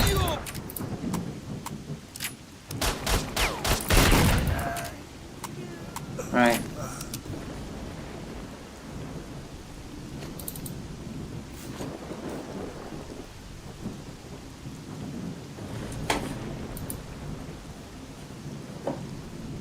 What do you have for me?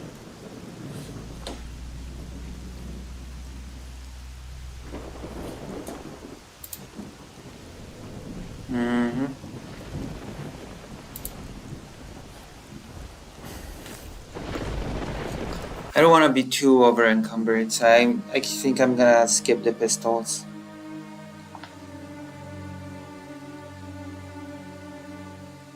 I think I'm gonna just skip taking the pistols. What else? What else do we have? Oh.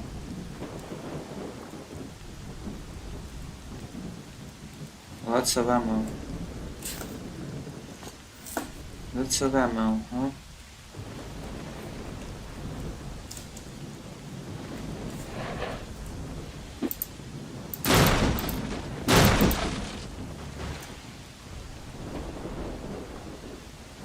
Anything else? Anyone else?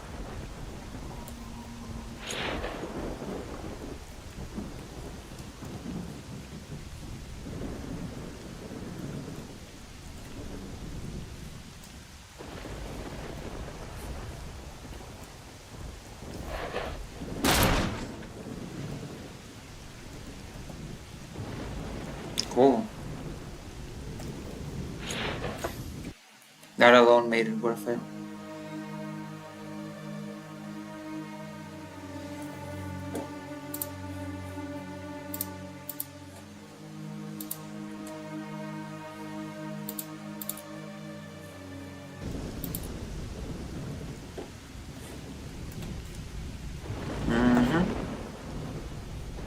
That alone has made it worth it.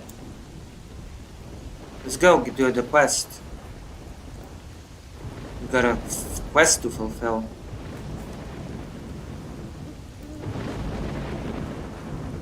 Oh, storm is brewing.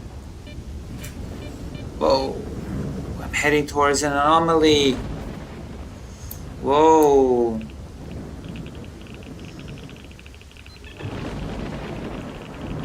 Uh-oh. I'm getting irradiated.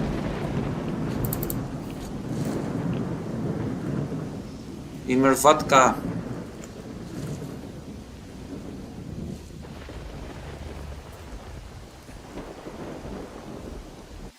More vodka indeed. Ugh.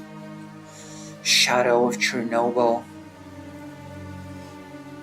We are all in the shadow of Chernobyl this fine day. Whoa.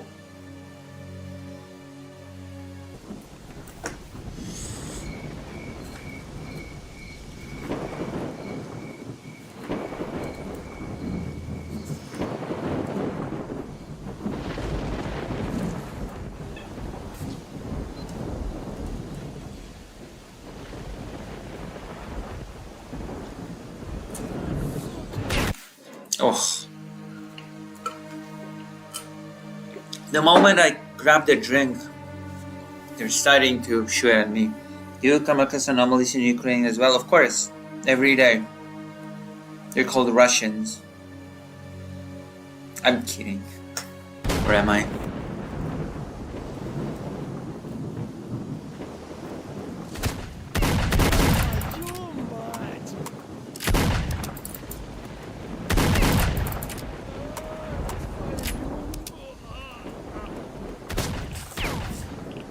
Who's shooting at me now?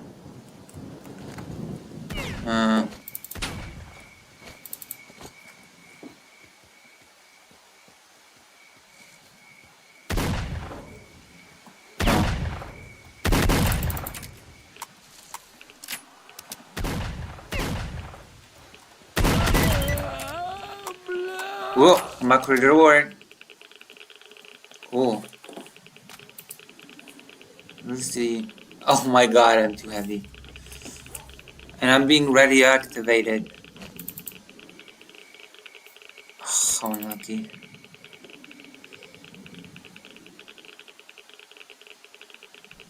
Hold on. Really? No, I have to...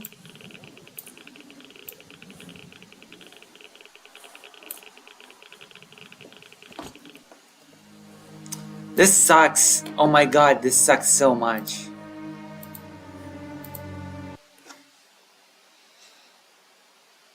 Jesus, I juked them so well as well. Whatever.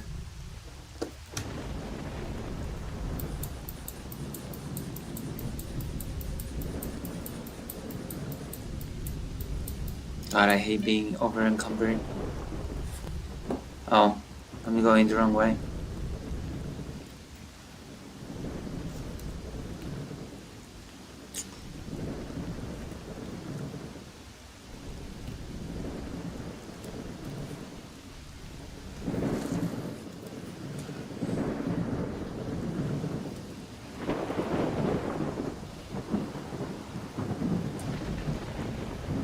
I'm going the wrong way.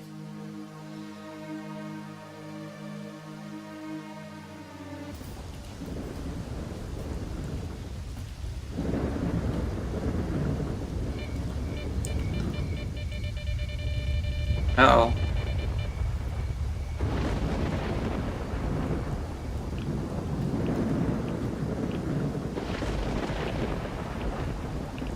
You be careful with that radioactivity.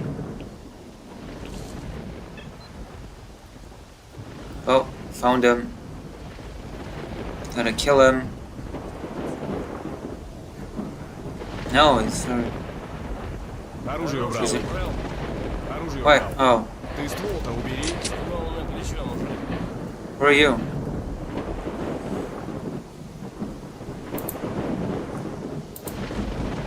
Oh.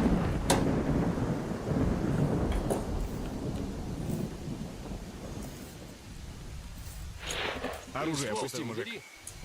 I'm leaving. Shut up. Leave me alone.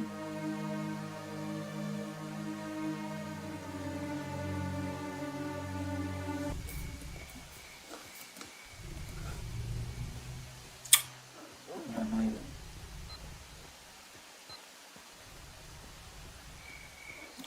Ща мы вам орали недоделанные. Закопаем вас, сучье. That's what I do.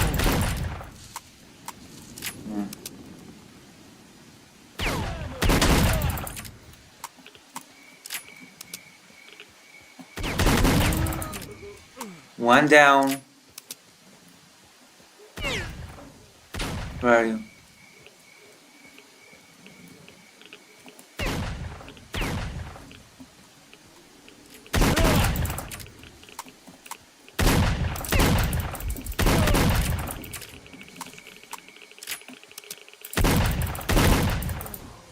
Oh, shut up! Come on.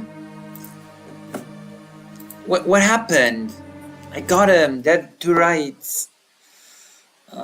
This is so stupid. I'm so pissed. Whatever. We're rage quitting this mess of a game. For now. We're gonna finish this tomorrow. It's not a gaming stream anyway. Display capture off. And now we're going to do a topic. We're going to do a topic. Isn't that cool? Doesn't that sound great? Let me check something.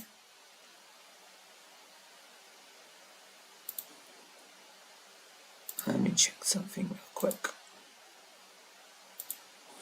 Oh, Messiah. The Messiah had comment.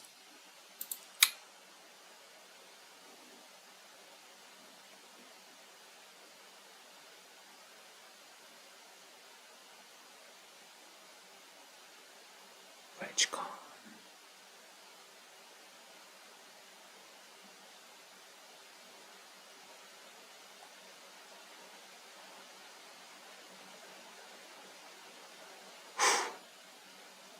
Wow. Wowzers, trousers. Who is actually dumb enough to believe me? I'm putting quotes.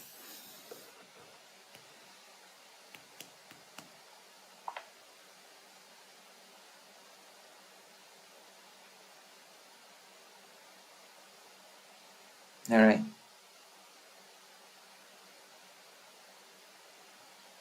Let's discuss the topic. I think it's cool, Lucy, Laura, how you play a different stalker game in different countries.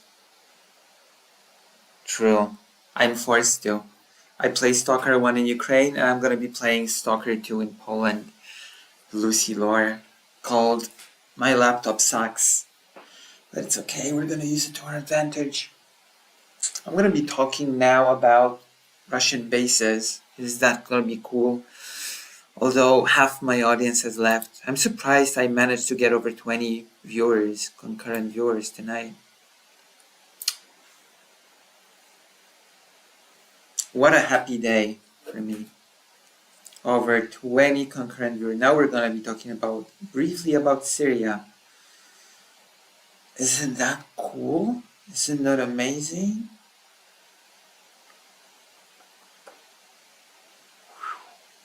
Nice. I actually have enough money for a translator. I have enough money for a translator now. Cool. Hello, Dr. Johns.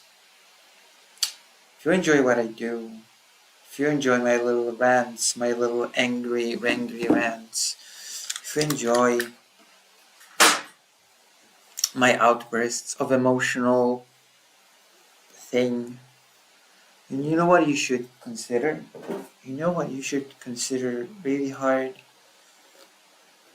Donating and subscribing to make me independent enough not to have to kiss the ass of bigger creators like Destiny or Vouch.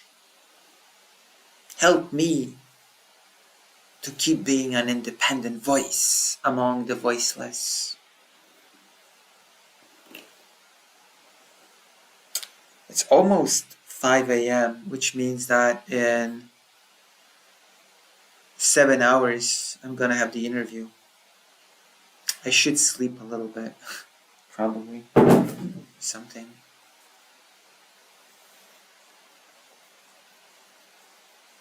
Sihaza is not supported by a generous grant from the Ford Foundation or the Open Society Institute. True, I'm not. But I could be supported by you. Look at my Save Ukraine bracelet.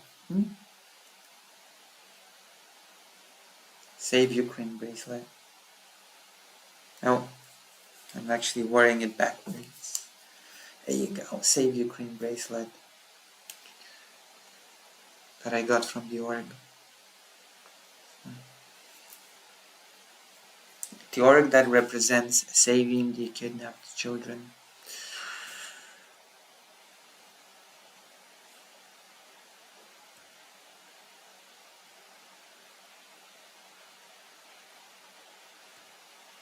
See? I'm observing the chat. I'm observing you, chat. I'm looking at you.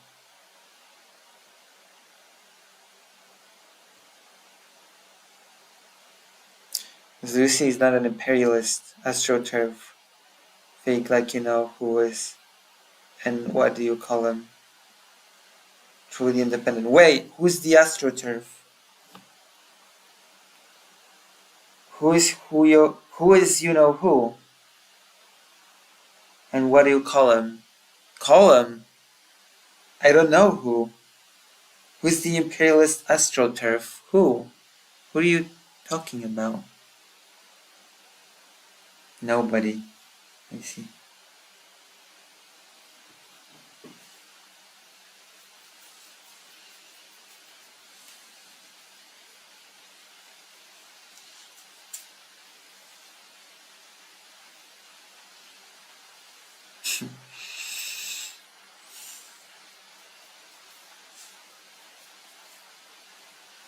Oh. Whatever creates Tyler. Tyler, Jesus.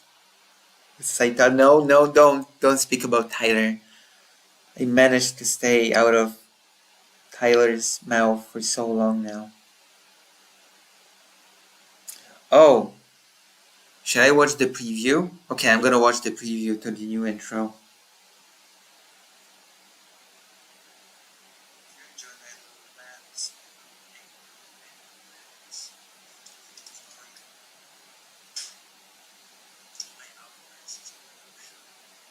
Wrong thing.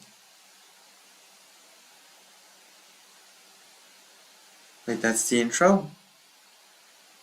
No, that's not the intro.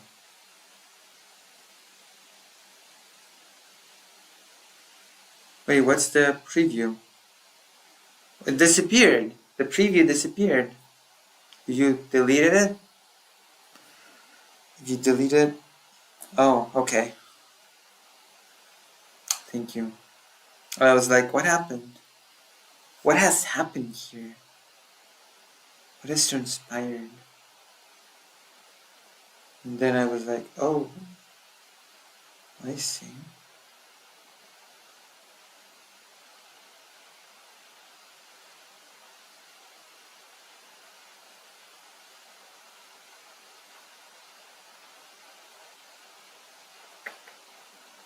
You see what's happening here? Oh my gosh, I've been abandoned by my audience. 7 people. Only 7 people watching. I've been abandoned. I can feel it. Whatever, we're gonna do one more segment and then I'm gonna do something. Right? We're gonna do... Ooh, wow! The Piers Morgan thing has gotten 445 views. That's pretty impressive for me. 445 views. 12 likes, 2 dislikes. That's a pretty good. That's a pretty good thing, actually. Whatever creates drama, whatever stokes conflict,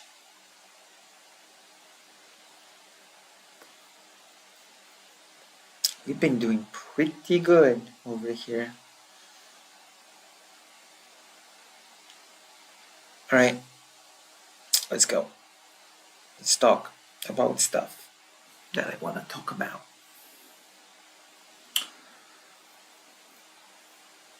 Oh yeah, I want to actually show it off.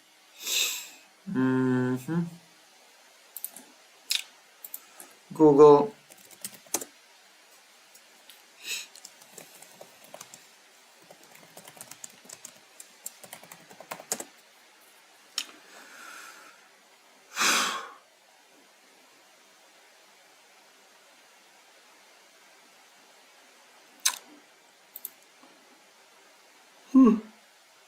Oh my god, apologies. My apologies.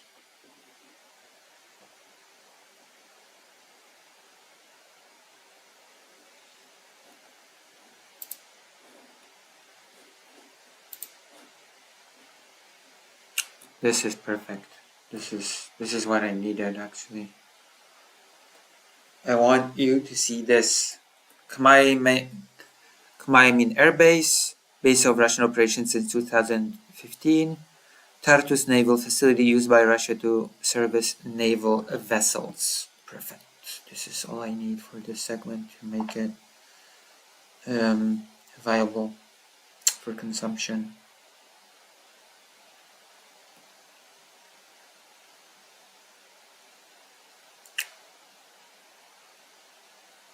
But first, do you have any new previews for me? Hey, Calico Parker.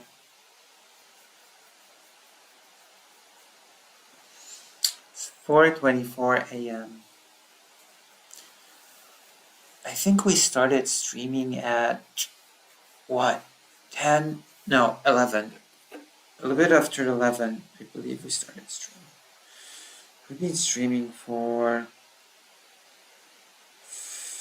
close to 5 hours. That is impressive. Impressive tenacity, wouldn't you say? My dear viewers, or at least the ones that are still here. The ones that have decided to be still here after all this time. Okay, I want to do this segment real quick. Because we have so many questions. There's so many aspects to the thing.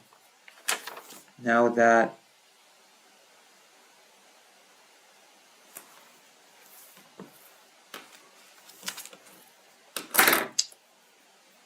Bashar al-Assad has fallen, and I will want to focus on one particular aspect of all this. I'm going to hide these people here. I have the chat below me.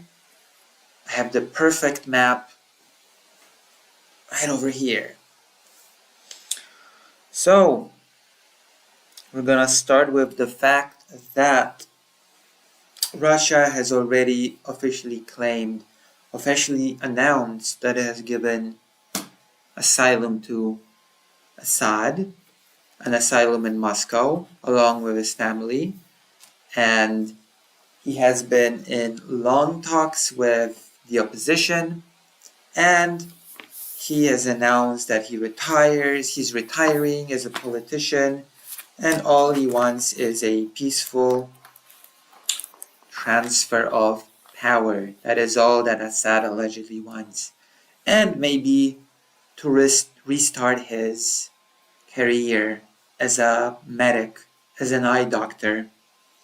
But that's neither here nor there. The result is that Russia, due to its invasion in Ukraine, has not been able to help its main ally in the region, to help its biggest Arabic country ally, and we will discuss the consequences of that right now. There are many consequences to that. Russia has been basically helping Bashar Assad since 2011 by supplying Assad with weapons, I believe, in 2011 when the whole civil war erupted. It has bailed out Assad in 2015, and in 2017, this is where it gets really important for our topic, it has signed a lease for 49 years on two bases. One air base over here, Khmeimim Air Base, base of Russian operations since 2015, and Tartus naval facility used by Russia to service naval vessels. Both of these are very crucial for Russian operations in the area, but not just for the Russian operations in the area. It is actually a key part of Russians' expansionist idea, the idea of having influence in many parts of the world. And these bases are crucial for Russia to be able to maintain their influence over Africa. Russia does this in Africa in three different ways. It does it with diplomacy by having official ties with different African states and doing official channels diplomacy. The second way it does it is through misinformation. 40% of the entirety of the misinformation in Africa, believe it or not, comes from Russia, especially since African people apparently are very dependent on social media when it comes to news consumption, and Russia takes great advantage of it by flooding social media with misinformation that then African people consume. Again, 40% of all misinformation in Africa comes from Russia. And the third and final way in which Russia wants to assert its dominance in Africa is through more forceful means via the African Corps or the Wagner Group, which conduct military operations in Africa to assert Russia's dominance. And this is where the two bases in Syria come in. The two bases in Syria serve as a checkpoint for Russia to be able to send more equipment, more support to facilitate rotation of Wagner troops in Africa. This is one of the more important things. There are a few reasons why this base is important for Russia. And among them is, of course, the counter to NATO in the southern flank, or so Russia claims, establishment in the Middle East. This was Russia's stronghold in the Middle East. This is why Putin, till now, has been so eager, has been so willing to support Assad's regime. And now that Russia is tied up in Ukraine, Russia was basically forced to choose. Russia was forced to choose between Ukraine and Russia.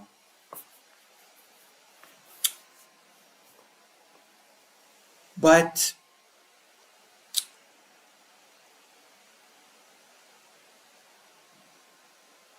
well, of course, there was diplomacy. There was the fact that Russia became a pretty big player when it came to diplomacy in the Middle East via its foothold in Syria.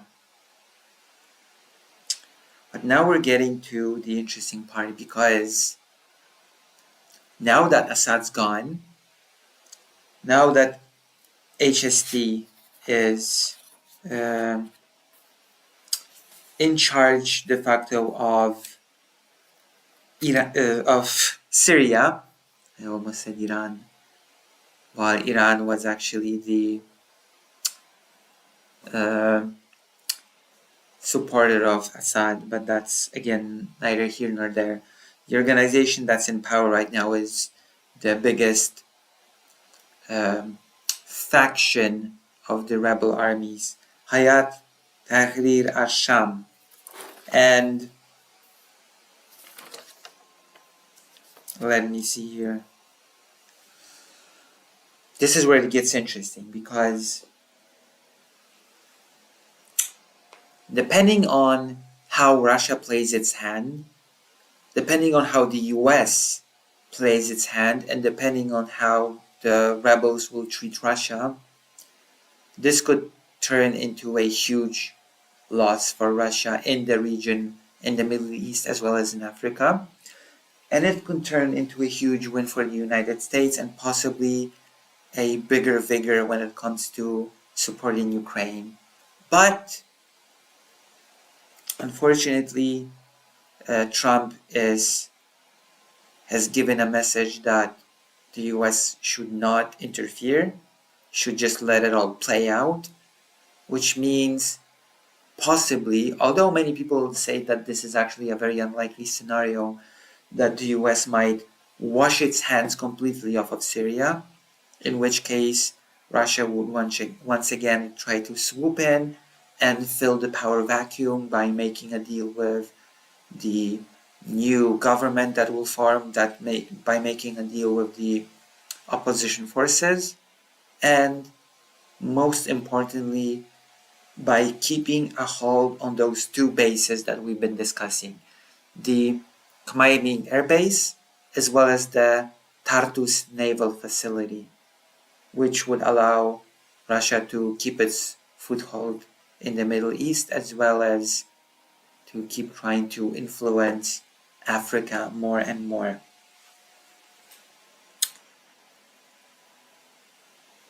So yes, I'll also remind you that Russia, as well as the UN and the US, has designated Hayat Tahrir al-Sham as a terrorist organization. But now, the same Russia that has designated it as a terrorist organization is willing to have talks with this organization, which indicates a switch in attitudes, which indicates that Russia is willing to change its mind in order to keep its sphere of influence rolling.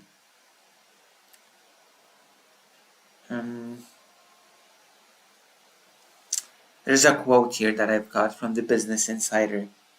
If you look at the Wagner footprint in Africa, you can tell that it's been enabled by the fact that they have that access in Syria to support those operations.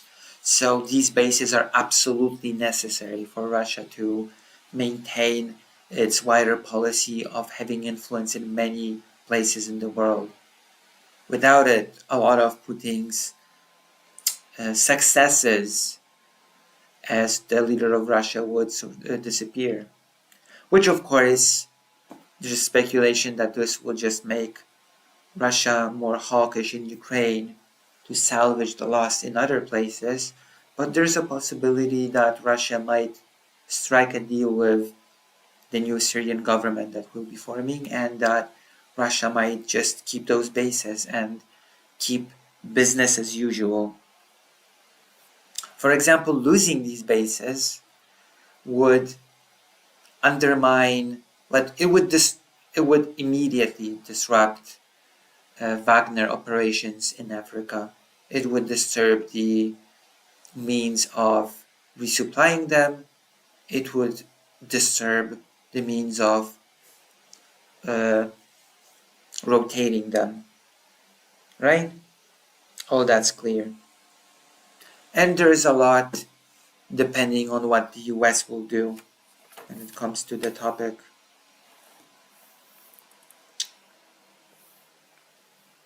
And of course, these two bases are why Russia has been propping up Assad's regime for more than a decade.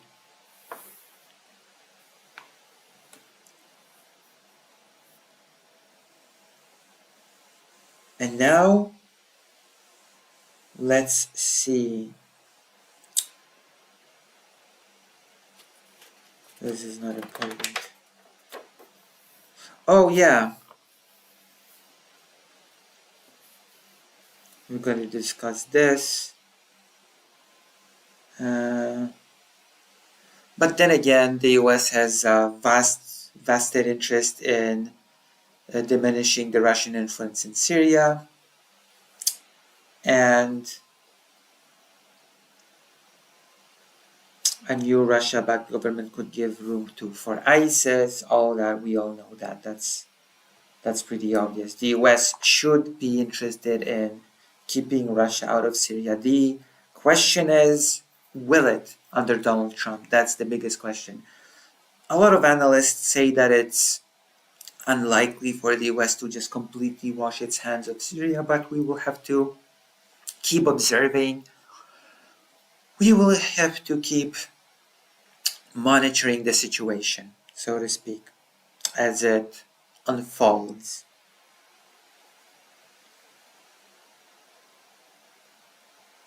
But it seems now that the the opposition forces, the Syrian opposition took full control of the Latakia province. And Latakia province is this province where these two bases that you can see on the map are located.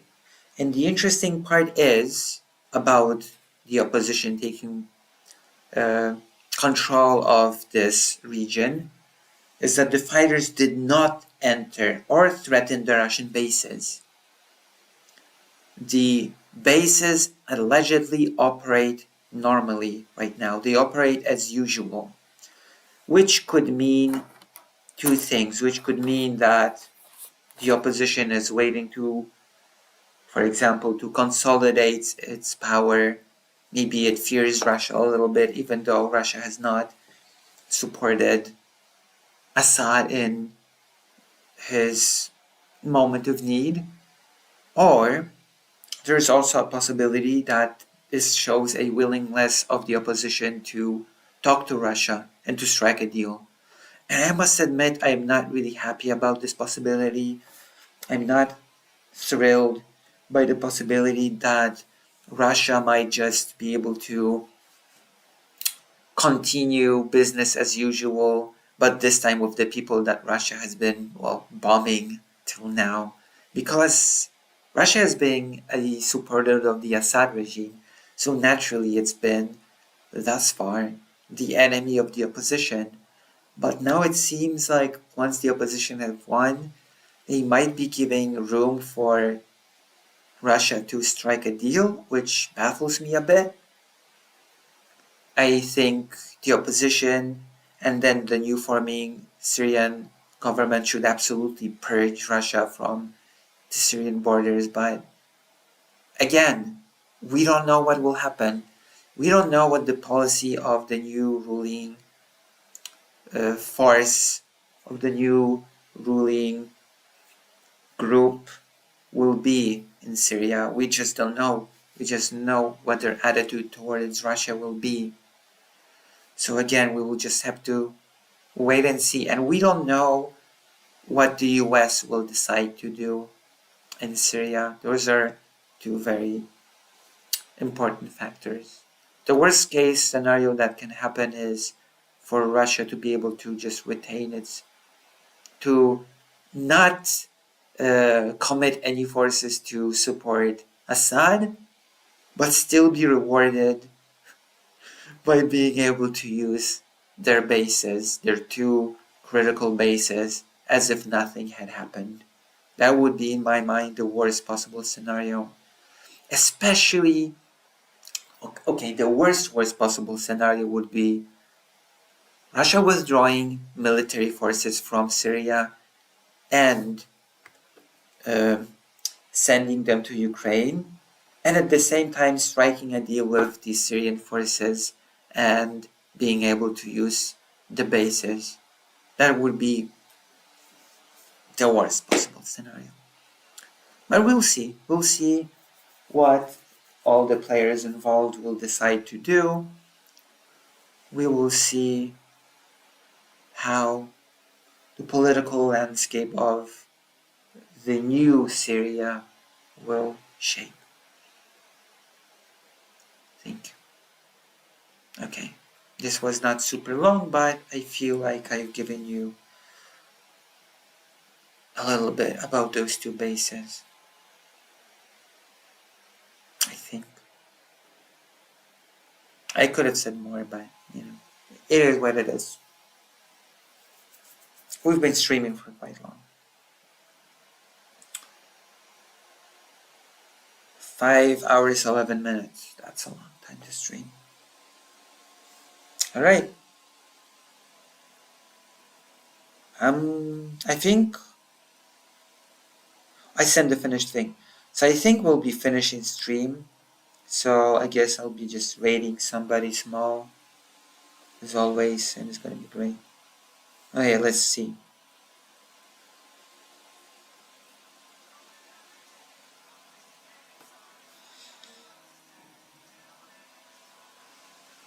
Aw. That's cool.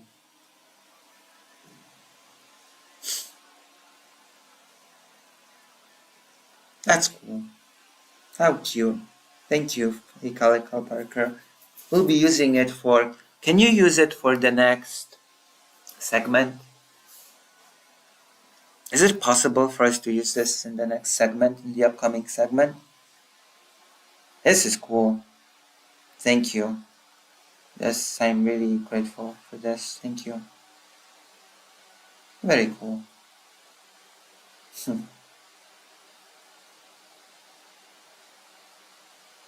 Yeah, I'm watching it on the phone.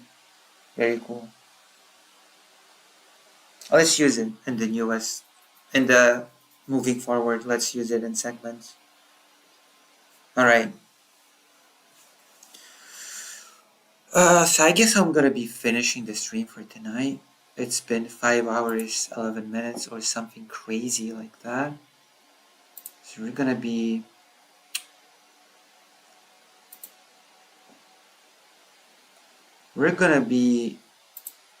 rating people.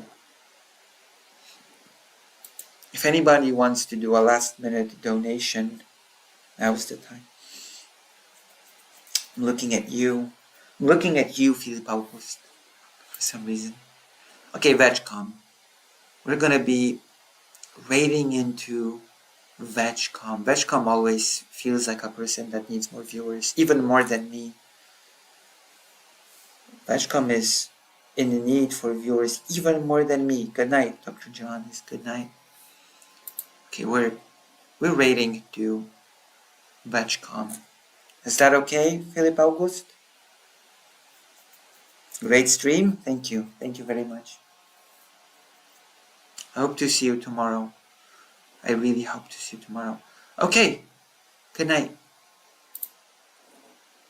Sleep tight. Don't let the gigglers bite.